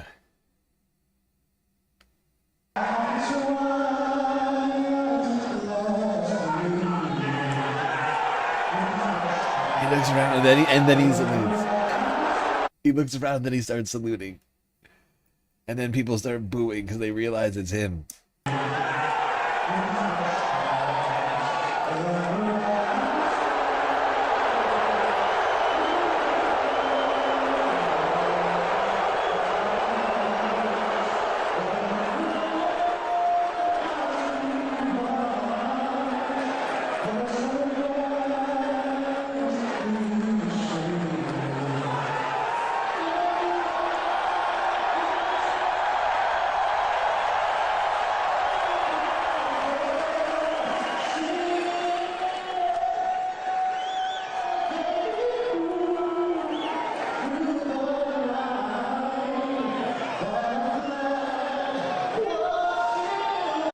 Apparently people were giving out like guides on how to boo the president so that it didn't jinx the Knicks. I'm not sure it worked. But you know who I think actually jinxed the Knicks is James fucking Dolan. I just realized that as the CEO of the MSG network, he's also the what do you call it? The chairman of the New York Knicks as well. So this guy is the one jinxing them. He shouldn't be in the box with Trump. That's a jinx. Why would he do this? Why would he do this? He's the one who's jinxing, who's jinxed the New York Knicks here. He should be ashamed of himself for that loss. You should be ashamed of yourself for having that thought.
I believe that's a fuck Donald Trump chant right there. And Kai is confused, so she's clapping because she's a dummy. Oh, Kai, you idiot. I love how she's clapping along with it like a moron. And Trump is clapping too. They both clap and Trump stops immediately.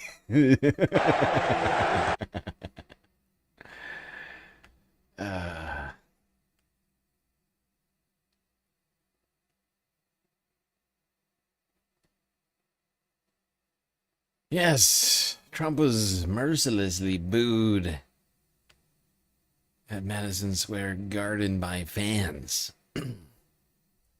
Utterly shameful that he would show up. He's not even a basketball fan. He can't even name his favorite team. His fake fucking fan just showed up.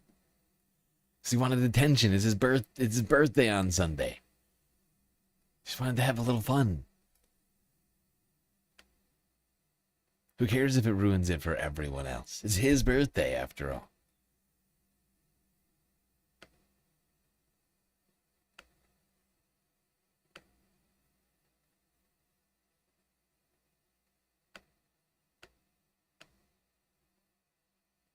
Yeah, no hand on the heart either. Breaking moments ago, Donald Trump was just... It's shameful. The whole thing is shameful. He shows up, and he does insult... And how far in on this are we? At this point... Well, not quite yet. We'll get there. We'll get there. Booed at Madison Square Garden during the national anthem at the NBA Finals in New York City. According to our own Chris Hayes, who posted on Blue Sky, quote, "They tried to show Trump on the Jumbotron during the anthem so people wouldn't boo, but the boos were immediate and so loud they came immediately, off the if not after sooner. a second. Take a listen to this.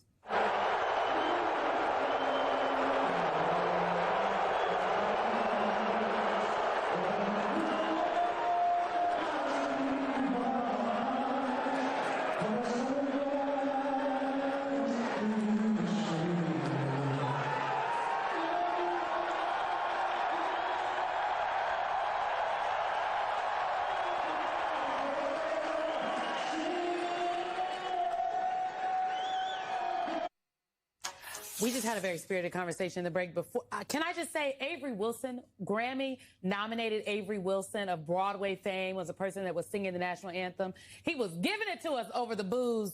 He's a huge Knicks fan, and which is why he was asked, and he's thought of as a good luck charm. But dang, not to have Trump come into your game where you singing. Ooh. And that's tough, and I get the thinking.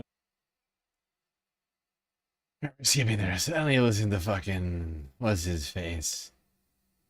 I always forget this idiot's name, this Muppet.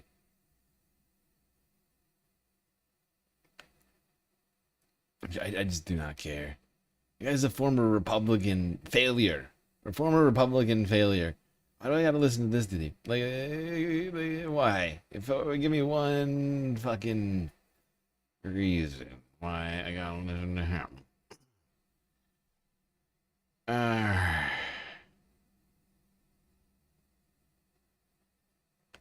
Let's get the booze from another angle. What do you say? I want you to get a full experience on this boo.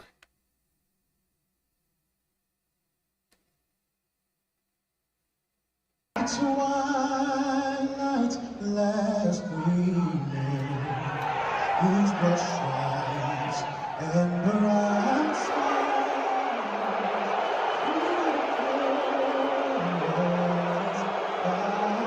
That's a really good, it's the very best angle everybody is saying.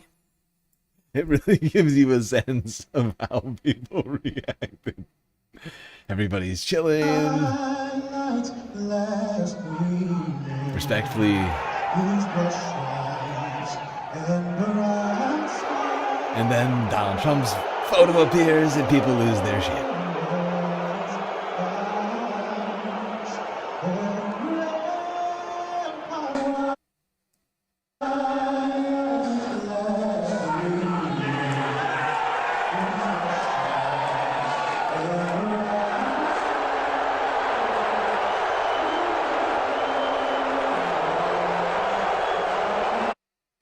It's a lot of booze. Lot of booze. Yeah, he's not really, he doesn't seem welcome there. At Madison Square.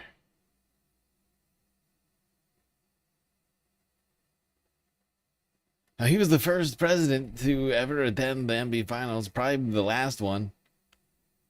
It's the only one psychotic enough and narcissistic enough, deranged enough to do this.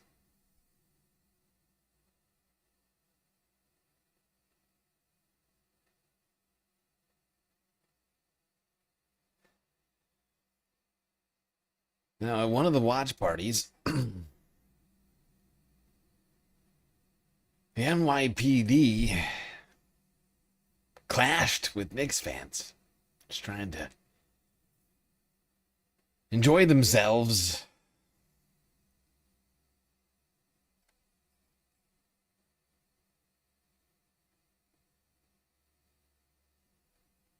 Oh shit, my phone is dying. Don't do that.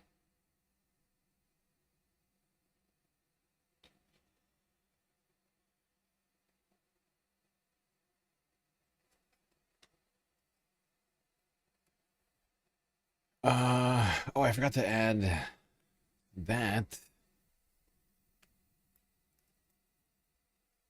10 bones. Cash App. There we go. We are really on. We made a huge. We haven't quite completed it. I'm not going to end the stream. We made so much. We made up so much progress. Like at the very end of the galactic content goal timer. I'm gonna add some more time to that puppy. Because we are like 80% of the way through it already, I think. If not more. More actually. We're hella close. Like less than 10 bones away from completing it.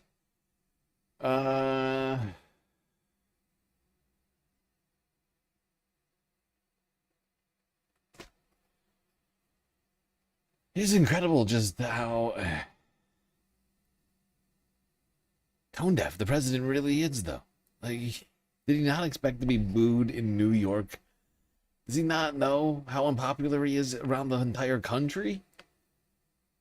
Gas prices as high as they are, in the state of New York, in the city of New York. He's unpopular in red states at this point.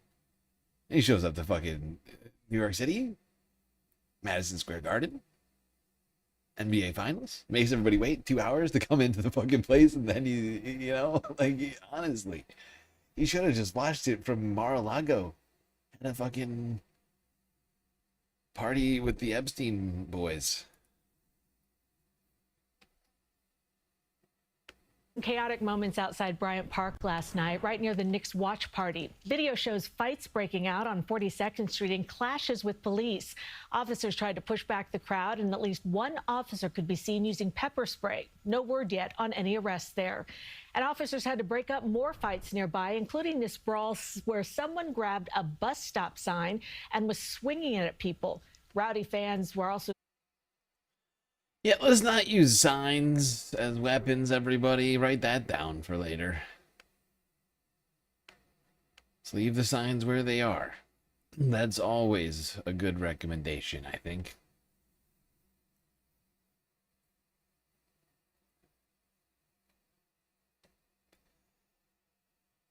Oh boy, things very disappointing for New York last night. Losing by just a fraction against San Antonio. What was the actual final score now? I can't remember. 113, 116 or something like that? 111, 115. Yeah, super freaking close. One more in New York before they go back. San Antonio.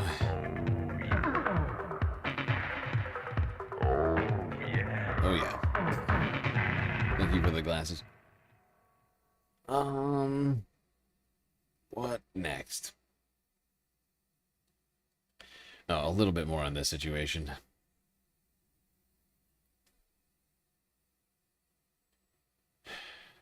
It's shocking. I'm actually floored. Right? Like, I mean, President Barack Obama was a big basketball fan, and arguably a much bigger basketball fan than Donald Trump. Like, he actually made that known. Like, he was playing basketball, right? Like, there's... Like, he actually likes basketball. I've never seen Trump take an interest in basketball ever until today. Until like yesterday. And... it's very, very stupid. And there's a reason why no president has ever shown up before, because they all knew that it would just create a massive security clusterfuck for everybody just trying to enjoy themselves. It'd be a bad look for them, you know? That they would alienate more voters. Now, the US President Donald Trump has been roundly booed in New York as he became the first sitting US president to attend a match in the NBA Finals. It came after frustrated ticket holders had waited for hours in lines that stretched more than 2 blocks outside Madison Square Gardens due to the intense security restrictions that came in with the president's appearance. In the game itself, the New York Knicks took on the San Antonio Spurs in Game 3 of the best of 7 NBA Finals. The Knicks won the first 2 games, but this time the Spurs got one back, partly thanks to their French superstar Victor Wembanyama. And our reporter Sarah Anderson was at the game for us.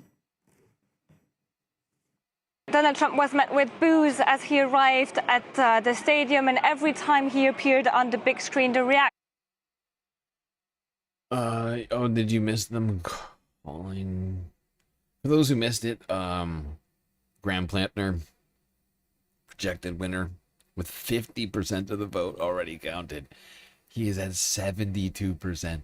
It's incredible that he's held these numbers. I was sure that he'd come down. I was like, there's no way. There's no fucking way. He plateaued at 70%. Look at it. 47.6% of the expected votes in. And he's got 71.7% of them. That's wild. It's a wild no. That's a blowout.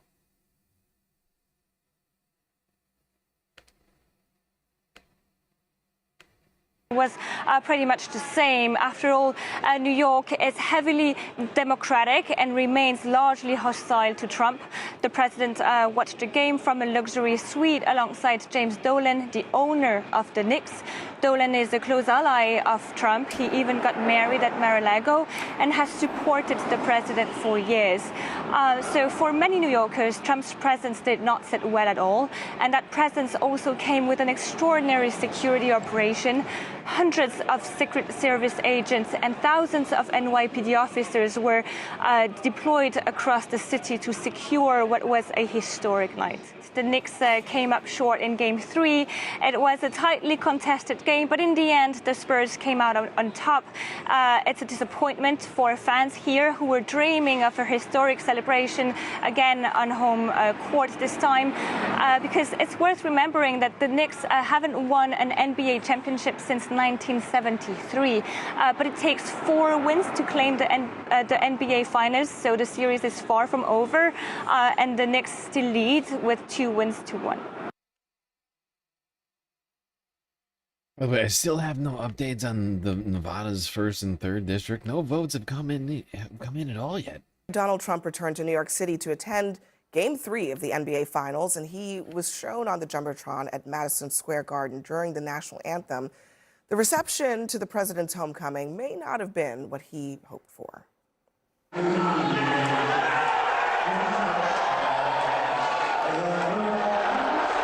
Let's be real. Donald Trump isn't a real New Yorker, okay? He's left. He hasn't lived in New York for a really long time. He's been a Florida resident for a very, very long time. Like decades at this point. Guy doesn't care about New York.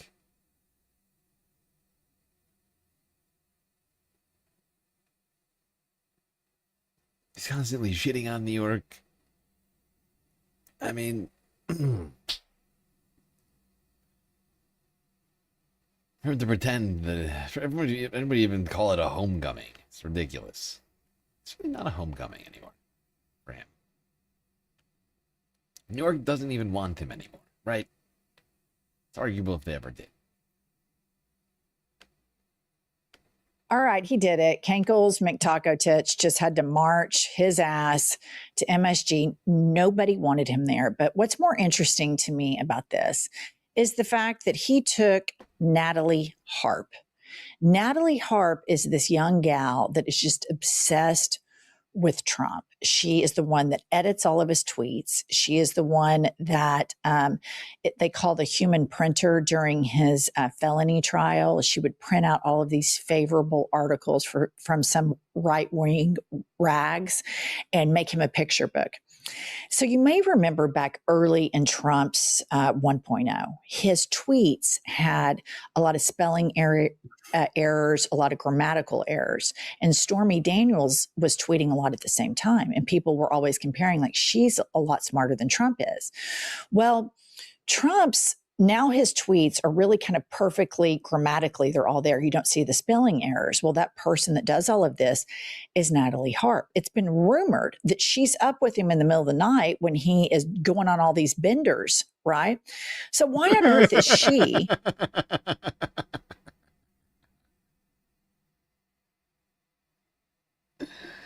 You know, I'm imagining right now Trump, you know, like pants down at his ankles on a toilet with Natalie perched over his knee, like watching his tweets and going, "Oh, Mr. President, no, that's spelled Khamenei, Kham." Like, can you imagine? Anyway, yeah, there's like a photo of them, a couple of photos of them looking very comfortable. Kai was, of course, there too. That's not her, but I think there's one of them like in the. Did they have it up, or where is it? No, where is it? Like there's one of them like in Air Force One. Is it this? Where'd it go? No, that's not it either. God damn it. I don't know. Yeah, it's not that important. I'm sure there's something in the prenup about Trump being allowed to do like Blumpkins or something like that. Like tweet related Blumpkins.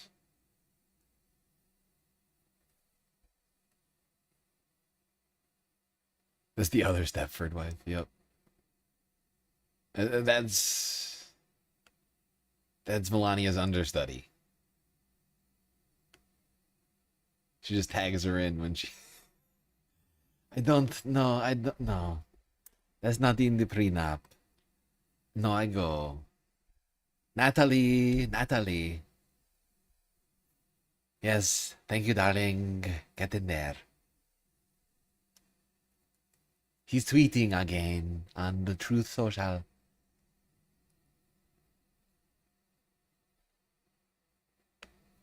ABC was like, no, you don't get it. You don't get it. If we just like show him, if we just show him during the national anthem, nobody in New York City is gonna boo the national anthem. No, of course they're gonna boo. Like Madison Square Garden thought, oh, we'll show our beautiful president during the national anthem, and then maybe they won't do nothing about it. Well, of course not. Of course they're gonna fucking boo him.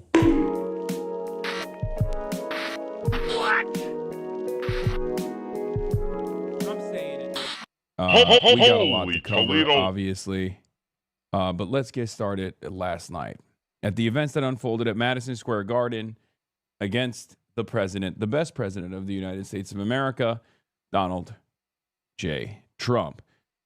Yo, I blame Donald Trump. He should have never came in the first place. I don't know what the f is wrong with him. I suggest you stay inside. Every ref after the game, he's finding him. Fuck Trump. Next game in the biddy, no Trump. It's Trump's fault. Trump, you're a bad luck charm. I just want to point out to everybody, if we're going to talk about, I was trying to avoid talking about this, but if we're going to blame anybody, we got to blame two people, actually. We can't just blame Trump. 50-50 blame is Trump and James Dolan. Okay? He's the one who gave him the box. I'm sure he could have prevented Trump. I bet it was in his box. You know, he's in charge of all activities, you know, at Madison Square Garden over here. And I think he's over there. He's standing, you know, next to the president, the man who represents the organization, bringing bad juju, I would point out. It's not good juju, I know that much. I'm not an expert in juju, but that's not good juju. If anything, it's mediocre juju. Is that what you want for the finals?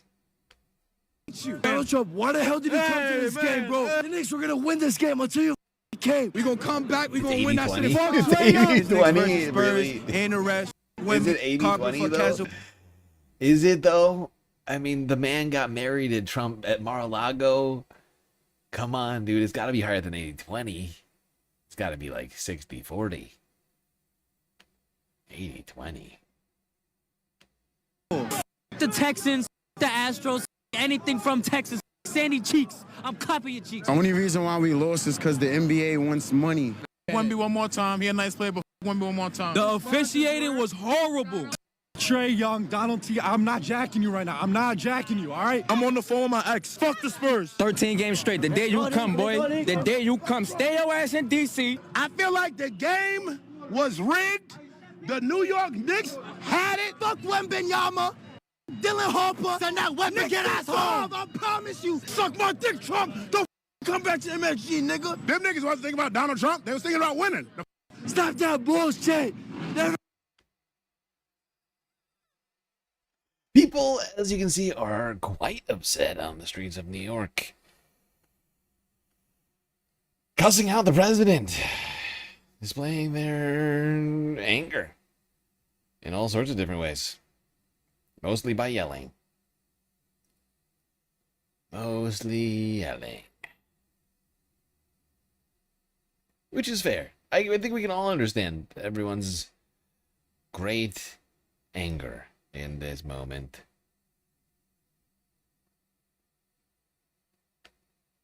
The owner's not sleeping. He's just sad because, you know, he's He's made some mistakes. Okay? I made a huge, tiny mistake.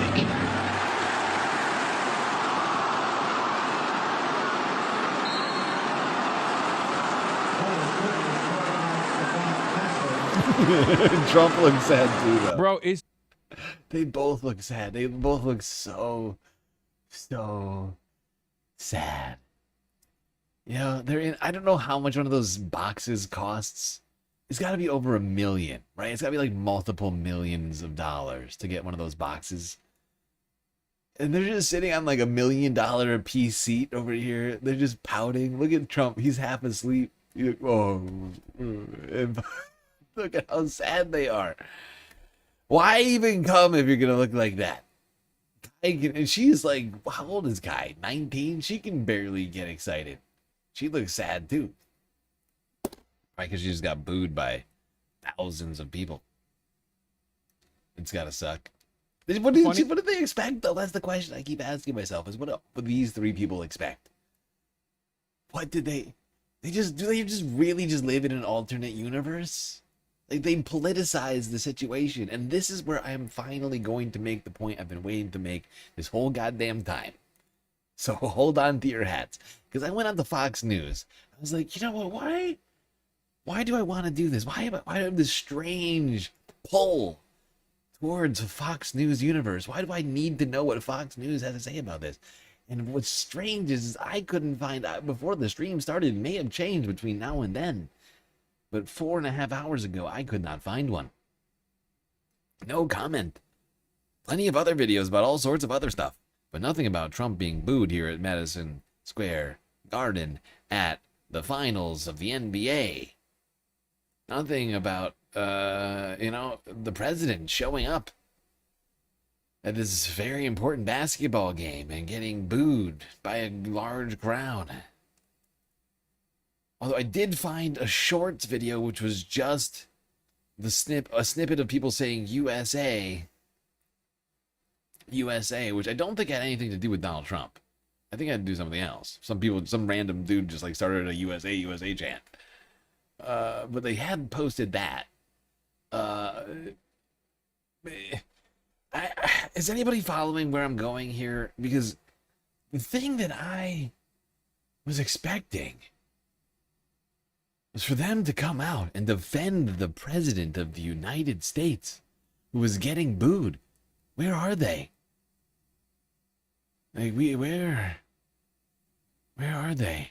They must rush to the defense of the president and defend him.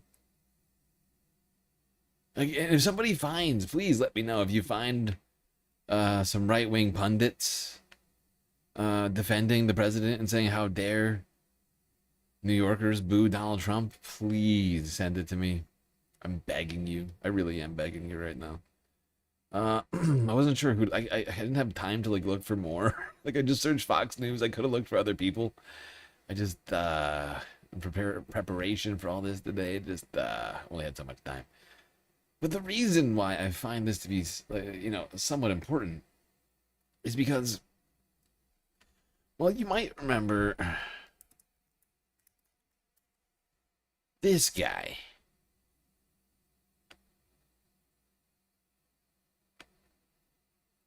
Remember this guy? Guy by the name of Colin Kaepernick.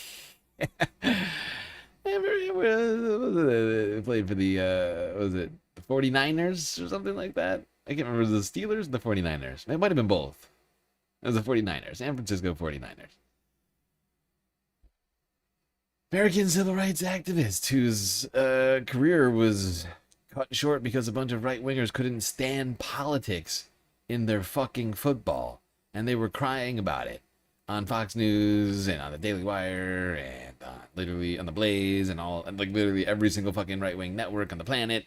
They were like, oh God, Colin Kaepernick, he kneeled during the anthem. Oh God, Colin, how dare he? This is the end of Western society.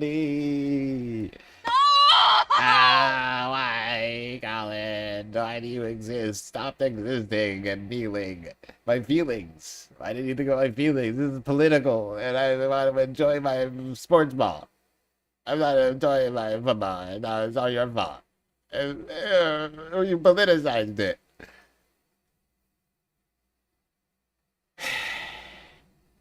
Now, not only did the president politicize it, I would like to point out he forgot to put his fucking hand over his heart. He didn't salute. He didn't put his hand over his heart. He just stood there, slack-armed, for like, entirely like 5 or 6 measures of the Star Spangled Banner. Which one's worse? Which one's worse? I'm just asking for a friend. Like a bunch of friends, actually. I'm asking for a bunch of friends. What's going on here? Anybody? Can anybody tell me what the fuck the difference is here? Which one's worse, actually? Because I feel like one is way worse than the other. The billionaire president politicizing things, or just a guy, you know, a wide receiver, whatever, fucking tight end. I can't remember what fucking was he a quarterback? I can't remember what fucking position he played. I don't pay attention to fucking football. I've never cared about football. But like, I'm just asking, just wondering. Is it just anybody?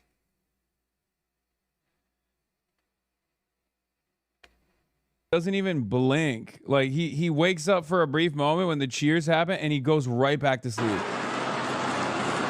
Right back to sleep. Dolan is regretting inviting Trump. No, man, these guys are assholes. They don't even care. You don't understand. He got great prestige out of it. Extremely wealthy people? Are you kidding me? They love this shit. They're like, oh my God, I love this dictator. I love the dictator pedophile president. He's going to give me great contracts later down the line. That's all they give a fuck about. The cost benefit analysis in that situation is, who gives a fuck if my lifelong paying fans of this team, that is the lifeblood of this team, as the backbone of this goddamn team, have to sit outside Madison Square Garden for like 4.5 hours, can't bring anything into the garden. Who gives a shit if they can't have a watch party outside? We got the president here today. The most unpopular president of all time, by the way, but we got him in here. Ultimately, that cost-benefit analysis works out for Dolan. It works out for Adam Silver. It works out for these unbelievably wealthy people because they know as long as they dick suck Trump, Trump is going to, on the back end, offer them better contracts. Trump is on the back end, is going to extend favorable contracts to them, allow them to do whatever kind of corrupt thing that they want to do. That's just how it works. These guys know it's quid pro quo. Meanwhile, by the way, I'll be honest, the Knicks fans outside did get a little crazy. They were beating ass. And people were upset. People were upset. Everyone was expecting one thing, and they had their hopes dashed. You know, that's it's like, I kind of understand people being upset about this one. Like, it's not just like a game, right? It's not just like one. It's like he didn't just show up to a game. He showed up to the NBA Finals Game 3 for a team that hasn't been to the finals in 30 years and is hasn't won a championship in like, I mean, like 50 something years. Can't remember the last time. I certainly wasn't alive in this quadrant. You know, people are like, oh, you took away this, you took away that, you jinxed. I mean, I don't know. I kind of understand it. I mean, the fact is I've lowered my expectations on the Knicks so long ago that because I haven't been watching the games, it's hard for me to get as amped up as everybody else is. But like, because like, I don't know, after Ewing was gone in like the early 2000s, why am I going down this road? The point is like, I don't know, I kind of got off the Knicks bandwagon in like the late teens, and like, I can't even call myself like a true fan like I know so many people are. And like, I'm still like, I still want the fucking Knicks to win. Don't get me wrong here. I just don't want to be accused of bandwagoning either. Okay, I just want to be clear. Right? And And so, but like, it's just like, I can totally see how people will be upset about this. I can't muster the same level of anger over it. I'm too busy with the news. I'm too busy with the news. I haven't watched, like, I literally haven't watched a full season, preseason, season, or postseason game since the beginning of the 25-26 season. Okay? That is where it is at. Okay, I don't know if you noticed, I've been a little busy. There's been a few things happening in the world, in the United States, that aren't sports ball. You know? I'm a basketball fan, actually. It's my favorite sport to watch.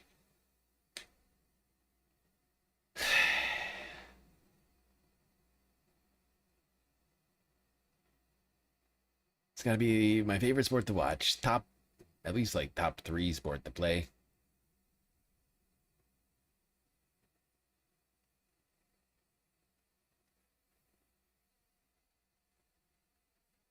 I haven't been able to do it. Now Trump is just kind of ruining it.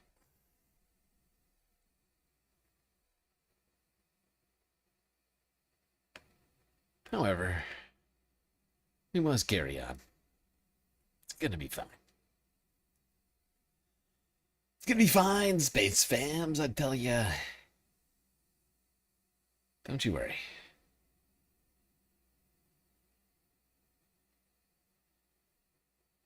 So a lot of games left to play here.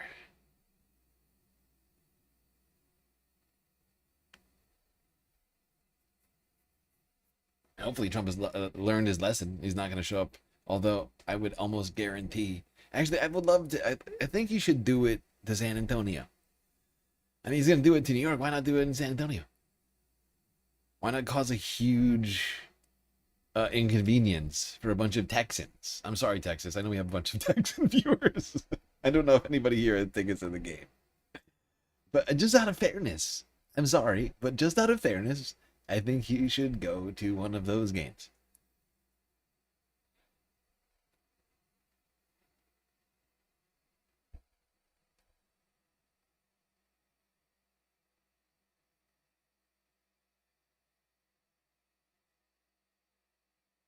Don't worry, Nixon 6. Okay, Disco. Okay. Well, you have money on the game?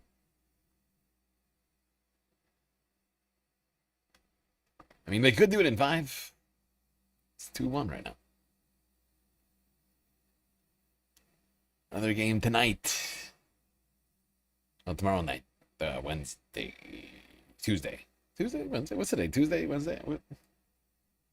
It's Wednesday, right? I can't fucking know. Now I have to look it up.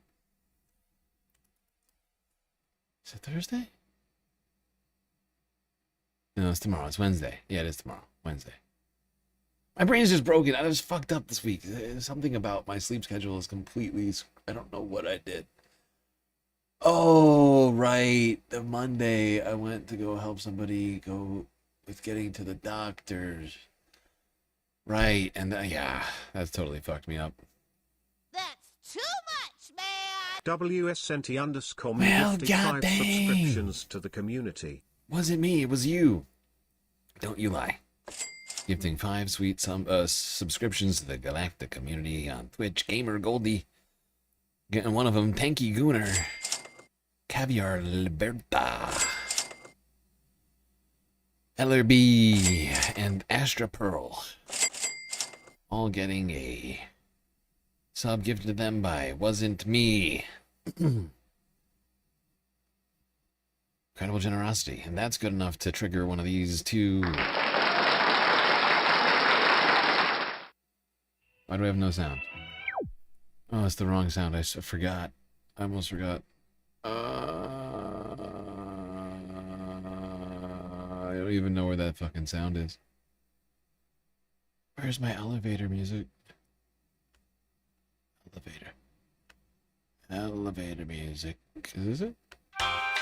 Yep. Nope. Don't do that. Come on. Don't be a dick. Oh, God. WSNT_me just chilled 300 bits. Good God. Wasn't me.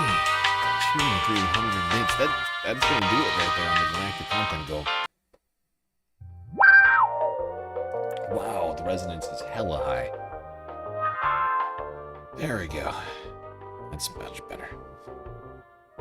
We need confetti. And you know what? Whoa. Wait, was that it on the sound? Hold on, is that the wrong sound shot? I think it is. You bastard. Why would you do this to me? There we go. That's the should delete this one. I don't need this. I don't need this. Alright, I'm changing the confetti color. I don't know why, I'm just feeling it. Summer's here. Just need some new colors. What do we got?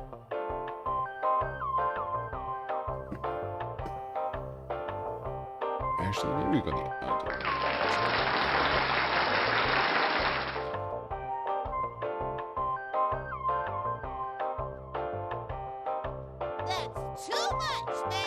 WSNT_me gifted 5 subscriptions to the community. My God, was it me continuing to give subs even though they know perfectly well that we've completed the galactic content goal? Incredible generosity. Hype train started. Yes, I can feel the hype. Oh shit.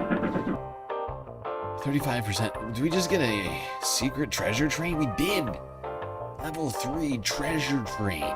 Gifted subs. Now 35% off on 5+ gifted subs on Twitch. Until the end of this train. At least for the next 4 minutes and 20 seconds. Good God. Incredible generosity. Incredible. I'm gonna end the galactic content goal on Twitch.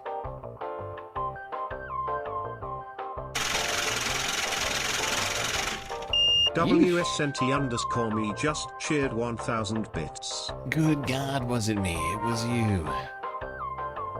Extending. Omega 5 tar gifted 5 subscriptions. Omega Star. to the Wow. community. Wow. Omega Star gifting 5 subs. So many gifted subs.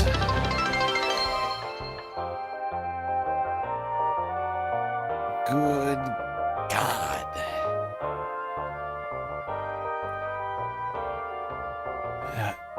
Hold on, let me at least say who got them.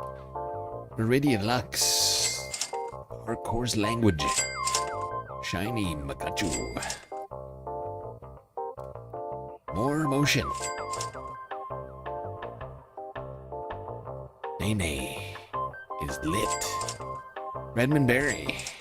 TDX Sethri. Yellow Cake. And Jody Ray. All getting a sweet gifted sub from Omega Star and or wasn't me on Twitch. Incredibly generous. Completing the galactic content goal big time. Big time. Alright people, we are ending the confetti party.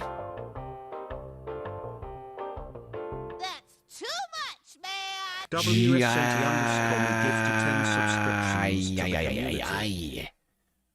Wasn't me. 10 more gifted subs. Treasure Train now level 5 completed. This is ridiculous. This is ridiculous. We need more confetti. We need more confetti.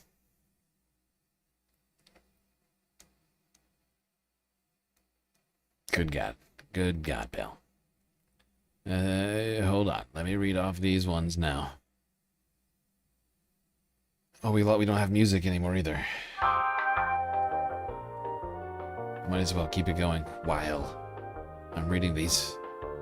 We are like 10% away from a level 7 hype train. It's out of control. This is out of control. Comrade Simon, recipient of one of the subs, Coley Dover, Machu Pow, Atlantic Tuna, The Spots, I Am Not a Possum, Zinmo, Damon Burrito, A Time 80, Special Lexa K, all getting a sweet gifted sub. Wasn't me. Incredible generosity being displayed on Twitch this evening. Unexpected amounts. Honestly, I'm kind of blown away. Really appreciate each and every one of you. We're hoping to keep the Galactic News Network alive. And now we can all rest assured, rest of the stream, that this thing isn't going to end suddenly. No, no, no. Nope, we completed the galactic content goal. Hold on, let me just end the bit goal. We fully completed a subscription goal. We doubled it. 25. Good God. We were like 5 subs away from completing it. And you all just kind of like went crazy. You just like went a little bit crazy. I don't know how else to describe that. I'm not mad at it. Just to be clear. Just to be clear. Oh, Megastar. Ah, feeding the puppy. Yep. Like it needs those treats. Alright. You know, we need 5 hours into the stream. One quick galactic intermission. We need at least one per stream. It's given, as well as the after stream. Lately, we've been very short on breaks. But I must take at least one. So, we'll be right back after these brief messages. Whoa, what's happening?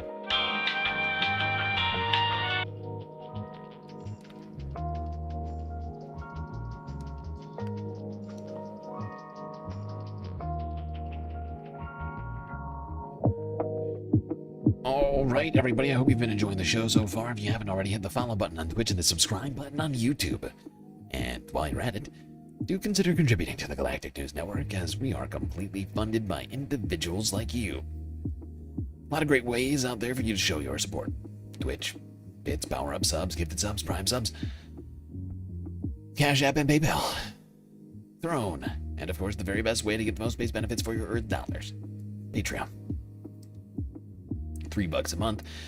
Get you access to a myriad of sweet, sweet space pennies unseen by the rest of the goddamn Milky Way galaxy. So go click the links in my YouTube channel description or Twitch bio. Find out what lies in store. Alright, everybody, enjoy the break. Grab yourselves a drink, maybe a snack, and I will be right back. 30 seconds to get to a level 7 hype train.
right, everybody. We're back. That's right. Break is over. Show is about to begin once again. So you better get back in those seats, otherwise you're gonna miss it.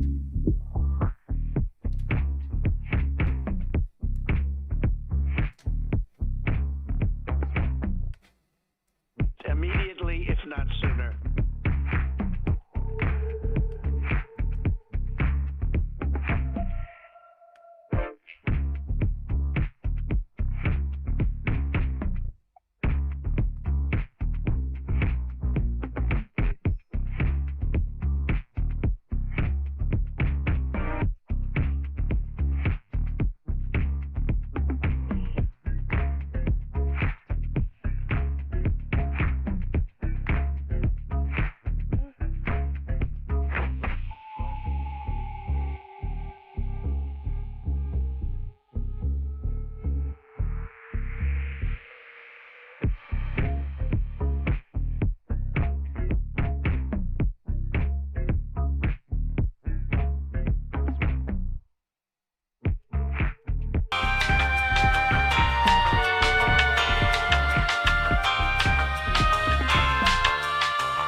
Okay.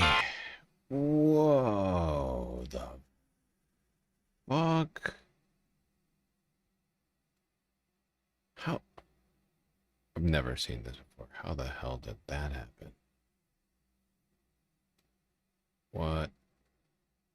What? No.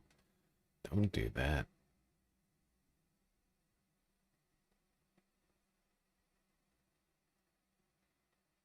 How do I delete this? Oh, I see. How did this get in here? Sorry, a wave file got like put into the sources in my stream software. It was like playing in the background. That's very annoying to me. Okay. Could people hear that? Could people hear the elevator music going? Because I couldn't until just now. Like I didn't know it was playing. I hope it wasn't going that whole time. I just noticed it. I don't know how it happened. Oh, I remember. I was like moving the file over to my soundboard because I don't have enough space. WSNT_me just cheered 300 bits. My God, so much freaking generosity on Twitch tonight. Incredibly generous. Wasn't me. Another 300 bits out of you over here. We already hit a level 6 treasure train. Still donating. Just shocking. Keeping the Galactic News Network alive, all of you. We more than exceeded the galactic content goal tonight.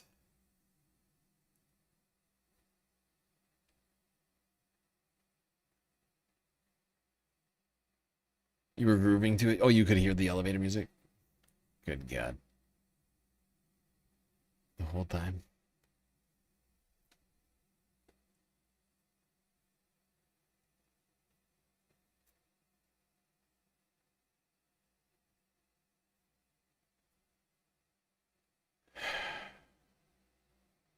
All right.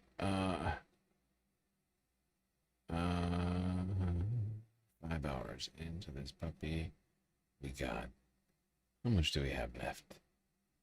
Oh. No way. How? How? What? How? What? Ooh. No. That's not possible. No, God. Oh, that's very bad. Bro, how's that only 15 videos? Oh, because of the election. I forgot. I almost forgot about the election tonight. Right. Okay. I kind of actually fully expected and planned for this, and I'm just forgetting about that now. Right. So, yes, tonight I still got a bunch of other content left for us to discuss. Just look through. Oh, fucking hell. Yeah. I'm going to hold off on a few things for tomorrow because I am hoping to do like a normal midweek report on Wednesday. I do want to cover at least in the environmental news section, even though it's got nothing fucking to do with climate change. It does have to do with natural disasters. Okay, because please shut it, Hassan. Love you, buddy. In the Philippines, over about the last 24 hours, a fucking horrifying situation has unfolded. A 7.8 magnitude earthquake, killing dozens, displacing tens of thousands, leaving just utter destruction in its wake. A massive manhunt underway looking for survivors in the rubble. This is the first video I have of this. Is BBC News from yesterday.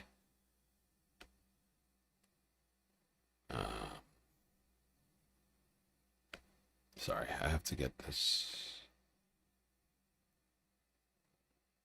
I gotta get this to the right video. Still not there yet somehow. How is this taking so long?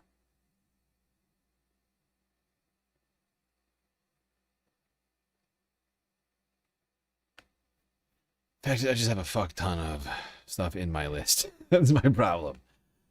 I put tons of stuff into some. I need better organization. I'm working towards it in a bunch of ways right now. Getting demonetized on YouTube totally fucked me up because it like screwed up like my financial planning type stuff, which is kind of important. Like, and it screwed up like my mind. Like adding more thoughts to it than I need.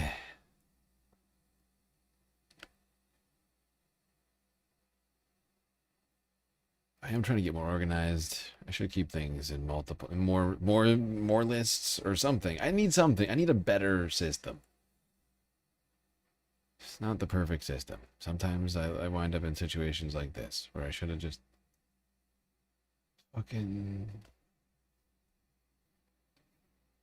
should just click this and open up another window. Omega 5 Tar just shared 100 bits. You need more stickers. I need more stickers. That's a good point. I do need more stickers. Will help. More stickers will help.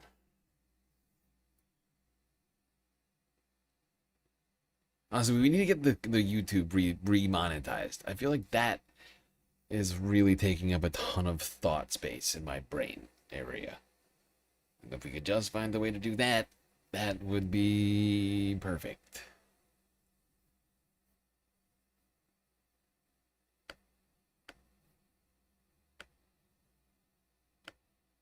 Well, let's update you on what's been happening in the Philippines. There's been a pretty bad earthquake there in the south of the country. The quake measured a magnitude of 7.8, that's big, off the island of Mindanao. 32 people, we are now hearing, have been killed. More than 130 are reported to be injured. People living in coastal areas were warned to move to higher ground, and the Philippines President, Ferdinand Marcos Jr., says he's directed all relevant government agencies to act immediately. Well, let's speak now to the President of the Philippine Disaster Resilience Foundation, Butch Mele, who joins us from Manila. Butch, good to have you. Can we have a Bob the Xenomorph emoji? Can we have a Bob the Xenomorph emoji?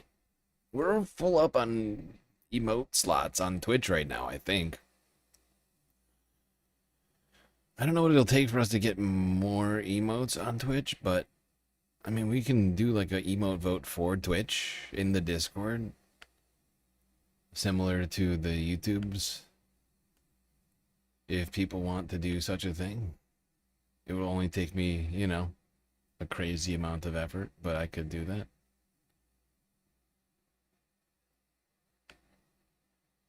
I know you are in Manila, but you've got a team, I'm sure, in Mindanao. Just tell us what's happening there. Yeah, hi, Lucy. Thanks for having me. Yes, we're deploying a team there as we speak. And from what we understand, there are at least 2 malls that partially collapsed, a chapel, school buildings, and a couple of other structures. The main damage seems to be to infrastructure in the area. One of the airports is closed, continues to stay closed, and several provinces have no power. So, Butch, we're seeing some pictures actually that have come from Mindanao. Is there a big rescue effort? I mean, if these buildings have collapsed, things like a shopping mall, do we know if there are people trapped in the rubble? Well, luckily, Lucy, the earthquake happened sometime around 8 or 8:30 in the morning, and the malls were closed. So there was hardly anyone in the malls at the time. So from what we're hearing, at least so far, we don't have all the information right now because it was so recent, casualty rates seem to be relatively low for now. We were asked earlier to get, because we're a private sector group, to get miners from other parts of the country to be ready to send them over there to Mindanao, which is in the southern part of the country, to help rescue victims. But so far, it doesn't look like we're going to have to do that. But have you? This guy is trying to sound pretty calm here. While chaos was ensuing in the country. I mean, you can see the images. Buildings completely toppled. School children running. And some of these pictures are just horrifying. It looks like entire city blocks just completely demolished. 7.8 magnitude is very high. I don't know in what percentile it is, but it's high. In the Philippines after a powerful 7.8 magnitude earthquake hit the south of the country on Monday. At least 37 people were killed and more than 200 have been injured. President Ferdinand Marcos says he has ordered an immediate disaster response and suspended schools. The epicenter was 13 kilometers southwest of General Santos City, that's in Mindanao, the Philippines' second most populous island. The country is located along the Pacific Ring of Fire, making it one of the world's most disaster-prone nations. Let's go to our correspondent, Barnaby Lowe. He joins us from the capital, Manila. Barnaby, so it's been more than 24 hours now since the earthquake. It was a strong quake. Do we expect the death toll to increase at all?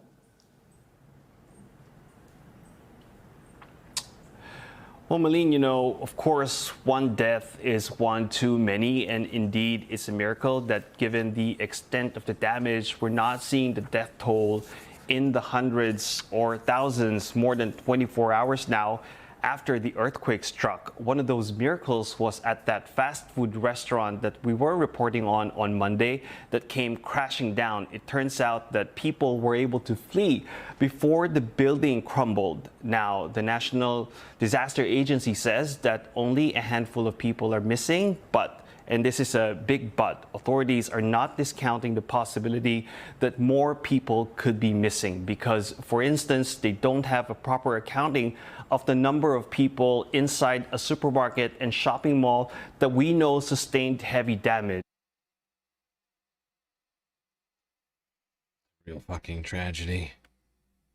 Now there's Al Jazeera.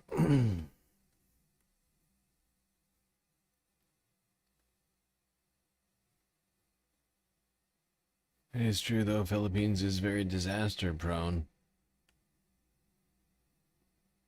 But no less tragic.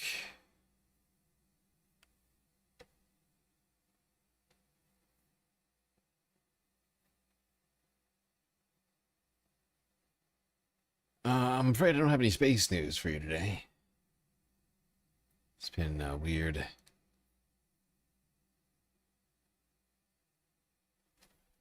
Oh, it's been a weird 24 hours. Haven't managed to gather any important news in space. God, I gotta take my fucking shirt off. It is so hot.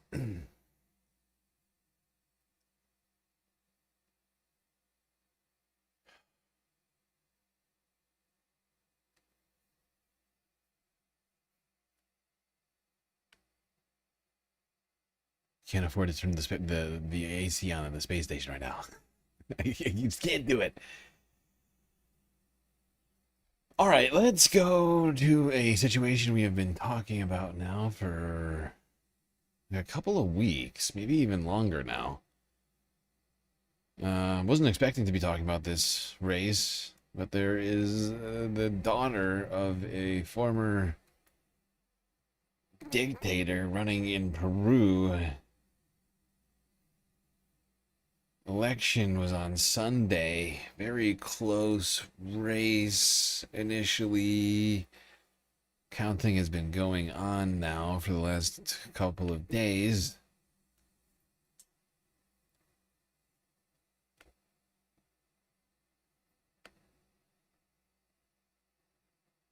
Although it does look like Sanchez is going to pull it out on Fujimori.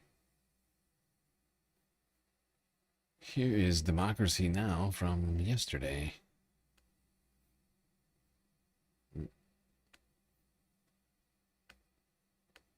This is Democracy Now!, democracynow.org. I'm Amy Goodman.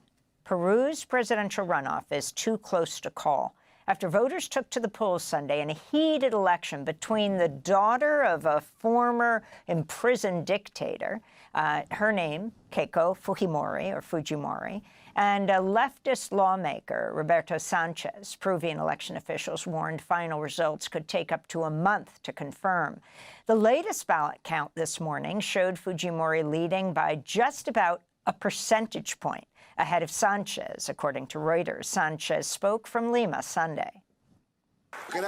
In keeping with our democratic commitment, we have fulfilled our responsibility, and I urge all our fellow citizens to vote responsibly to save Peru and strengthen democracy. Let us respect the free vote and have the capacity to honor the agreements and the election results, always calling for democracy, justice, and social peace, and to move Peru forward.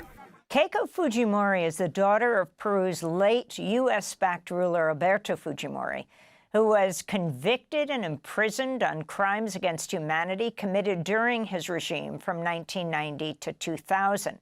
Peru's reeling from a period of political turmoil, with Sunday's runoff marking the 9th time Peruvians take to the polls to elect a new president in just 10 years. The entire Latin American region is experiencing one of its sharpest political shifts to the right in recent years, as President Trump aggressively intervenes, expanding attacks against leftist governments while backing a series of right-wing candidates in recent presidential elections, including in Colombia and Honduras. Meanwhile, Mexican President Claudia Sheinbaum has also accused far-right sectors in the U.S. of coordinating with domestic groups to destabilize the Mexican government. For more, we go to two guests. In Lima, Peru, we're joined by Gustavo Guerra Garcia Picasso, a Peruvian economist and public policy expert who's held various high-level government and academic positions over the past 20 years. Here in New York, we're joined by Greg. Okay, hold on. We can't listen to this whole thing. But the latest polls, the latest vote counts are showing Roberto Sanchez, I think that's his name, who's like the center-left candidate, going up against Fujimori. I think he has like multiple, like 3% or something like that in the lead.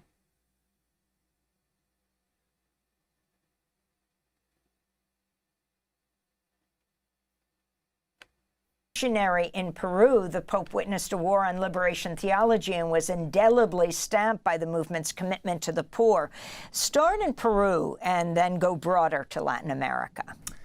Well, regarding Pope Leo's piece, Peru in many ways was the cradle of liberation theology, that current within Catholicism that radicalized the church, that committed the church to the poor and to promote political change, even radical political change, with many nuns and priests and lay people joining insurgencies or joining social movements. And Leo at the time, Father Bob Prevost, from Chicago, from a kind of peace Catholic background, was very much influenced by this tradition, and he allied with Pope Francis, who at the time was married, was the Archbishop of Buenos Aires. Of Argentina. Of Buenos Aires, yeah, and they, in many ways, they work together to push back against the kind of Vatican attempt to undermine liberation theology, and they pushed back very effectively. They really kind of contained Opus Dei within Peru.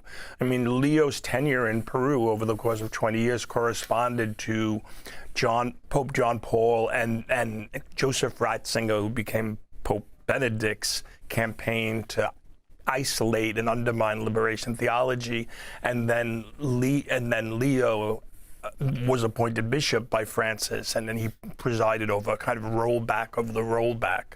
So, so in many ways, that's shaping his moral vision, his humanism. It comes in many ways out of Latin America. It's interesting. The world, in some ways, you can watch the tension between Pope Leo and President Trump as they also take on each other. Yeah. But in Latin America, in these last minutes we have, talk about the rightward shift, Professor Grandin, and talk about President Trump's role from Peru to Honduras, Mexico, and beyond. Yeah, the best way to think about it is compared to the Middle East. In the Middle East, the war in Iran, an unforced error, which has led Trump to a kind of box himself in with no exit strategy, unwilling, unable to restrain Israel as it goes into Lebanon, as it meddles in Syria. It's a disaster and it's a fiasco. Latin America is exactly the opposite. You see a kind of full spectrum press on the whole continent. Like, this is not a country maybe apart from Uruguay where the United States isn't actively involved in the internal politics. And you see what's being put into place is the full spectrum of hard power. We have regime change in Venezuela, lawfare. We're seeing the United States allying with militaries trying to expand as the military footprint of the United States in Peru, in Ecuador, relaunching the war on drugs. What's at stake with the election in Peru, the election coming up in Colombia, is really, if Trump wins those countries and back for the United States, then we're going to see a full-on re-escalation of the war on drugs, Plan Colombia, which was devastating for the countries involved, devastating for Colombia, and that is explicitly the plan. In Mexico, the United States is using a combination of CIA covert ops in the north and lawfare in order to box in Claudia Sheinbaum. In many ways, Claudia Sheinbaum stands as the polar opposite of Bukele in El Salvador. Yep. Suffice to say, Donald Trump would like Keiko Fujimori to be the president here in Peru. She's quite right-wing and anti-immigrant. And in many ways, she would be like a Bukele, I think. Her father was not just accused of, but convicted of human rights abuses. Was in prison, I think, until his death.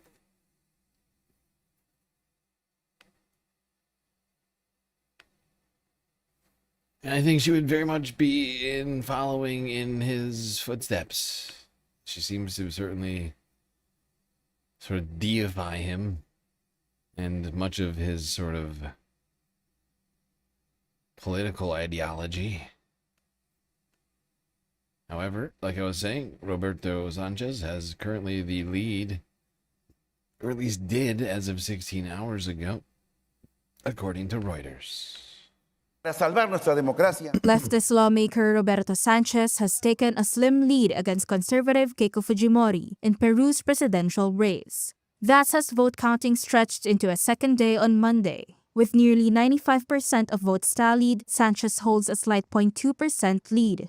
Fujimori led early results and exit polls, but her rival has been gaining ground since Sunday night as ballots from Peru's rural regions come in. But she is expected to benefit from pending foreign ballots.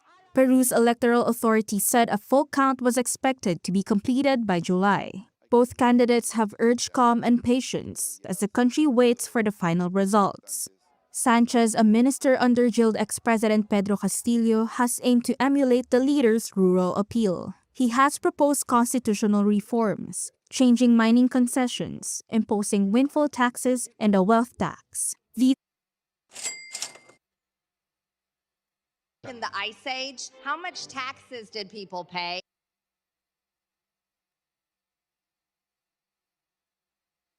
Okay, now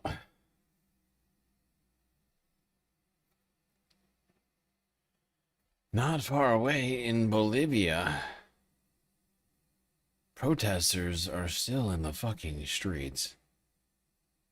And police are continuing to crack down harsher and harsher. The scenes are getting a little bit out of control.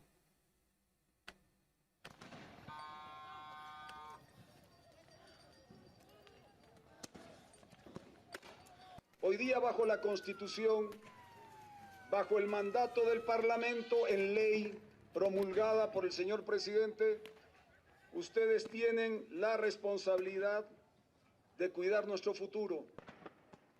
Tienen que actuar con firmeza, con profesionalismo.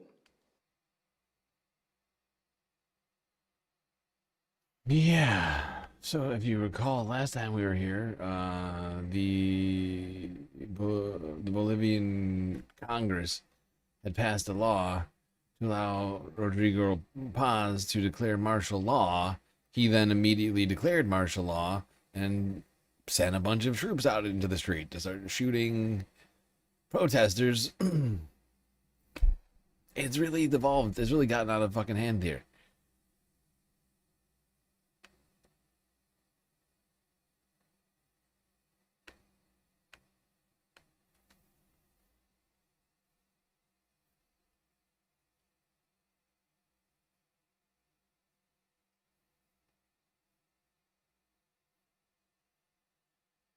All right, here's a secret bonus story,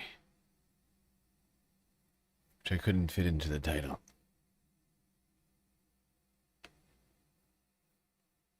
Hassan Piker versus LBC News.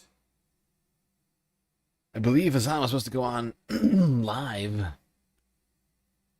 with LBC, with in the studio. While he was supposed to be in the United Kingdom, he was, of course, not in the United Kingdom.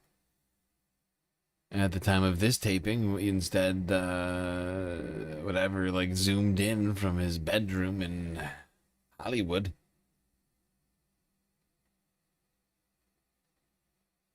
And according to Novara Media, he schooled Louis Goodall, LBC talk host. Hassan Piker is one of the world's most popular streamers, but last week, Piker, alongside his uncle, the Young Turks founder Cenk Uygur, was barred from visiting the UK by Home Secretary Hassan Piker. We had Cenk on the show last Monday, where he explained why he thought the UK government had decided to take such a draconian approach. Now, Hassan Piker has appeared on LBC, where Louis Goodall grilled him over some of the past comments he'd made that were apparently used to justify the ban by Shabana Mahmood, with the Home Office labeling him as, quote, a person not considered conducive to the public good. Here's one part of that interview. But do you think it might ever be better sometimes just to never compare any Jews to Nazis? It might just be wise to do that. No, I don't. I'm not so precious about that comparison. And I've actually had. But maybe that's easy for you to say as a non-Jewish person. Oh, for sure. But I'm, I mean, you can call them lots of things, Hassan. I'm just sort of trying to be as sort of generous as possible. Well, but you could. There are so many things you could call those settlers. I'm not defending those settlers for a moment. I think a lot of them are committing heinous acts. I think a lot of the people in the far right of the Netanyahu government are absolutely appalling. I would say that completely explicitly. But you know what? You could probably say all that, and you could probably make a stronger case and not undermine yourself by comparing them to Nazis, because Nazis literally tried to exterminate who they are as Jews. Yes, I don't disagree with that. The comparison. So why'd you do it? I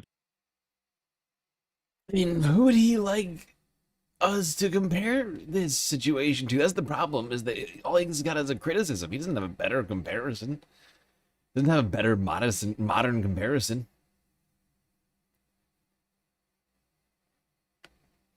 The comparison, in my opinion, is not only graphic, but it's apt. Because Nazism is a fascist ideology. It's a dangerous fascist call them ideology fascists that then. led to- Call them fascists. You don't need to call them led to- Nazis or well, I do that neo-Nazis. as well. But the reason why I specifically deploy the term Nazi, is because, well, two reasons. Number one, the the goals of ethnic cleansing are identical, and especially considering that a genocide has unfolded at this point, a modern day genocide with different tools. It's not the same exact type of genocide as the Holocaust, of course, not the concentration camps, and yet it's an open air prison that has been bombarded with almost 10 atom bombs worth of explosive ordnance that my government, and as a matter of fact, your government has aided and abetted in the process of. And from that perspective, the reason why I say I'm not so precious about this, while always maintaining the position that anti-Semitism is completely unacceptable, I always say I'm not precious about this because at the end of the day, it's a genocide. At the end of the day, this is an apartheid state, and Zionism as an ideology is a racist ideology. And many Jewish thinkers are now also coming to terms with that, even if they had self-identified as Zionists their entire lives. That conversation went on a little bit longer. So you would compare what's happened in Gaza to the Holocaust? It's not to the same extent, no, but I have compared it to the Holocaust, yes. It's no different than saying these concentration camps that we have in the United States of America are turning into death camps. Fascism is not a static concept. It's an ideology. It's a very dangerous one that I oppose unconditionally across the board. But it's not the Holocaust, is it, Hassan? It's not the Holocaust. No, of course. And to compare it to, I think the thing about you is you speak if it's not the compellingly Holocaust, about you can't many compare things, it. but you undermine your case and you open. This is such a baby brain fucking argument that Louis Goodall is making here. If it's not the Holocaust, you can't compare it to the Holocaust. Huh? That's not the way comparisons work, Louis. It has to not be the Holocaust to compare it to the Holocaust. Otherwise, you're just comparing the Holocaust to the Holocaust. What is the point of that? Why would you do such a thing? I mean, unless you're a Holocaust scholar, right? I mean, like, you know, I mean, like, it's a weird thing to say, in my opinion. I feel like this is done too often. Like, this is like this sort of worn out bullshit at this point. It's like, oh, if it's not the Holocaust, you can't compare it to the Holocaust. Bitch, that's the only way to compare it to the Holocaust is by having a separate event and saying, oh, is this as bad as the Holocaust? Well, not quite. But I mean, it depends on how you want to define it. In some ways, perhaps. In other ways, no. In raw numbers of people dead, no. Percentage-wise, then we're starting to talk about something here.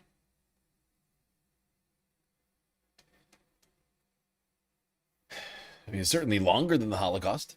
I mean, if we want to do comparisons here, I just find it strange that he thinks we're not allowed to because it's not the Holocaust, but it's the only way for us to have a comparison, right? And unfortunately, we're running out of things, atrocities, modern human atrocities that keep up with this one, you know? And he certainly, I'm sure he doesn't want to talk about, I mean, maybe he does. I don't listen to Lewis's show enough. I feel like he's like sort of lived up. I don't think he probably doesn't want to talk about, like, I don't know, like body count in the Middle East with the United States and the UK and Afghanistan or whatever. But basically, there's not really, we're running out of atrocities to compare it to, and like well-known ones, because that's the other thing, right? For what Hassan is doing, which is messaging, right? Narrative building. He's a fucking podcaster, right? He's a Twitch streamer, speaks to, you know, like 1 million people a day. It's his job to convey information to a large audience of people. Like, what's going to be the thing that most people know? Because that's the other thing. We start like narrowing it down to things that people will know and they will get, and so that when he makes a comparison, right? Because if we even just like follow along with his point, it's like, what else do we compare it to? I would like to know.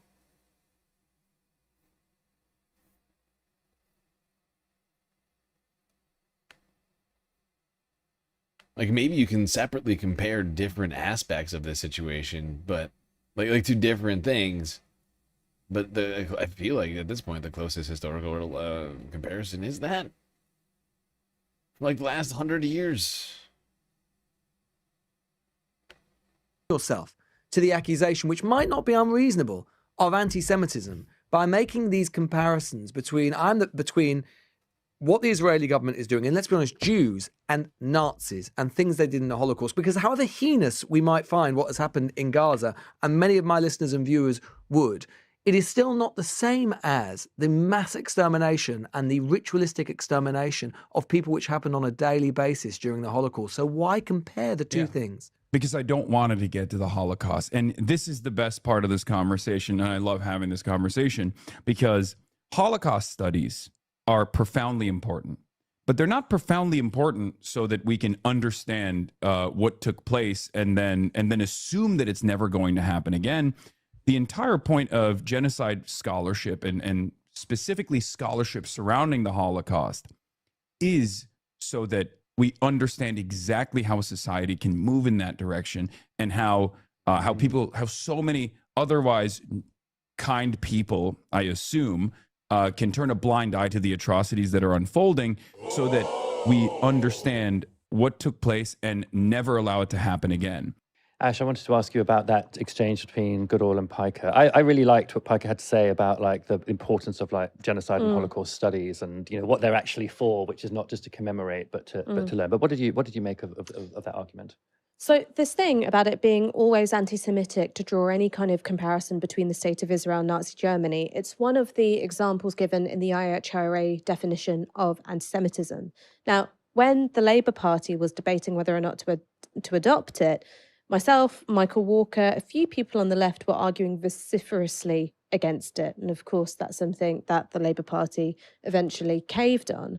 And one of the things that was shaping my thinking at the time is that, one, you have Jewish genocide scholars who are drawing the comparison themselves. And the reason why they're doing it is because they think it's an apt thing to do, to draw a comparison between the defining experience for Jewish people in the last 200 years and what's happening now. So yes, there are material similarities in terms of the use of starvation, the use of various systems of apartheid, the creation of an open-air prison. Exactly. I mean, all these details, I think we're all so aware of at this point. The public at this point has been bombarded with these details now and are more aware of them than I think ever before in history. Now what's interesting is that Novara here, I don't know if they know this, but the clips that they had weren't everything.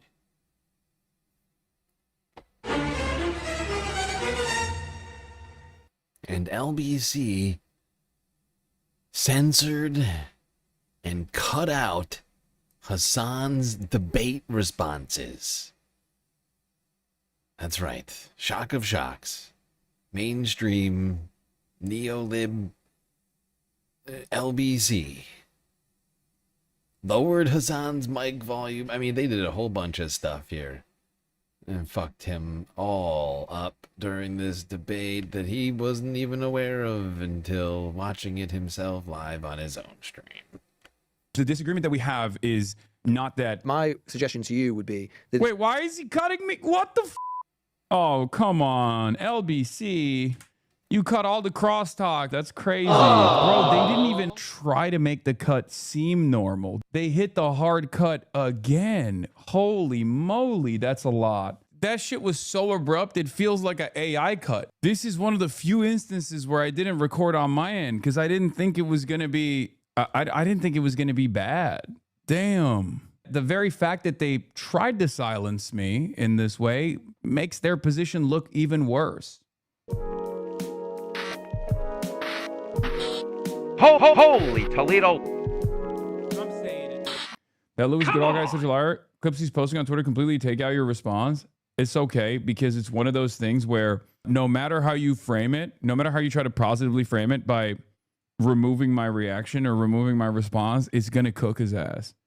I'll be honest with you, bro, that debate was just not good. Wait, what do you mean? I thought it was pretty good. most people are just gonna end up. Most people are gonna. Hold on. We're not gonna watch this whole freaking thing. It's like, dude, this is stupid. This is like an hour and a half long clip of Hassan stream.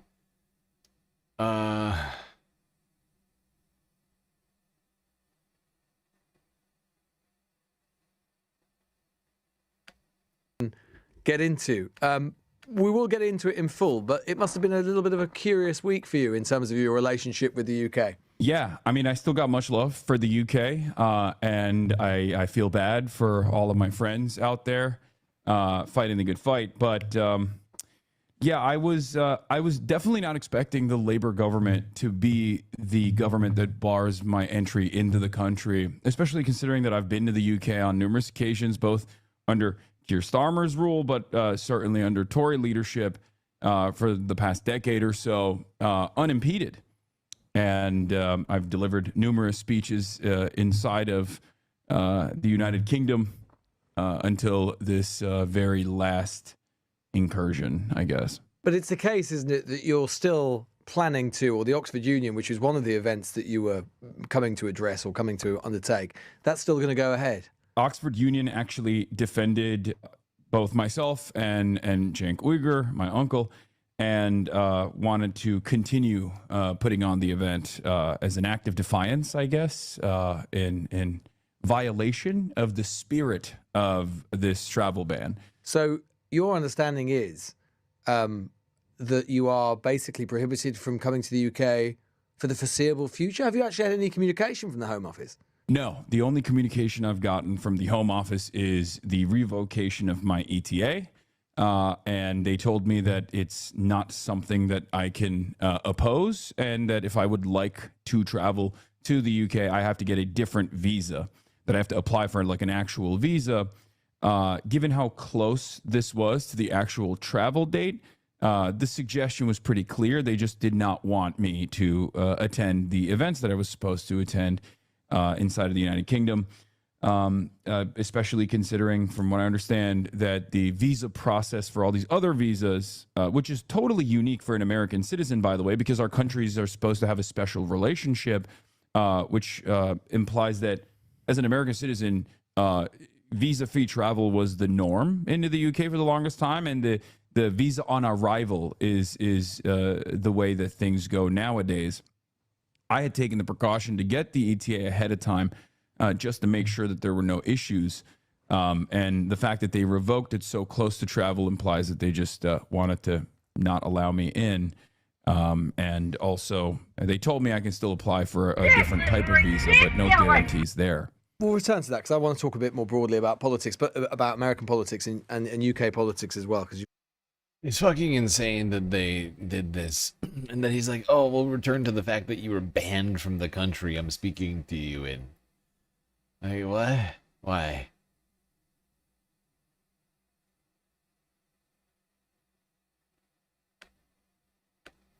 I was in CPAC in Dallas not long ago, and actually I was taken aback, actually stunned, by the number of people who knew who Restore were, who knew who Rupert Lowe, the MP for Great Yarmouth, who on paper would be quite an obscure figure in the United States, but actually no, he's very well known. Yeah, and a part of the reason is because I think we live in the age of the internet, and like I said, there is an international component amongst far-right elements in European society, certainly, or even South Korean society, as a matter of fact. I mean, Charlie Kirk, before he was assassinated, had traveled to Japan and South Korea and through these massive events with the South Korean far-right, and they were all wearing MAGA hats.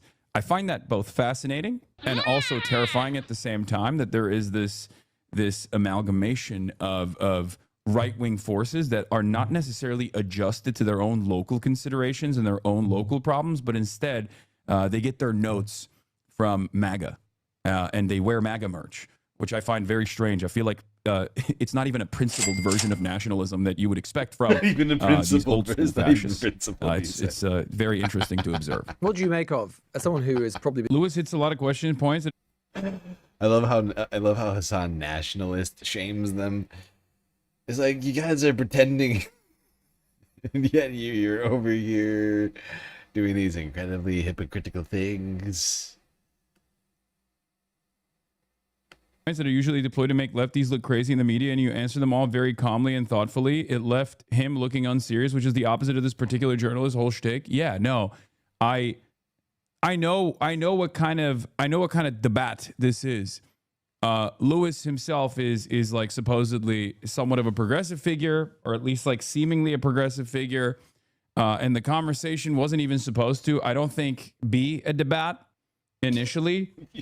But then it turns into one. It turns into a contentious one because he's like peppering in some choice quotes to be like, well, you shouldn't be saying that, right? You shouldn't be saying that, right? And obviously, I'm not going to back down from that. Obviously, I'm not going to back down from some of the principled stances that I've taken because, I'm not going to sit there and create some kind of moral parity between Israel and Palestinians, including the Palestinian resistance, because there is none. Let's be real. And he doesn't believe there is one either, ironically enough. He believes that like Israel's reaction to October 7 is far more valid than the 75 years of apartheid occupation and denial of sovereignty of the Palestinians creates any environment where something like October 7 could happen. And that's, again, the main point of contention here. It's like you can't have one and not the other. If we're going to be consistent about like targeting civilians, then we should be consistent about targeting civilians. I don't believe in targeting civilians. Having said that, if we're going to talk about who is targeting more civilians. Yeah, but they never want to talk about these things on the merits anymore. Unless we're talking about Russia or something. Which I'm all for, but like, once again, I'm exactly where Hassan is at. Like, can we get some fucking goddamn consistency around here? Like, what in the hell? Like, what in the actual shit? I mean, we were watching unprecedented amount of war crimes and human rights abuses on our goddamn phones.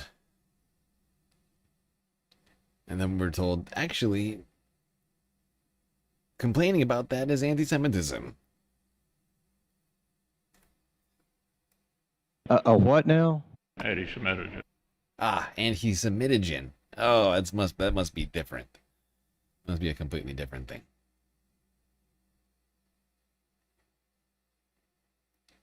That must be a different thing. I'm the stupid one.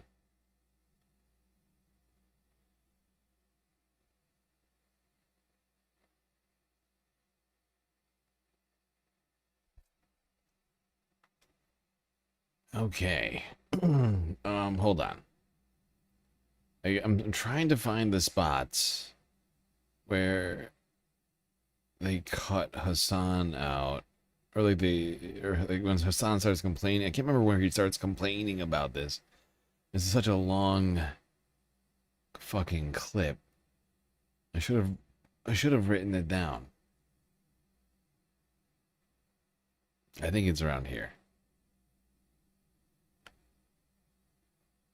Worth of explosive ordnance that my government, and as a matter of fact, your government has aided and abetted in the process of. And from that perspective, the reason why I say I'm not so precious about this, while always maintaining the position that anti-Semitism is completely unacceptable, I always say I'm not precious about this because at the end of the day, it's a genocide. At the end of the day, it's an apartheid state, and Zionism as an ideology is a racist ideology. And many Jewish thinkers are now also coming to terms with that, even if they had self-identified as Zionists their entire lives. This transformation. So you would compare what's happening in Gaza to the Holocaust? It's not to the same extent, no, but I have compared it to the Holocaust. Yes, it's no different than saying these concentration camps that we have in the United States of America are turning into death camps.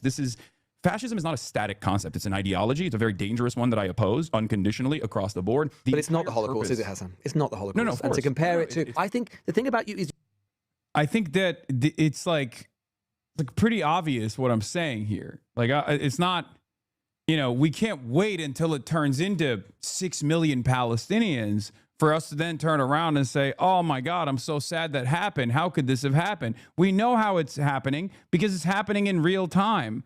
It's unfolding in broad daylight. We're seeing it, right? Like, what's the threshold? What's the threshold where you'd be comfortable saying, okay, this is a modern day Holocaust? You speak compellingly about many things, but you undermine your case and you open yourself to the accusation, which might not be unreasonable. No, it is unreasonable. Okay, let's actually do the fucking comparison. Because there was like 2.2 million Gazans before October 7th. How many do we think there are right now? I mean, the president of the United States said it was 1.5 million or something like that. If that were true, I mean, we'd be talking near Holocaust levels, at least for Palestinians in Gaza. I mean, 2/3 of Jews in the world were killed in the Holocaust, and you're talking about, if that were the case, right? Talking about a huge number. Sure, it's not quite there yet percentage-wise, but I mean, once again, like Hassan is saying, do we have to get there to compare it? Because that seems kind of pointless. Like, oh, we can only look back at it and say, oh, that was like the Holocaust, because it literally, like, you know what I mean? Like, why? Why can't we, like, and why is this guy the arbiter of when we get to decide, like, to compare things? Like, can we ever compare anything that Israel does to the Nazi Germany? Can we compare any leader? Like, I mean, to, like, I'm just wondering, like, is it anti-Semitic to compare anybody to the Nazis or anything to the Holocaust? Like, where do we draw the line here? Or is it just Israel? Because that's a weird sort of mutation of the current paradigm. We're just like criticizing the state of Israel as anti-Semitism. And he's like, well, no, criticizing the state of Israel isn't anti-Semitism, but if you call the state of Israel Nazi, don't you think you're going too far? Isn't that? He's he's trying to do like a curveball. He's like, look, I'll grant you that you should be allowed to criticize, but isn't calling them Nazis going a step? Isn't that damned? What is anti-Semitism exactly? Anti-Semitism. See, he's like starting to agree with Shabana Mahmoud. Yeah, I'm not precious about the term by deploying the term a Holocaust, right? I'm not precious about making comparisons between the Israeli government and Nazi Germany. This isn't the part we need. Yes, we might find what has happened in Gaza, and many of my listeners and viewers would. It is still not the same as the mass extermination and the ritualistic extermination of people which happened on a daily basis during the Holocaust. So why compare the two things? Because I don't want it to get to the Holocaust. And this is the best part of this conversation, and I love having this conversation, because Holocaust studies are profoundly important. But they're not profoundly important so that we can understand what took place and then assume that it's never going to happen again. The entire point of genocide scholarship and specifically scholarship surrounding the Holocaust is so that we understand exactly how society can move in that direction, and how so many otherwise kind people, I assume, can turn a blind eye to the atrocities that are unfolding, so that we understand what took place and never allow it to Yes, again. Hassan. So my point is, I think the final solution. Yes, Hassan is exactly right. This is where the phrase "never again" came from, right? This is the point of Holocaust studies, right? Like, I went to my fair share of these sorts of events and things like that when I was younger, and, you know, like Holocaust remembrance events and all sorts of other stuff, right? And like the whole purpose of these events, as I always understood them, was never again, not just for Jews, but for everyone. We can't allow this sort of atrocity to happen in modern human history ever again. But like we're being told, actually, this is the exception to the rule. We keep over and over again for like 2 years, and it's fucking crazy making, and people are losing their freaking minds over it. For Israel has not been achieved yet, right? But this would be not dissimilar to, I guess, a communist or a socialist in Nazi Germany before the final solution, pointing to the Armenian genocide. Given the Israelis, given the military capabilities. Oh, they cut my argument there. I literally, wait, or did they just hit the mute? That's crazy. I said, would you disagree if like a communist or a socialist during Nazi occupation? Did he say it? He said, did they just hit the mute? I think this is where it starts. I finally found it. I'm sorry. It's an hour and a half. I listened to it at 2x. He's listening to himself at like 2x. The whole thing is a little fucked, okay? But it's an hour and a half. I literally had to listen to it at like at these speeds. Ay ay ay. Pointed to what Hitler was doing to the Jews and to the socialists, and then said this is identical to the Armenian genocide that preceded it, would you have said, well, you're actually hurting the feelings of you're besmirching the good reputation of the Nazis by making a comparison? These are just simply concentration camps. These are dangerous radical elements in society that must be cordoned off. That's kind of wild. Israel has. But I think that's an apt comparison there as well. If a communist or a socialist during the period of Nazi Germany pointed to the Armenian genocide and said what we're doing to the Jews right now is not dissimilar to the Armenian genocide, I'm fairly certain that the Nazi sympathizers would obviously disagree with that. Having said that, the point of comparison is to talk about two things that are not exactly the same. They are disputing the entire concept of comparison here, and it makes no sense. It would be wrong to say this is 100% like the Holocaust, but to compare it is completely normal. Exactly. Yeah, that's literally the argument I was just making 2 seconds ago. I was like, dude, you can't compare the Holocaust to the Holocaust. You can only compare the Holocaust to other things, okay? And it's fucking baby brain to be like, oh, you can't. Can you compare it? You can't do that. Oh, it's unfair. Not only is it completely So they haven't done so. They may have acted in a way that is dehumanizing. Israel's getting bombed. They may have acted in a way without proper regard for Palestinian life. I think they have. Lots of people would agree that they have. I said something at the Oxford Union that I think will also piss off.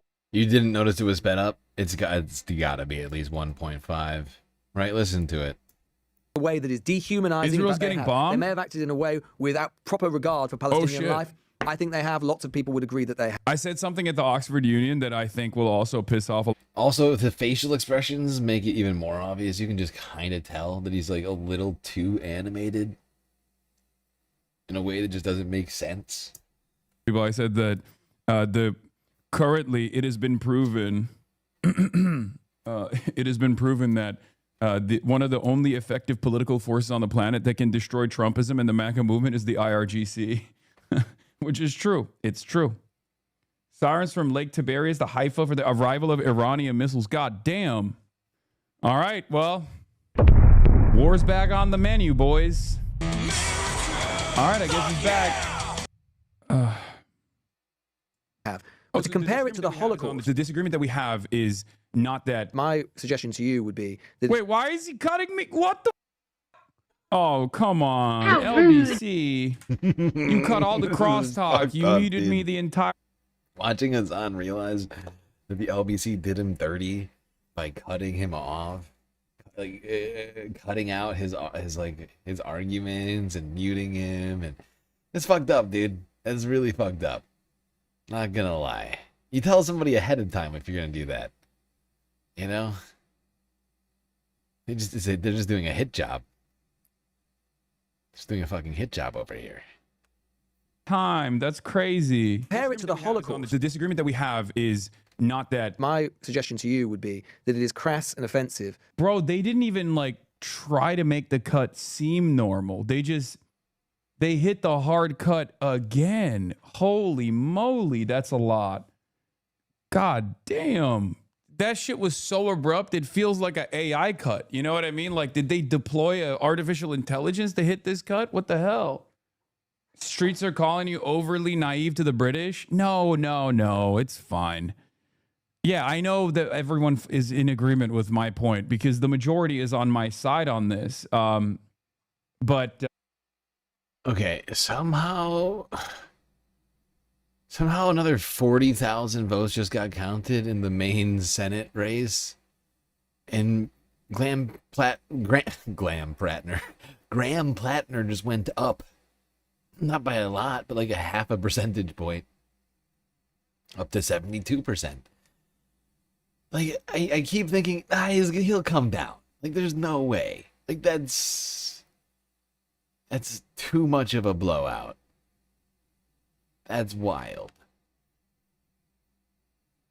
That's with 150, more than 150, 155, 160,000 votes counted already. Jesus Christ. And 70% of the vote. And 70% of the vote. And he has 70% of 70% of the vote.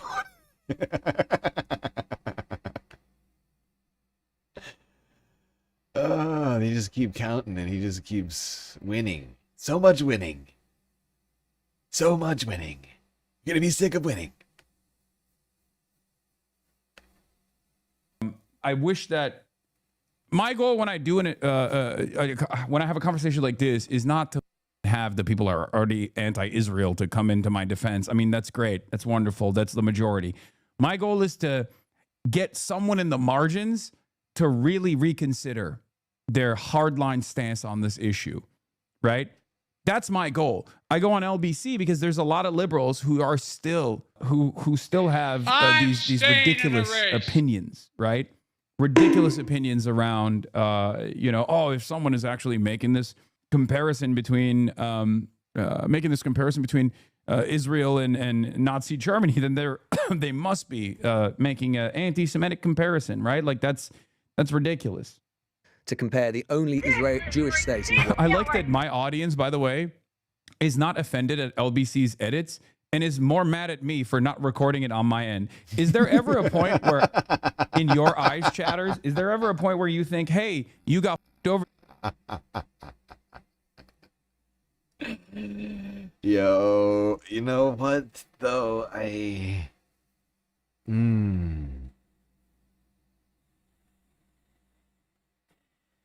hate to be a deranged Hassan chatter right now, because I'm not even a Hassan chatter. I'm like tangential to Hassan chat. I do actually slightly sympathize with that desire. I too am a little bit. I mean, considering Hassan, I mean, he's got so much money and so much technology. You know, all he had to do was click a button. It's not because of lack of computing power. He could have easily done it. He just had to click a button, record. That's all you had to do, Hassan. I love you, buddy, but I mean, that would have been nice. That would have helped, I think, in comparing just how much shit they cut and what they cut. Because sure, Hassan can tell us, like he does in this video, what they cut. But is that as effective as having the video, Hassan? Question I'm asking. Hassan's never going to hear this, I don't think. Unless, I don't know, the person whose video... This is Hassan Reactions. Unless some random Hassan Industrial Complex channel decides to clip this video and then post it. I don't think Hassan's ever going to hear this. But come on, buddy. How hard was that? How hard would that have been? It's like one... Look. That's all it would have taken. One clicky click. Come on! I hate to sound like a deranged Hassan viewer. I rarely have time to even watch the Hassan stream. It's just a matter of just completeness. I feel like there's like a closure, right? We're lacking it. We're lacking it. And I'm also lacking other people to blame for it, I'm afraid. This is really up. Or am I always at fault under every single circumstance? I swear to God, bro. I swear to God. Literally the worst fan base of all time. Worst community of all time. Okay, I take it back. Hassan. Okay? If you're somehow hearing this clip, I take it back. You know? Everything I just said, forget about it. Not a big deal. Comes to shit like this, immediately hitting the, yep, you're at fault, you bitch. Do you guys ever think maybe it's up that, you know, the big media company that's supposed to maintain these liberal values and allow normal discourse to take place is not following along with a principled stance on defending free expression and allowing discourse to take shape like this. Part of the reason why I didn't expect this cut to take place is because there are literally LBC callers that call, like random British people that call in, and they don't do this kind of edit, you know?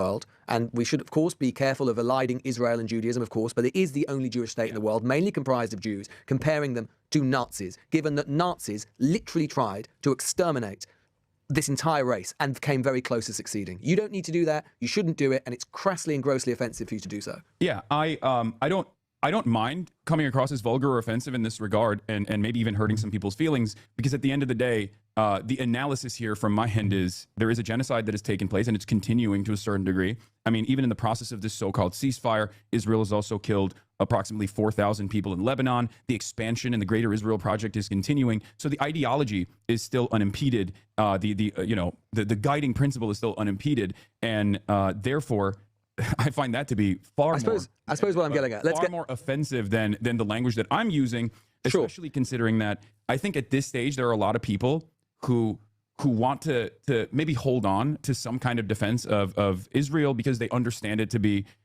like you just said, the Jewish nation, the only Jewish nation. I have been unbelievably critical of Saudi Arabia and every other country that has participated in the blockade of Yemen, for example. The United Arab Emirates and Saudi Arabia did that with our weapons once again. The other reason that other people might say that it's offensive, well, deeply offensive to Well, they cut it. That's up that they cut that part, because I brought up the Saudi Arabia comparison, and I said no one calls me Islamophobic for being critical of the Muslim state of Saudi Arabia engaging in heinous war crimes against Yemen and the Yemeni population. No one. I think we all got the point, though. It happens multiple times. Unfortunately, I can't just sit here and go through this and wait and look for each time that they. But he, on multiple occasions, I listened to this really fast. I heard it at least like 3 or 4 times where he's like, wait, they just cut that too? And then he goes on and he's like, oh, well, this is what I said. But I would point out that at least on this particular occasion, might have been nice. Not saying it's necessary, but it was an opportunity. There was an opportunity to have the fact that this is still a debate is fullness of that stream. There was a way.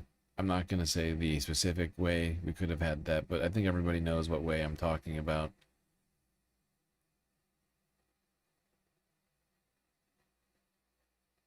Your 22-month-old subscription for Hassan. I'll send your channel in the chat. Yes, thank you, Paul. Yes, clip that. Right. Send it to Hassan. Tell him. Come on!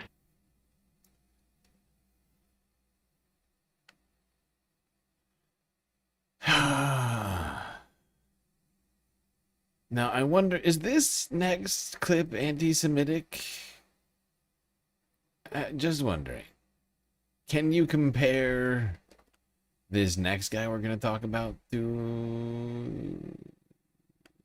I mean, people often talk about the Holocaust like it just happened one... A Nazi? Or Hitler? Is that okay? Can we talk about the Secretary of War? I mean, maybe we should wait to pass judgment, okay? Just take a second. And listen to this thing that he said on D-Day, of all days.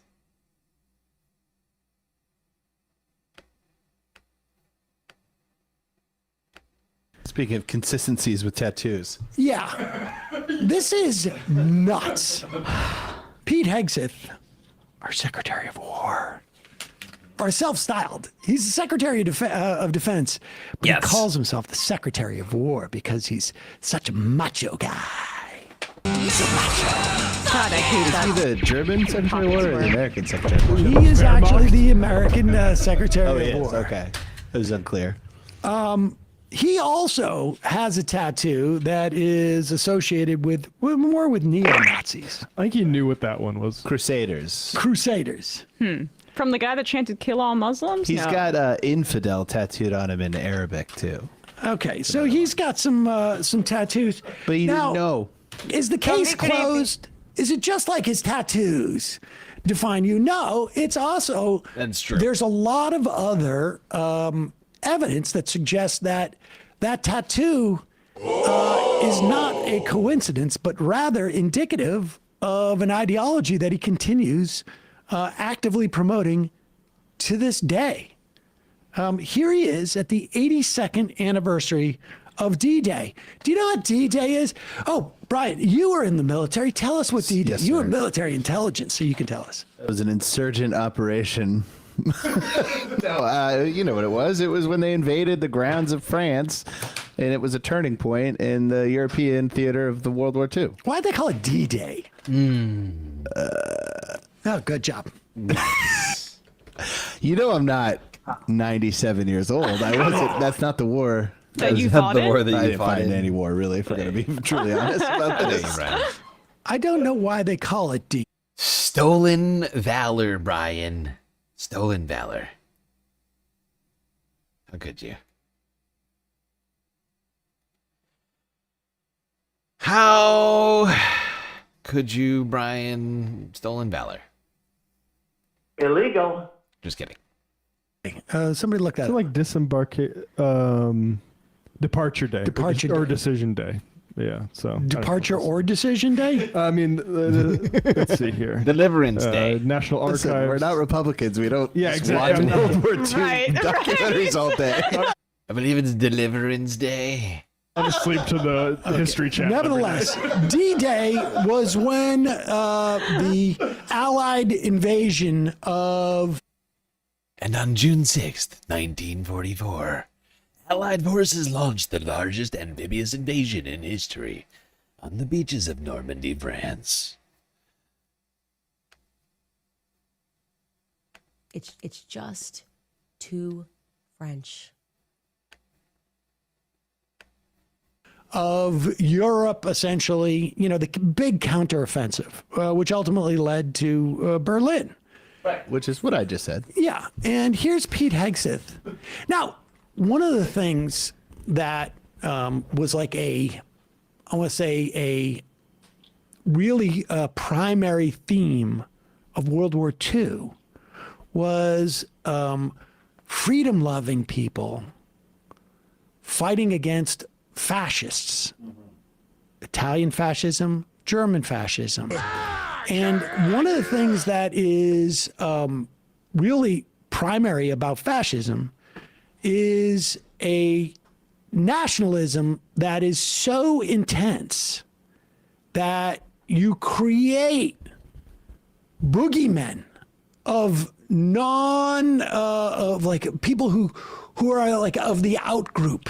They make me And sick. that out group can be a group that has been in your country for many, many years, or it could be like a group that's trying to infiltrate your country. The news and the left And promotes so pedophilia. Pete Hegseth really got into that idea on this celebration of D-Day.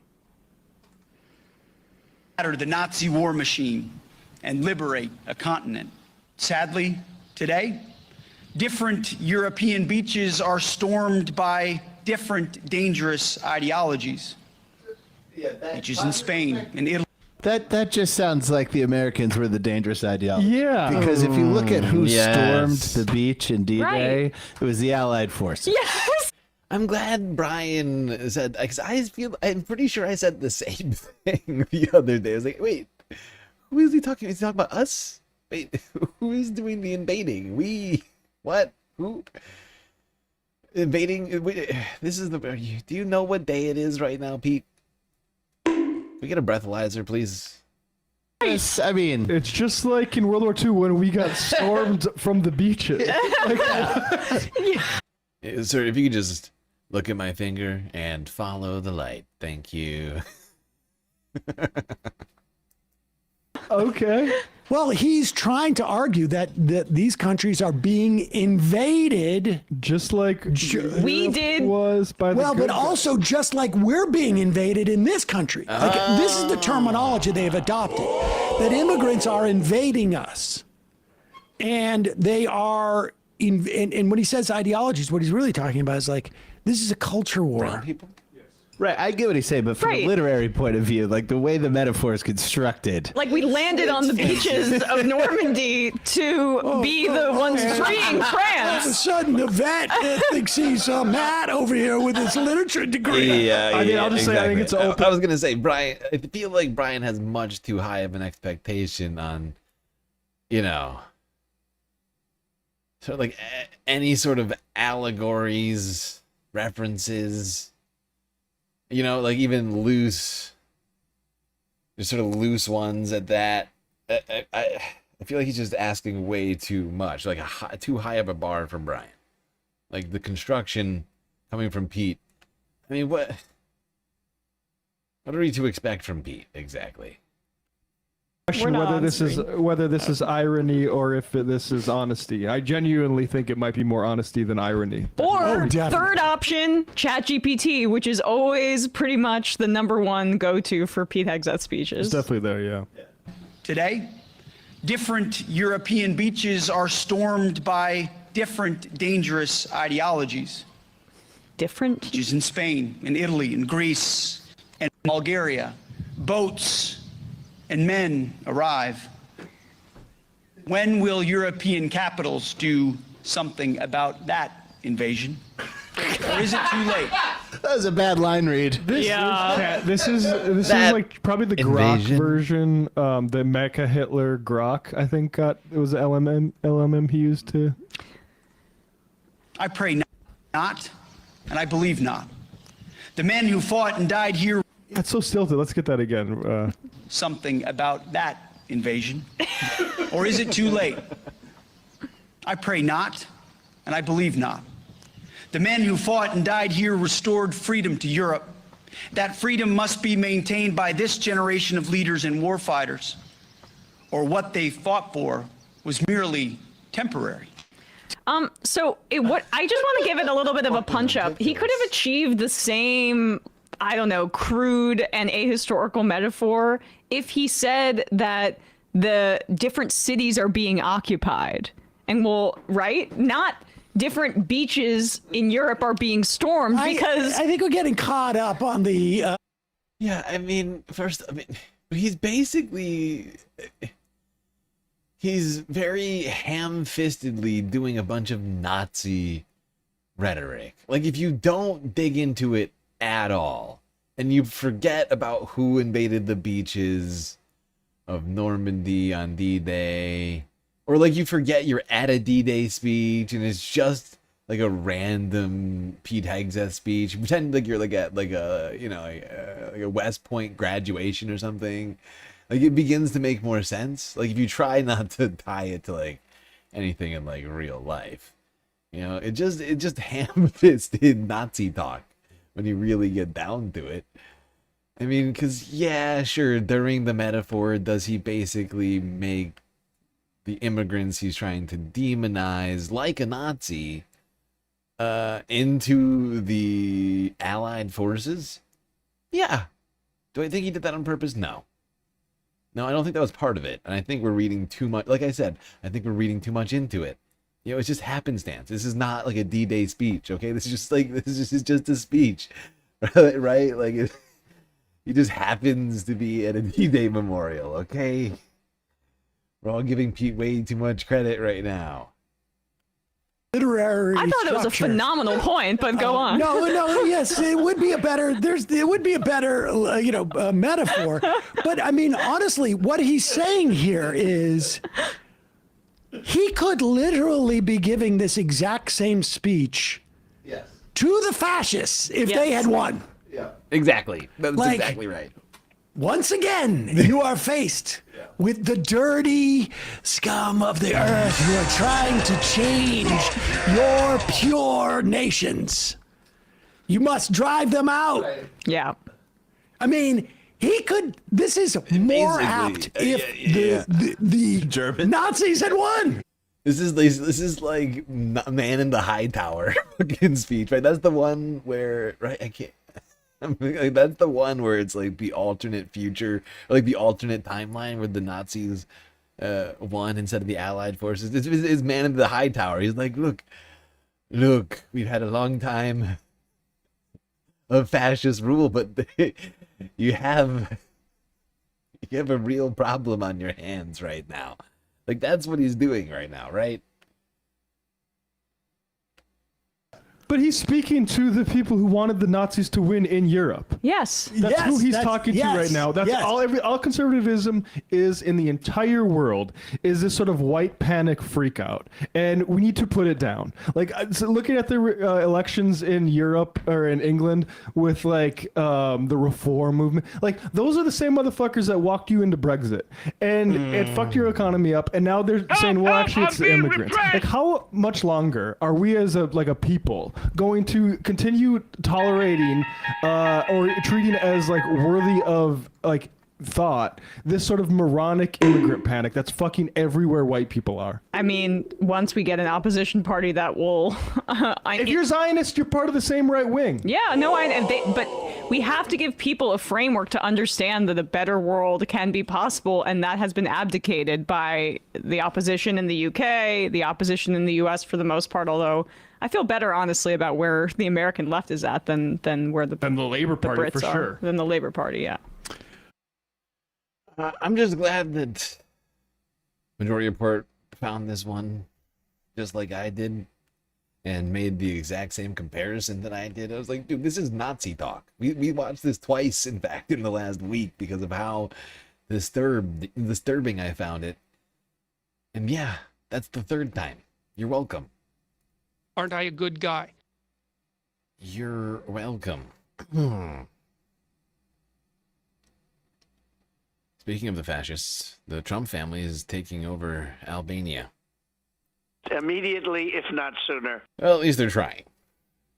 Jared Kushner, Ivanka Trump, looking to build a massive resort on an Albanian island in the Mediterranean, north of the Greek islands.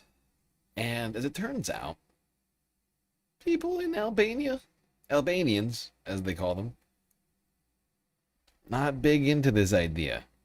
They continue to protest in large numbers against this planned real estate project. Here's the AP from 20 hours ago.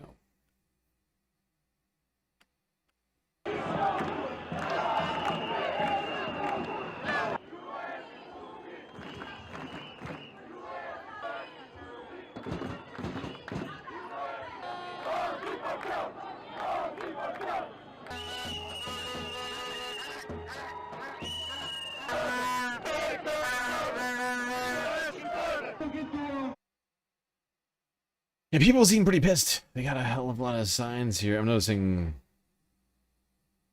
a lot of the AI use on these signs, but there's some fairly creative ones, I can't lie. I believe this is the,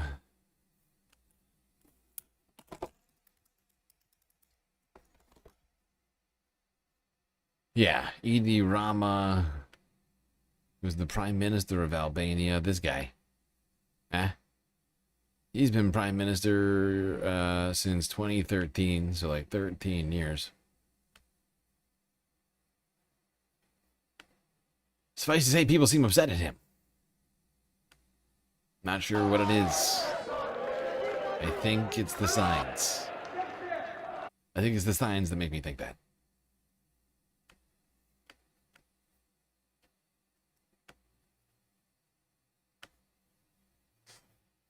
Yeah, people keep continuing.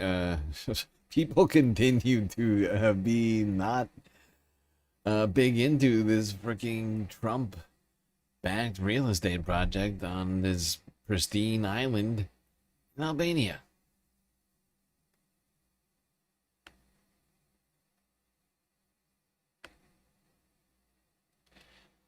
They seem quite upset about it, in fact.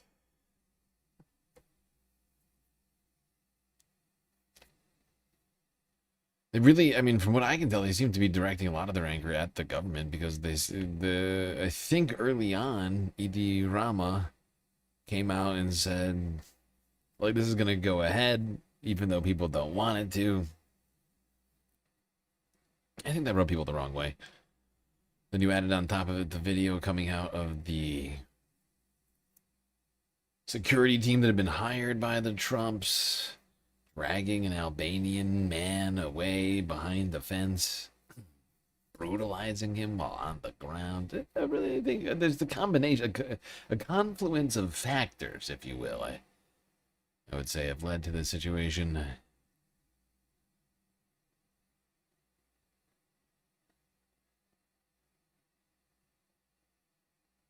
Now, in the last 24 hours, we've had more Russian aircraft in NATO airspace. A French jet forced to shoot down a Russian drone in Latvia. Here's Reuters from 18 hours ago. A French Rafale fighter jet has shot down a drone that entered Latvian airspace from Russia, marking the latest security incident along NATO's eastern frontier. The drone was intercepted early Monday near the village of Berezgale, about 18 miles from the Russian border. The Latvian army said the drone crossed into the country as a result of Russian electromagnetic warfare, but did not say who launched it. Yup. I mean, that's about it that we understand about this. This is one of hundreds of these that have happened over the last, year. Might be higher than that. I don't actually know the fucking number off the top of my head. I think it's quite high. A lot of incursions into EU and or NATO airspace have happened the last 2.5 years. By Russian planes, drones. It's caused a fair deal of chaos on the eastern part of the EU.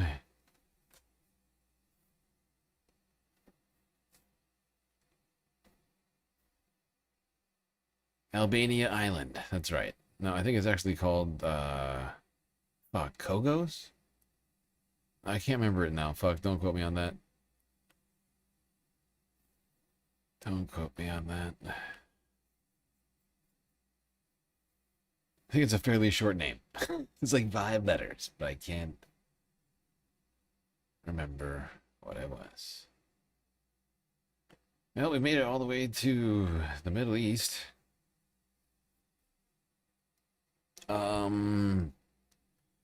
Oh, right. We already covered these.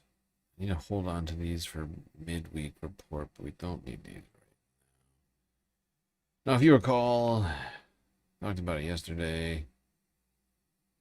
Was it yesterday or Sunday? Did I take a day off Monday?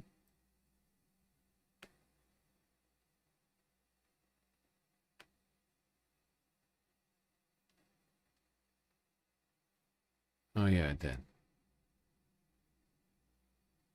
The other day, Sunday,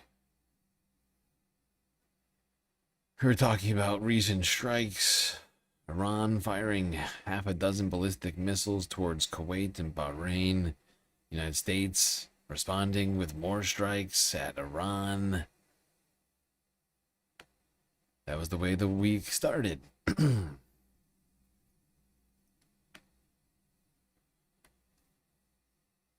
And in the last 24 hours, things have 36 hours have continued in a very similar way. Here's BBC from yesterday.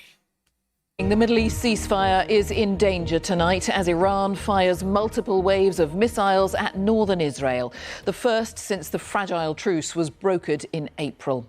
Israel says it has intercepted the missiles. Much of the country has been put on alert this evening.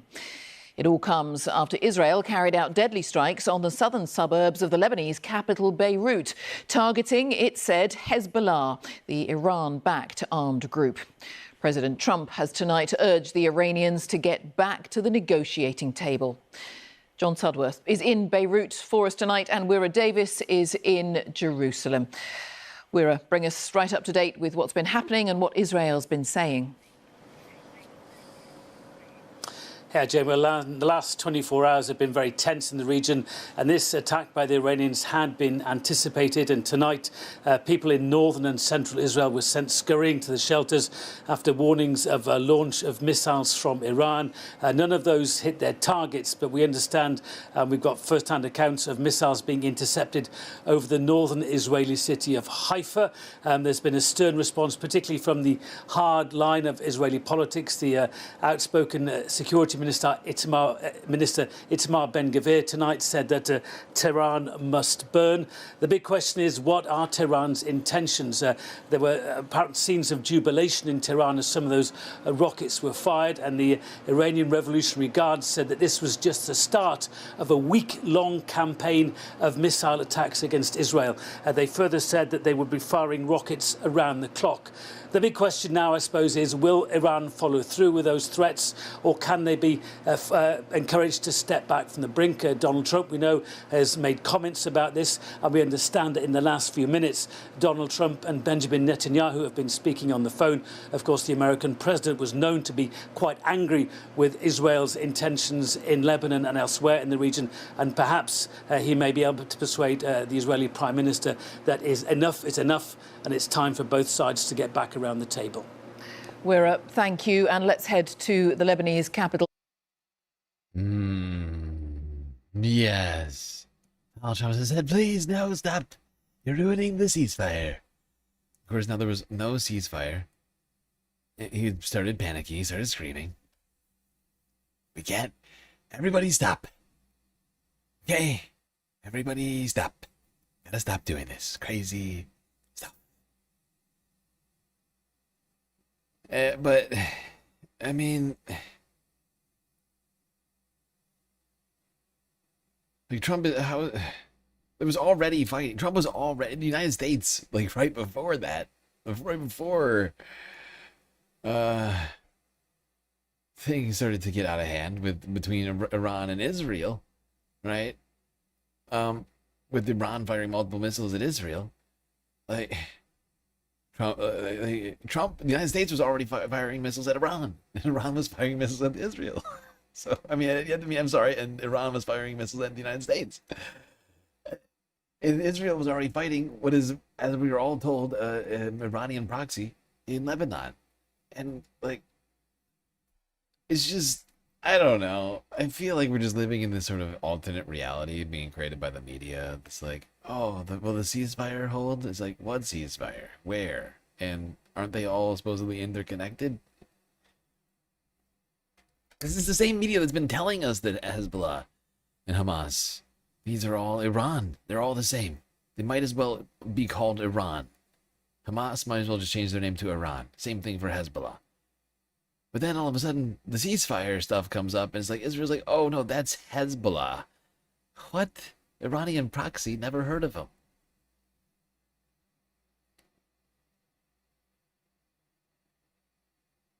Who? Iran who?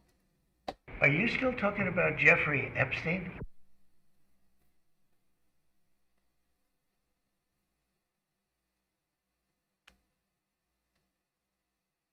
Yeah.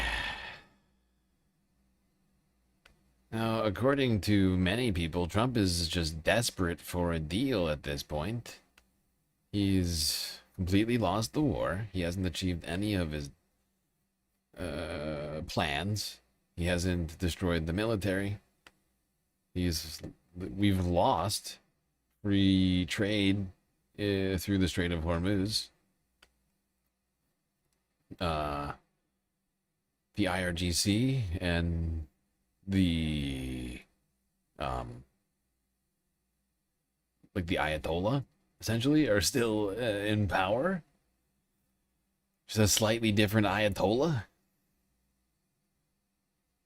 You've got, I mean, nothing has been achieved by Donald Trump by any measure in this situation. Israeli papers claiming that Trump is desperate. Before we go to that, let's talk about how stock market has been handling some of this. This is Reuters from yesterday. Plans? Concept of a plan. Almost as good. As long as it's shorter than Vietnam. As long as it's less than 19 years, why are you complaining? That's something that Donald Trump has basically said on about a half a dozen occasions now. I mean, is that... I am starting to think that is what we are going to be measuring this by now. We might as well start. Might as well start. Trump wants us to. He keeps saying it. Look, it's not as bad as Vietnam yet.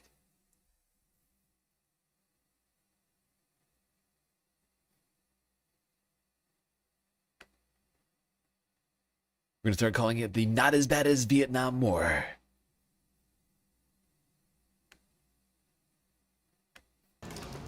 Asian stocks plunged on Monday morning as investors hit the brakes on the red-hot AI rally.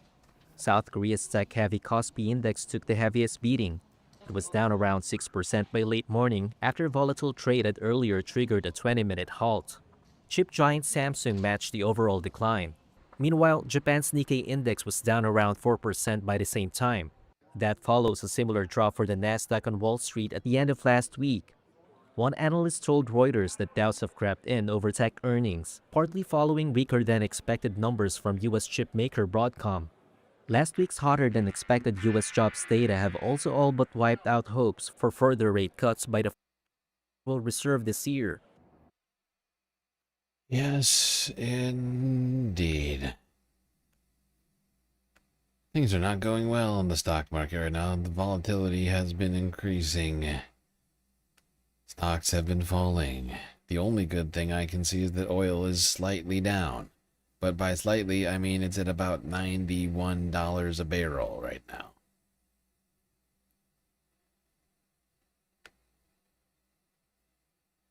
Slightly less than 105, which it hit last week. But at any time, it could just jump right back up.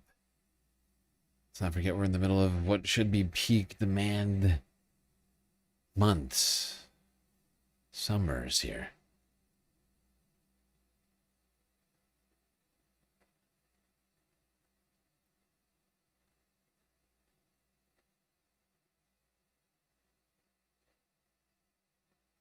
Let's go here to France 24 English from yesterday. Talk about that Israeli paper claiming that Trump is desperate for a deal.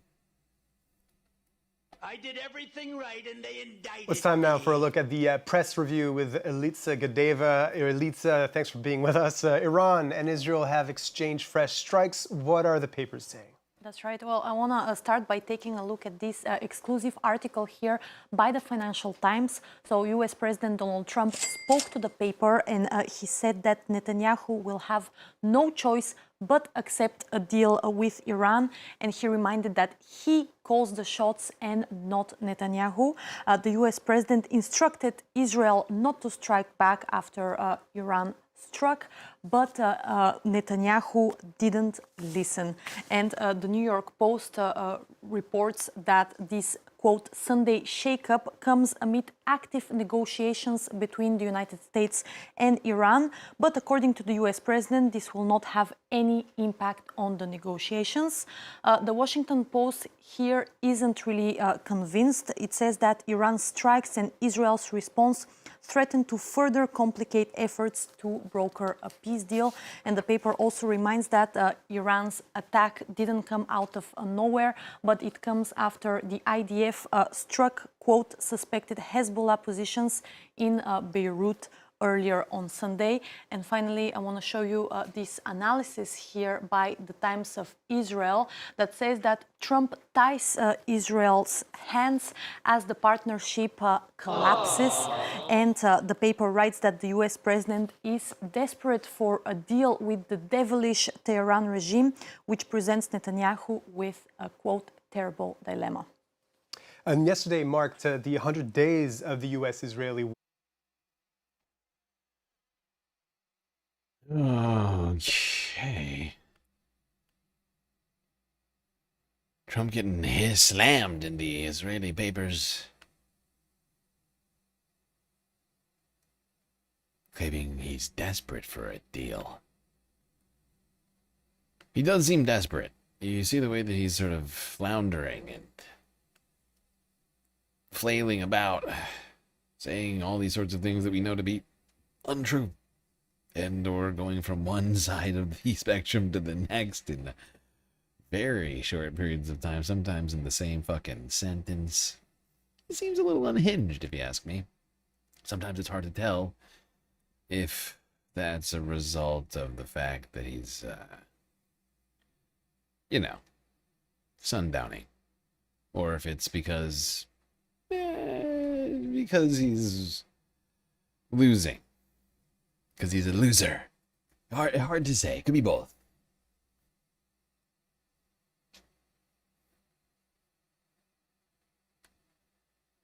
Is this situation? I mean, what do we have? We have the United States and Iran attacking each other, Israel and Iran attacking each other, Trump saying, please stop ruining it. And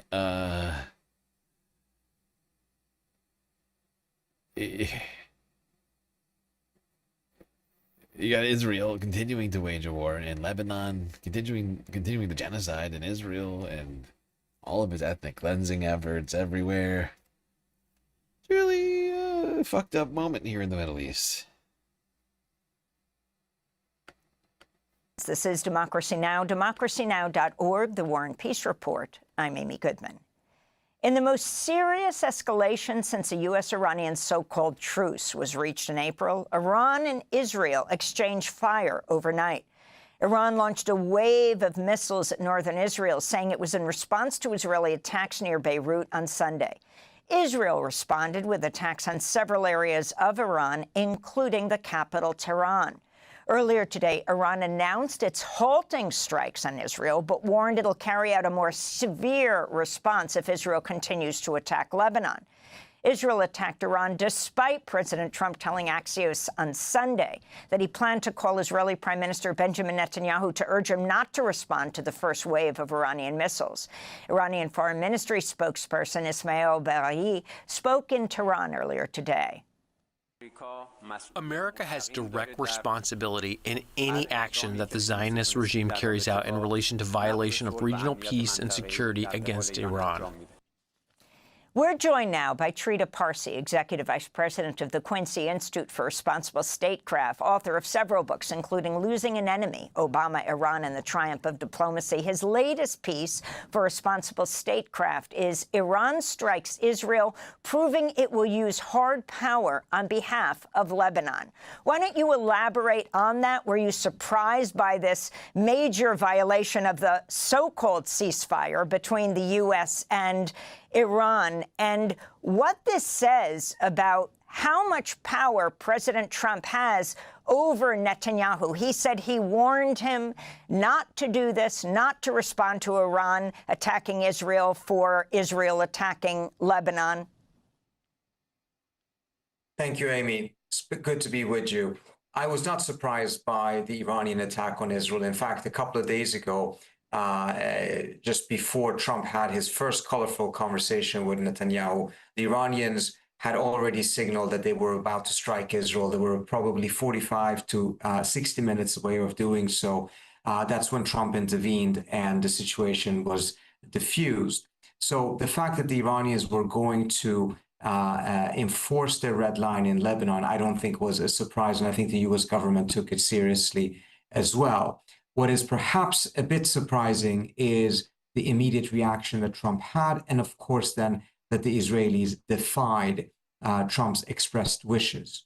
And where that goes from now, we will have to see, but it's important to understand that what the Iranians were trying to do and what really worries the Israelis is that they were trying to extend their deterrence. They had already established their own deterrence in the sense that any attack on Iran clearly would be retaliated against.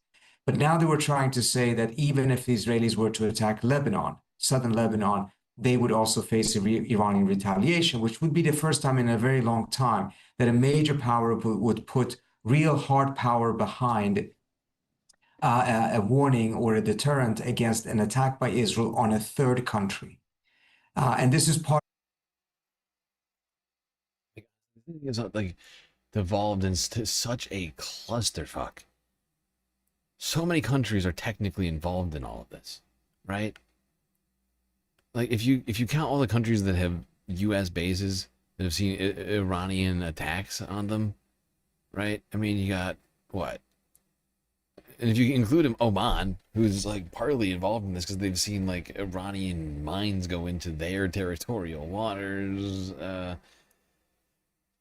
mean, it's like the whole region. It's practically the whole region. Saudi Arabia, UAE, Qatar, Kuwait, Bahrain, Iraq. Iran, of course, is involved. Israel, the United States is involved. Who else am I missing? Lebanon. Can't forget Palestinians, but I've run out of fingers on my hands. That's like 11. It's like 11 different actors.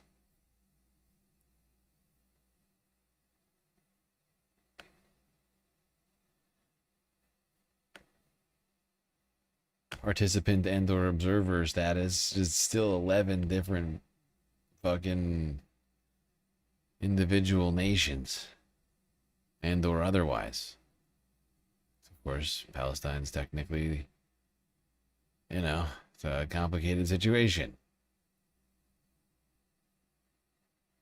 I have 11 fingers. Not true. Not true. The Green New Deal, I have 10 normal human fingers.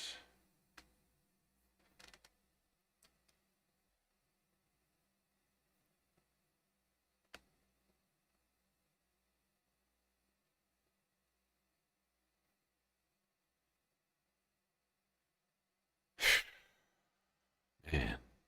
All right. Well, I guess we better keep going through this.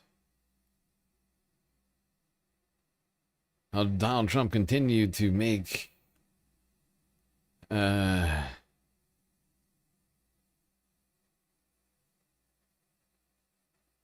threats at Israel,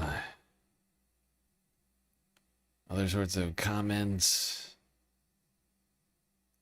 in an attempt to stop the fighting, claiming that Israel would be on their own.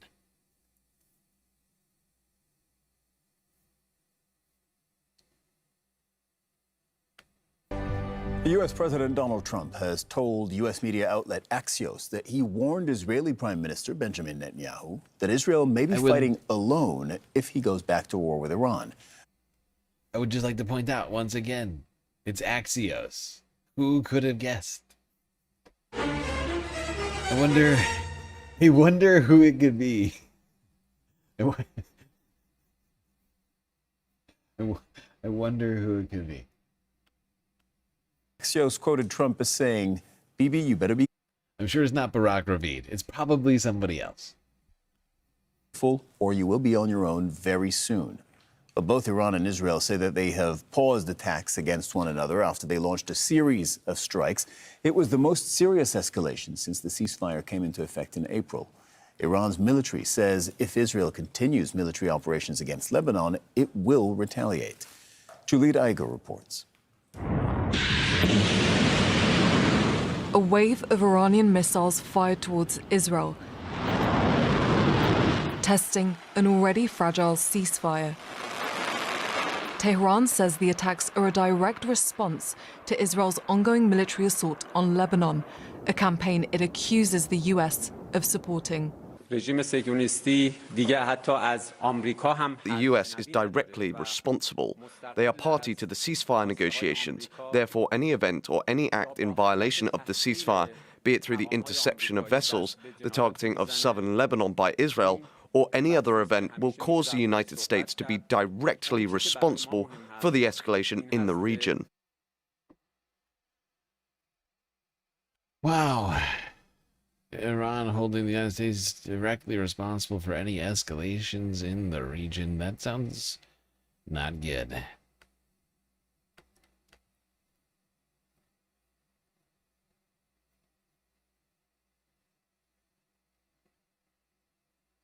Cooking at the moment? I need some food. I also need to do dishes. I need to do dishes before I eat food. also have to do pots and pans. It can take forever. I gotta do it. Well, I'm gonna be able to end slightly early tonight because I started the stream so freaking early. Right? I mean, I'm sorry, but I'm afraid it's true. We started crazy. Was it 6:30? Was it like something like that? We've had 7 hours of stream already. If you look down, I know it's just flown by. What? I wouldn't lie to you. War is going on while Trump is sleeping at the NBA fight.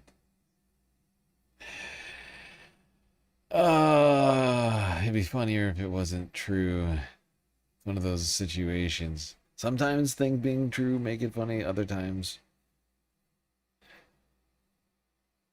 it's about timing, isn't it?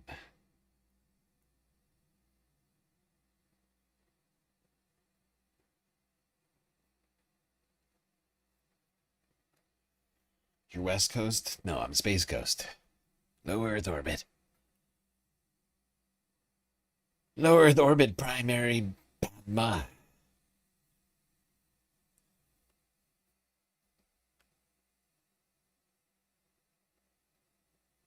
There are some West Coasters in here, though.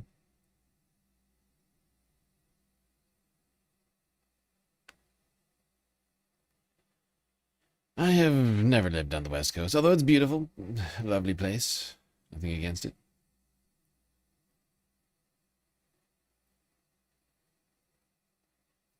Lovely place, lovely people.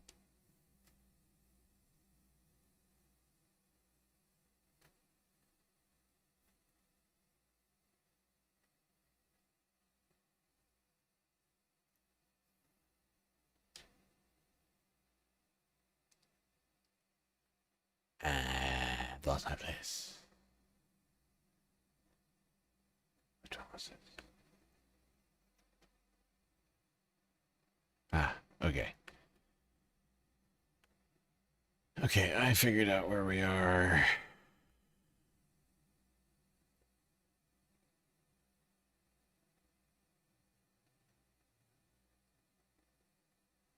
I actually think there's another tiny piece of this that I want.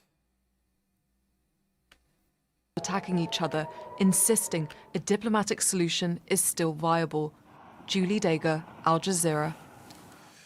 Prime Minister Benjamin Netanyahu has warned that any future Iranian attacks will be met with what he called full force.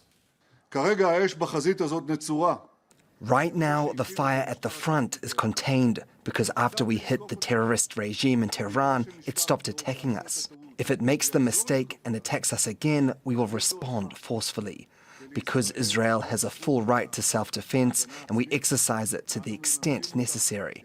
I say this to you as I say it with appreciation and respect in my good conversations with my friend, President Trump. And strikes have not stopped entirely. Air raid sirens sounded in the Israeli city Eilat within just the last hour. The Israeli military saying it intercepted a suspicious aerial target from Yemen. That's what it looks like. Eilat is Israel's... Did you hear that? Suspicious aerial target intercepted from Yemen. So Yemen the Houthis may now be involved in the situation once again.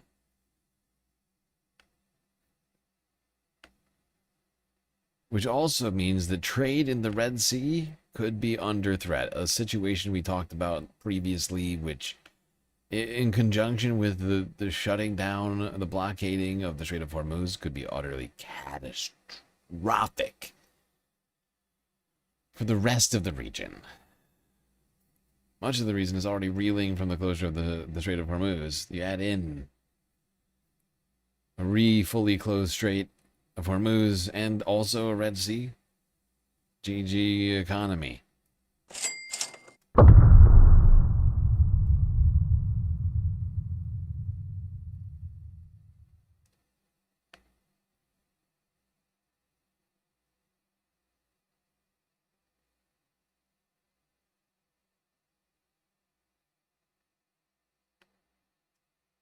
Who are the Houthis? They're a military political wing in Yemen.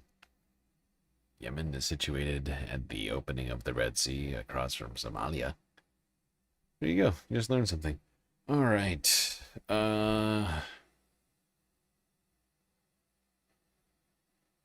Staying with Al Jazeera, ceasefire in ruins. Israeli airstrikes pound Lebanon and Gaza despite supposed truce.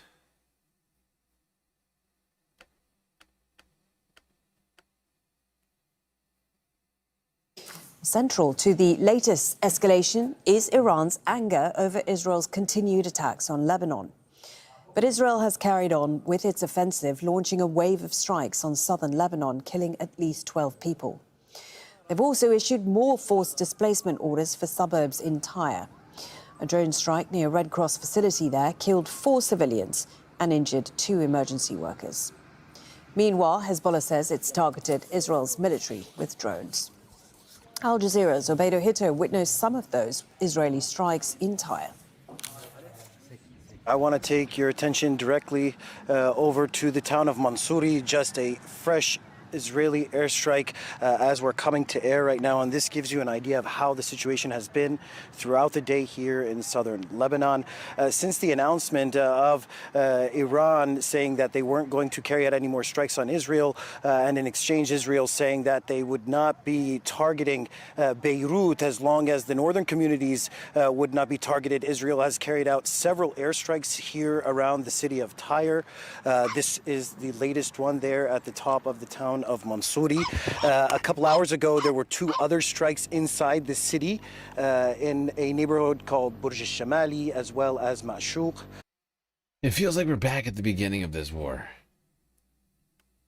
Like, we've been seeing hostilities throughout all this, but now the level of hostilities feels like we're basically back at full boiling point.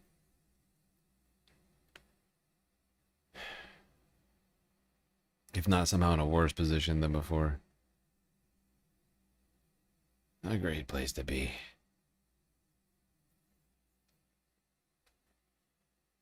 Now, in the last, I don't know, 15 hours or so, maybe a little longer, reports of a U.S. Apache helicopter going down over Iran are reported by multiple outlets.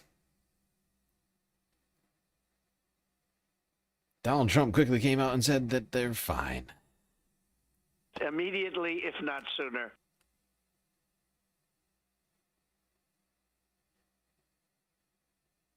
Wait. 30 missiles fired by... Wait, is this the right one? No, I went too far.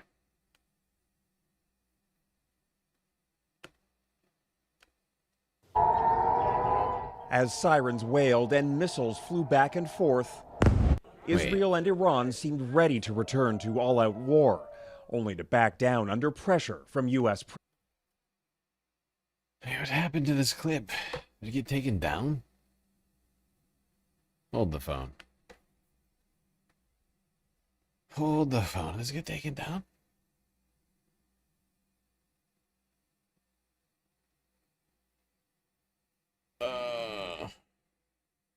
This is not the clip that I wanted to play.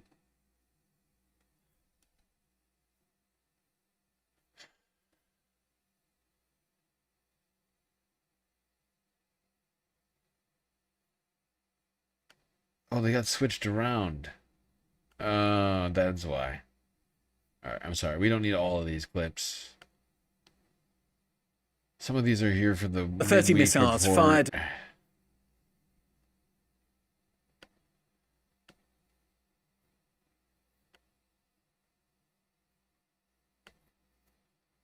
Look, some of these are for the midweek report. Okay.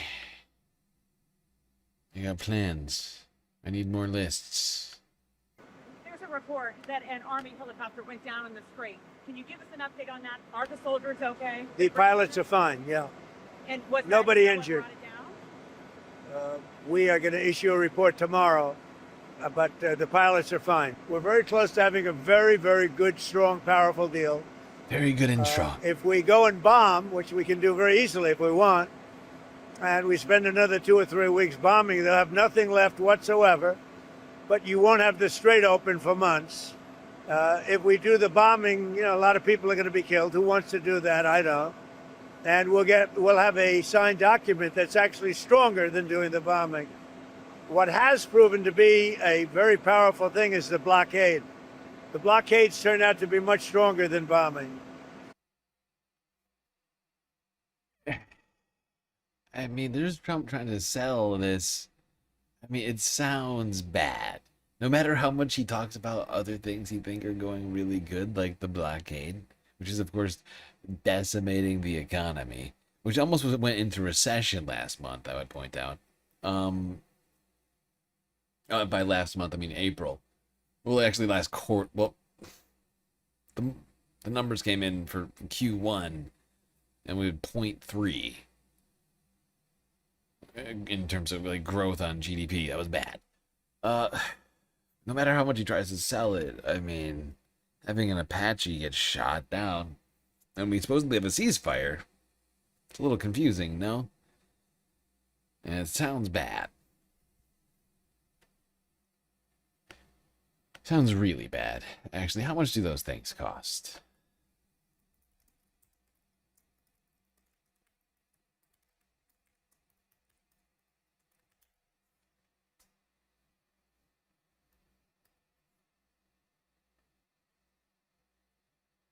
$35 and $40 million. Typically 50 to 100 million. So that's like another $50-100 million gone. Supposedly the airmen are safe, if we believe Donald Trump. He also had this to say about the peace talks down there on the tarmac.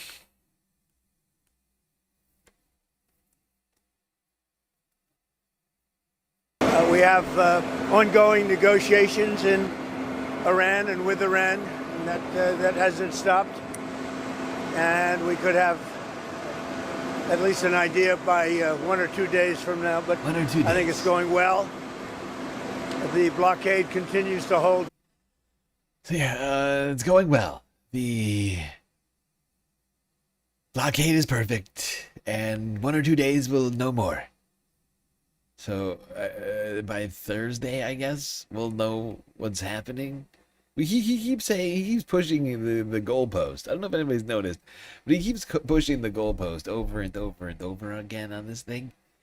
And I find it very strange. And by strange, I mean expected.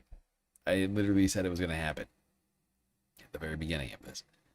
This was a forever war. I mean, it's got all the telltale signs of forever war. He's now comparing it to Vietnam. Vietnam as being the sort of goalpost. It's like, look, we're not Vietnam yet.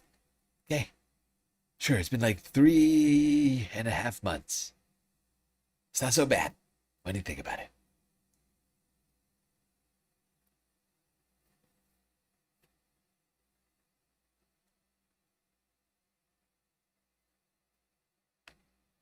At least it's not 19 years, says Donald Trump.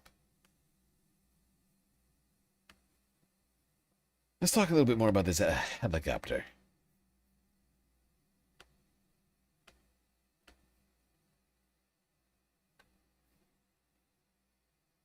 Just in, new reports that the U.S. military says it is investigating whether Iran is responsible for a U.S. Apache helicopter that went down near the Strait of Hormuz. This brand new reporting from Barak Reed of Axios also says that there was a dramatic hours-long search before the crew was found and rescued from the water.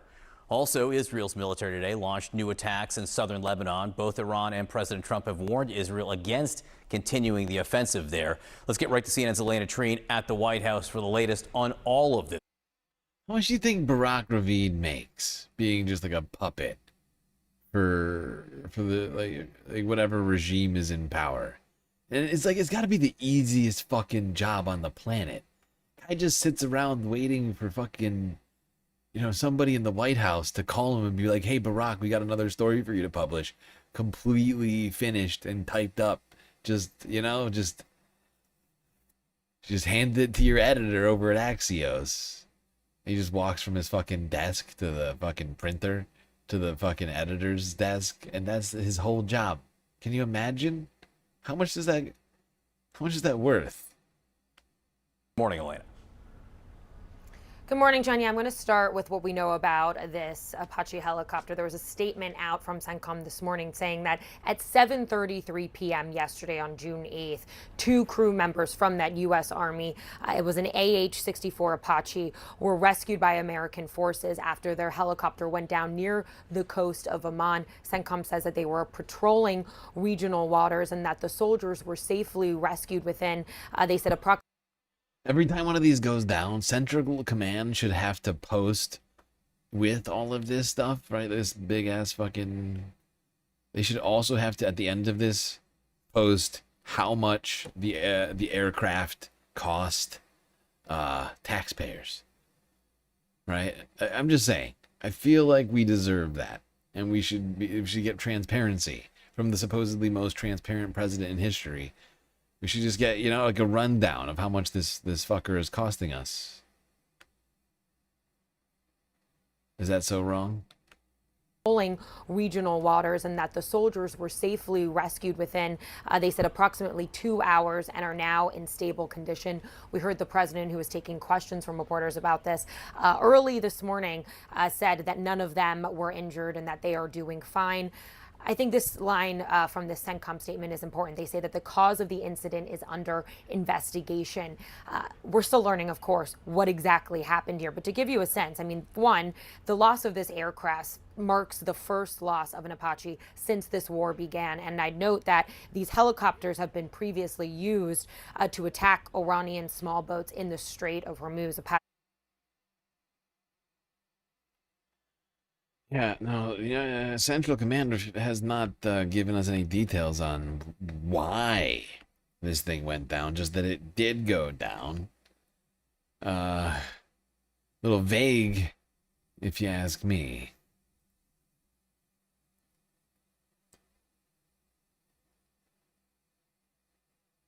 Little vague.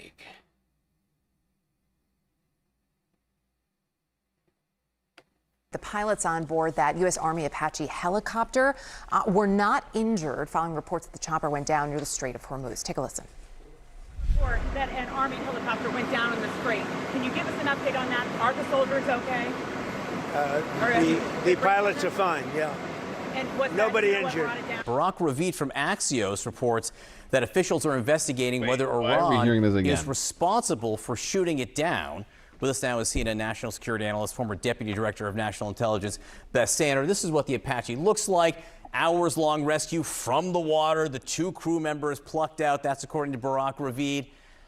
Does it feel like the type of thing, or what kind of risk should I say? Because we don't know whether the Iranians shot it down, but what kind of risks are these missions as they continue, even in this, in inverted commas and quotes, ceasefire? I think they're at very high risk. This is my own estimation of the situation. But, depending on where they're located, if they get far away from a lot of backup, right? Like away from the ships and further into Iranian territory, they run a serious risk of being shot down, or at least taken down, right? Because of the drones, and just a few drones can overwhelm the defense systems of one of these Apache helicopters, right? You only have so many countermeasures on one of these helicopters, right? And eventually, especially with these drones, I think they can be piloted.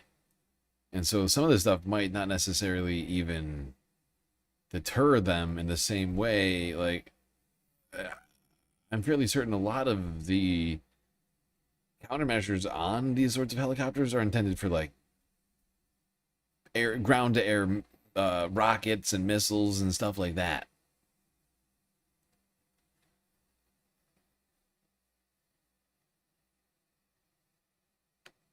Period.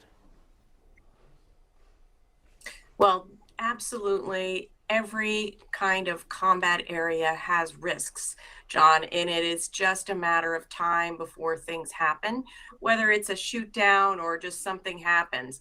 right? I mean, you just have a lot of people in the air, in the water, and it's just kind of a numbers game.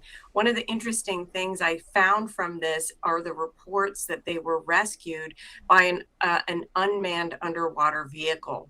And if true, this is really interesting, and it just shows how war is changing. This is now happening routinely in Ukraine, where these unmanned vehicles are wheeling people out. Or unmanned vehicle taking out a helicopter from the water? That would be fucking wild. If that is true. I mean, the advancements these Iranian drones have taken is quite significant.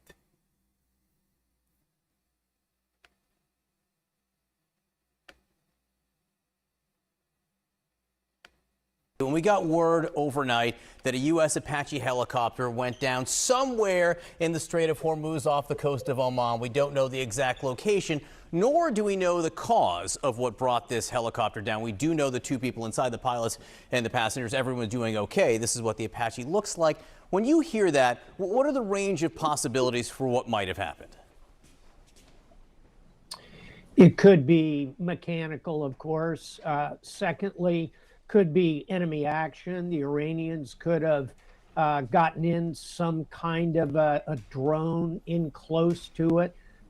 Thirdly, it could be pilot error. Those are the three key ones that you think about. I think just stepping back, John, we ought to kind of reflect on the fact that we've now had 50,000, 60,000 U.S. servicemen and women forward deployed for months and months. And, you know, we were just talking about draining the strategic petroleum reserve. We are draining military readiness by keeping all these people on station for this length of time. Now, this is the Department of Defense, a highly capable organization, but not inexhaustible. So it's a good wake up when something like this. It's a good wake-up call, he says. Really? Some of these fucking warmongers they bring on CNN are so, like, horny for military shit. It's not a good wake-up. It's a fucking disturbing... should be a disturbing realization that we should stop this nonsense. They talk about, like, oh, this is good future preparation for the continuation of this fucking war, basically. I mean, that's basically the argument these fuckers are making.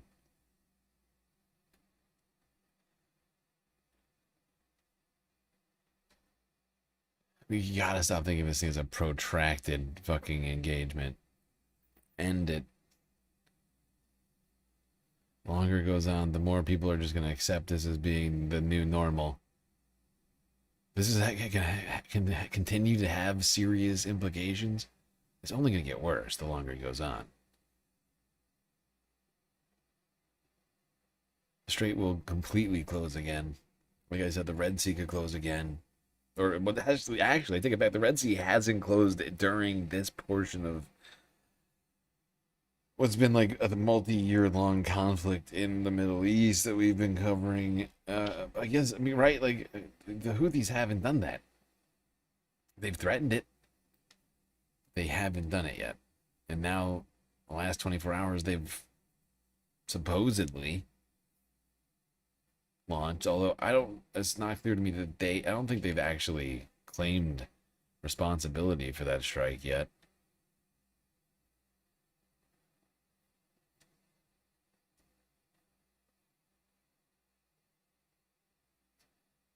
This thing just continues to fester to a broader, more protracted conflict that is certain to cause problems across the fucking planet.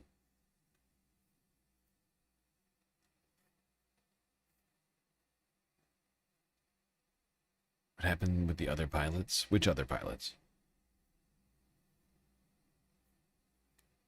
The ones in the Apache? Supposedly they're fine. Or do you mean the ones that they were searching for like 2 months ago?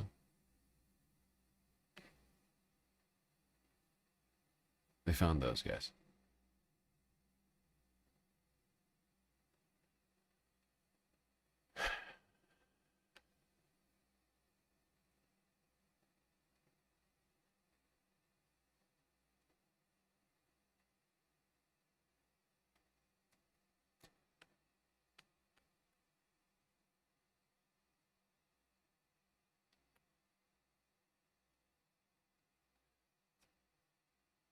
it's not looking good for our candidate in Maine's 2nd district. Sorry, I got distracted looking at the election results over here. I'm just monitoring things. See if there's any other like straggling results coming in. Still nothing from California's 2nd or 4th district, which I find rather fascinating.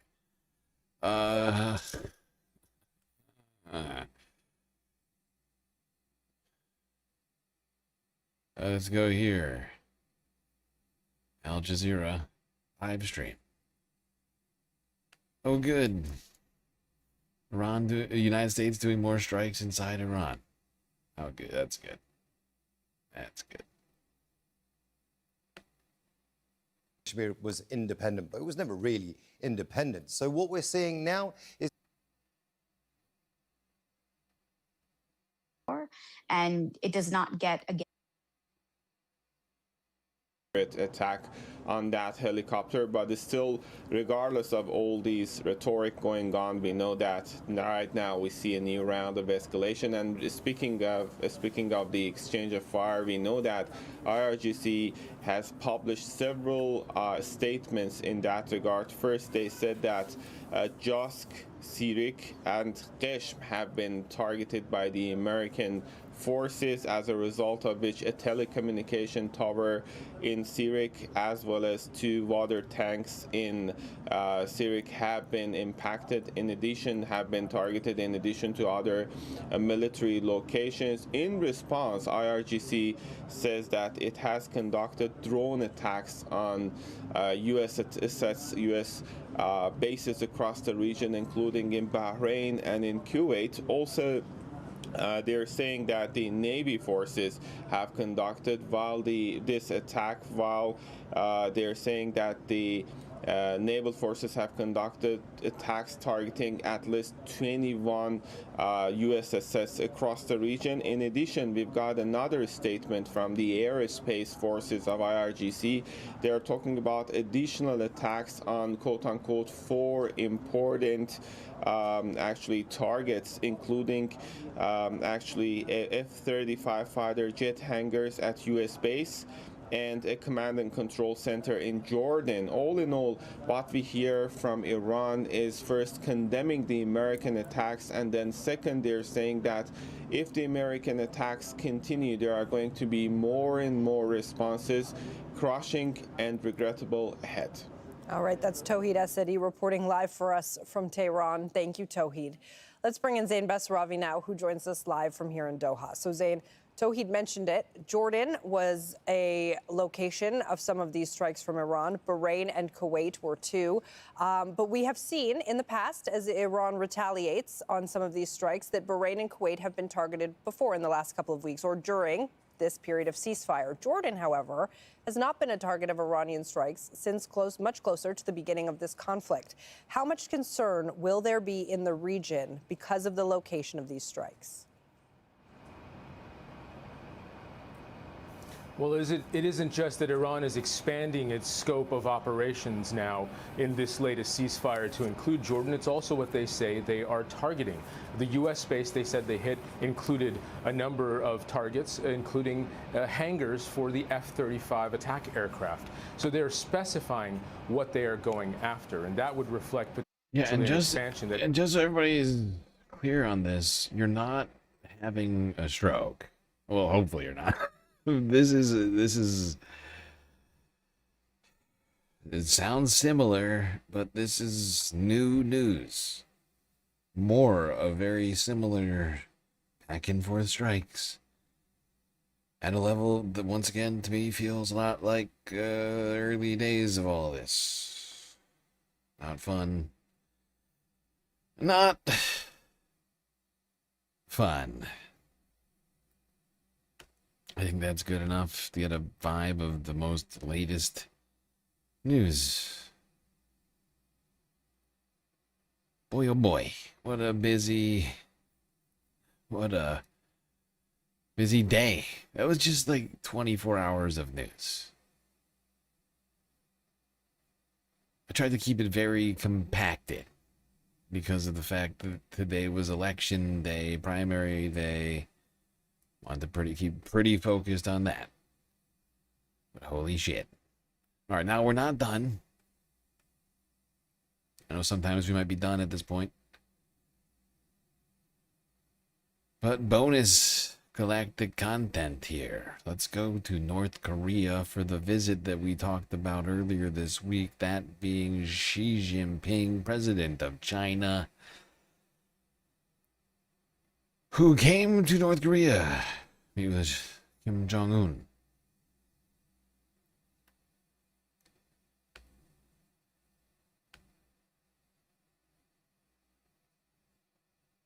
But before we do that, during the same 24-hour period, Taiwan was holding beach drills, simulating a Chinese amphibious invasion. China! Whoopsies. Don't do that. Don't do that. Very silly.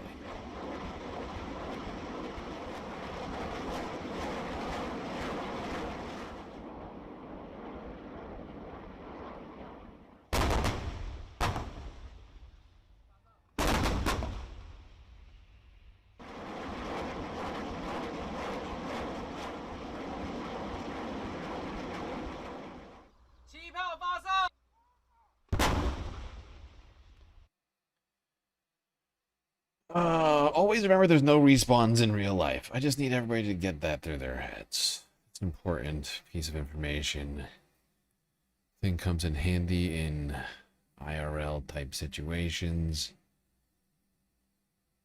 People are getting crazy out here.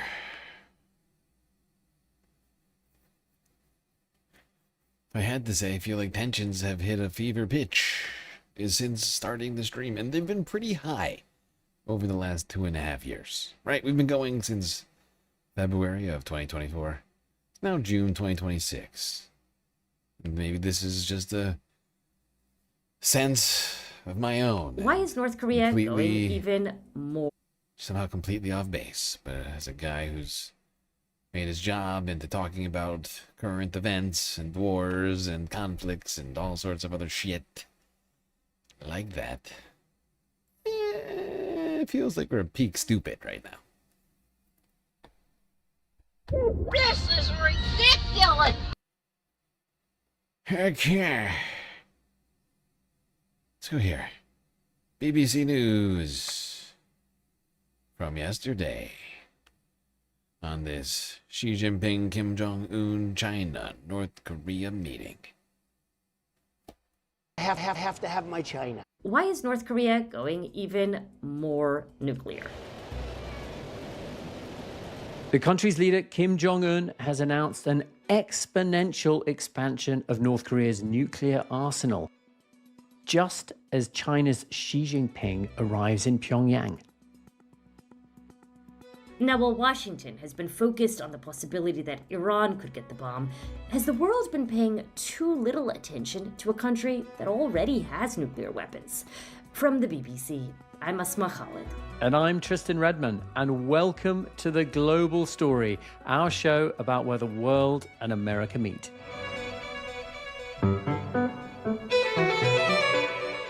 I'm Celia Hatton. I'm a long-time China, Asia foreign correspondent turned on-air analyst for the BBC, speaking about Asia. But I also host the Newsroom program and the Global News podcast, which is the sister podcast of The Global Story. So great to have you back on the show again. North Korea has not always been painted in the most serious of lights in the West over the last few decades.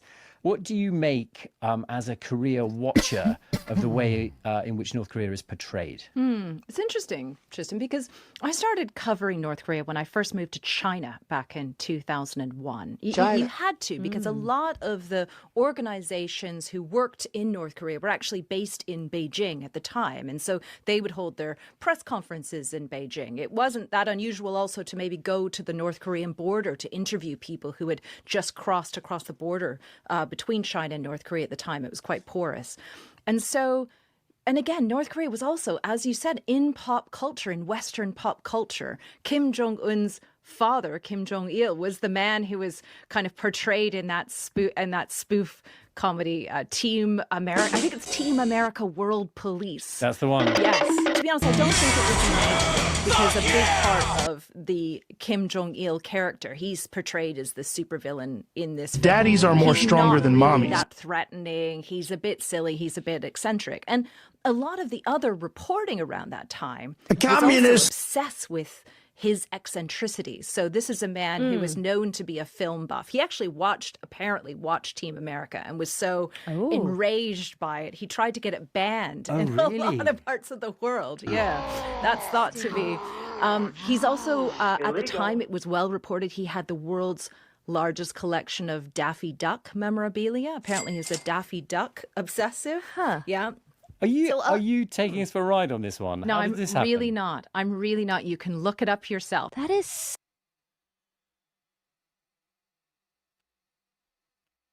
crazy. North Koreans are people too.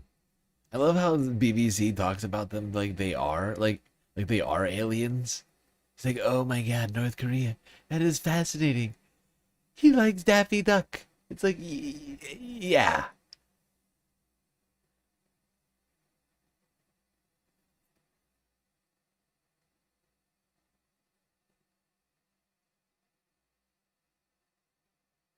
Okay. Let's go to the actual news rather than these freaking BBC roundtables. These ones annoy me almost as much as Abby Phillips on CNN.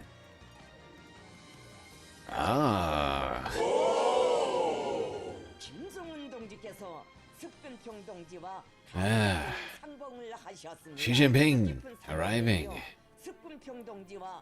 having a cordial handshake with Kim Jong-un, escorted by a massive caravan of police, seen with his wife, shaking hands again, still very cordially.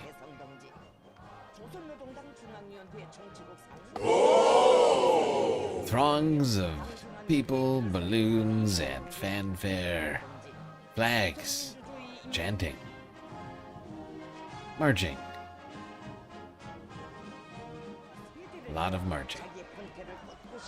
And a little bit of clapping and waving.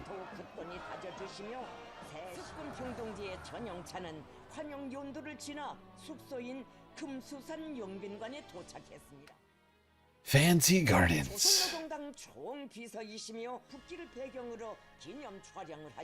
More handshakes. Yes, it was a very serious get-together here.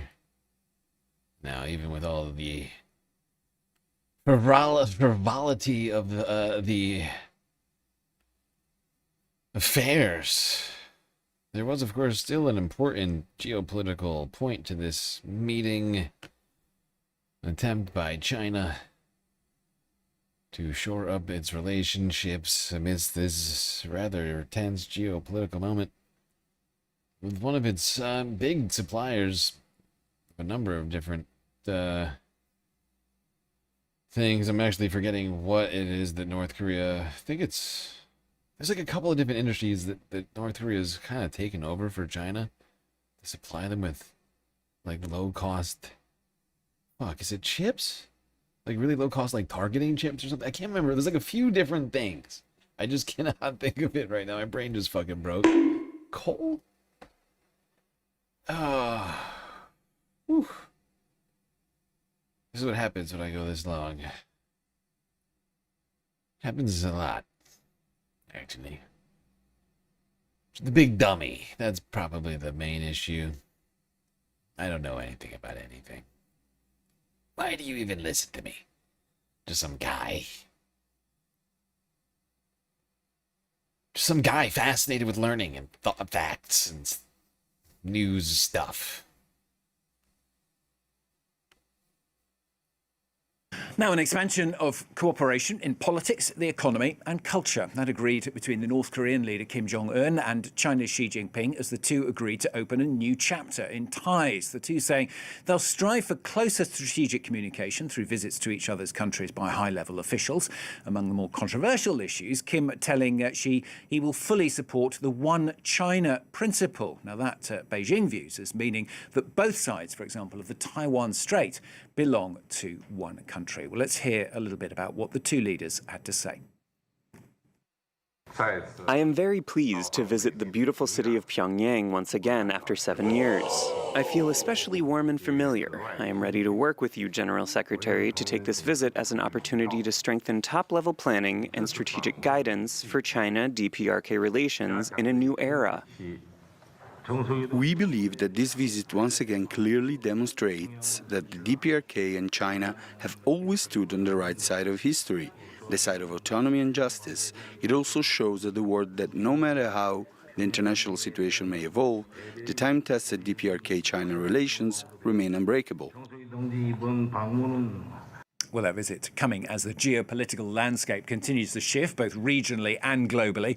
Going to talk about the latest then with our international affairs commentator, Doug Herbert, with me here on set. Doug, this trip is wrapping up. I mean, what was the point? What are your main takeaways? Yeah, well, look, there's this old Chinese phrase, an expression that is as close as lips and teeth, right? Very, very graphic there. And it's been used very often to describe the relationship between China and what has traditionally been sort of its junior partner in their strategic ties and their alliance. And publicly, at least, watching the images from this visit and the grand pomp and ceremony and the Chinese kids waving balloons and hopping on Pyongyang's largest square to greet Xi Jinping publicly. I think I've said that in the past, but I forgot about that. But so it's labor, it's fish, and it's mining.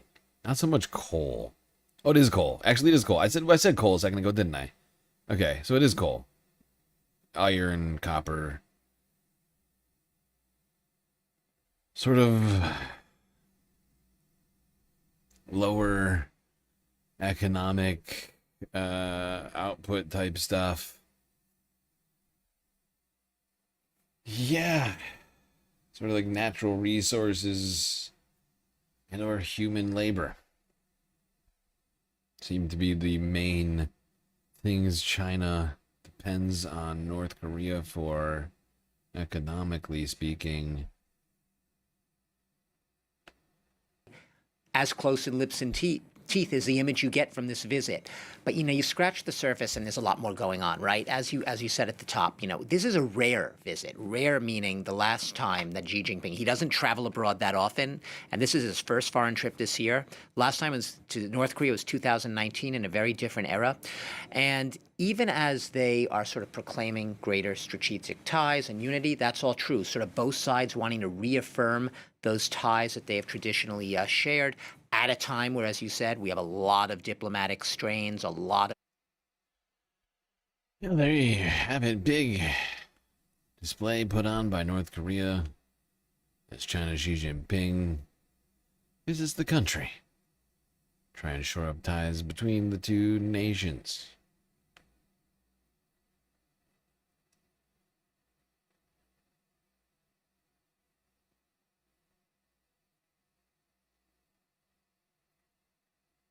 All right, well, one last clip. Reuters. 20 hours ago. Great job to all of you for making it this far.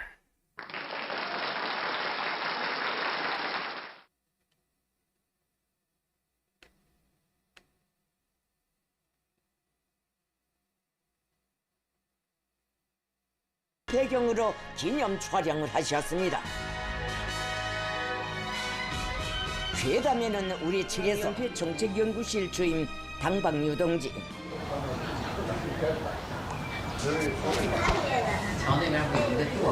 I just feel that relations between China and North Korea are definitely strong because there are so many historical ties and stories between the two countries. And we have always been on the same path. So in my heart, I feel like we've always been together. Personally, I think the relationship will only get better. I hope the two countries can continue to get along in a friendly way. 但是作为民众来说，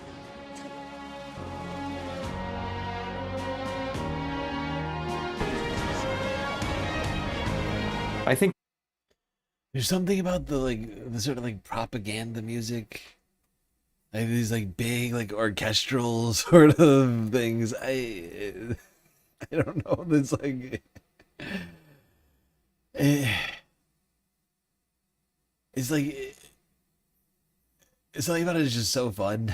I don't know how else to put it. It feels like almost like video game-esque.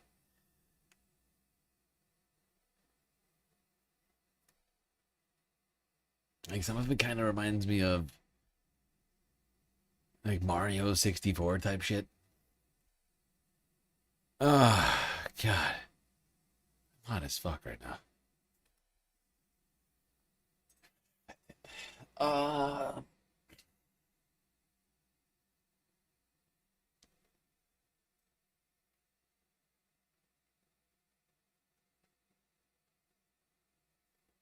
Well, I guess that's it for tonight, everybody. No huge updates on the elections. I have been trying to keep my eye on it. I think you know about as much as I do on that.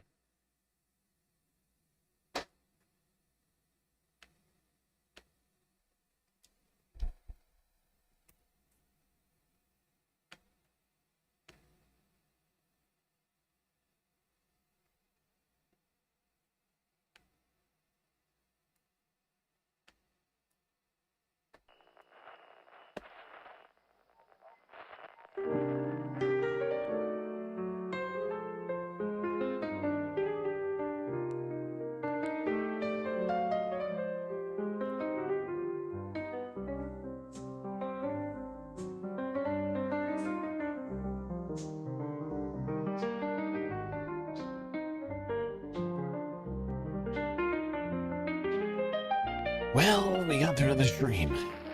It was quite long and also difficult, but thankfully, we had each other to get through it. Till I see you next, you stay classy, Galactic Stream Nation.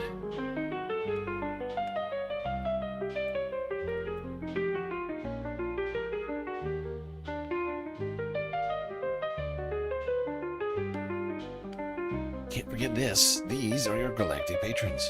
Gabby, Gothdogs, Aaron W, Schmegley, PB, Mini, Afroponics, Narwhal by Nature, Interplanet Janet, Godcat, Robot Cat, Disco Wolf, Kelly Brading, Sammy, Geodragon, The Anti-Corporatist, Obsessive Audio, Owen Noep, Nadia, Choki, Skelt, Selena, Omegastar, Sasha G, Pitchforks Dragon, Vincent Morales, Donald James X, Evan from Portland, Lovely Pariah, Mish, Becky, B-Cypher, Icebreaker, Columbia Rica, New York, Winland, Detroit, Sisyphean Task, BC, Free Palestine, Urban Horologist, HBX, Manda, Lori Lunchmeat, Carl Gaslight Docracy, Paige Larson, Frizzla, Benny Honda 99, Dark Sparkle, CJ from the Six, The Reference Frame, Glitchmaster, Social Butterfly, The Anarchist, Proof XL, Woody and Robin, Young Chris, Echios, Emily S, and Hecate. That's right, all of these people here have helped produce the show, which your eyes and ears just got done enjoying. You can too, for just a few US dollars a month on Patreon.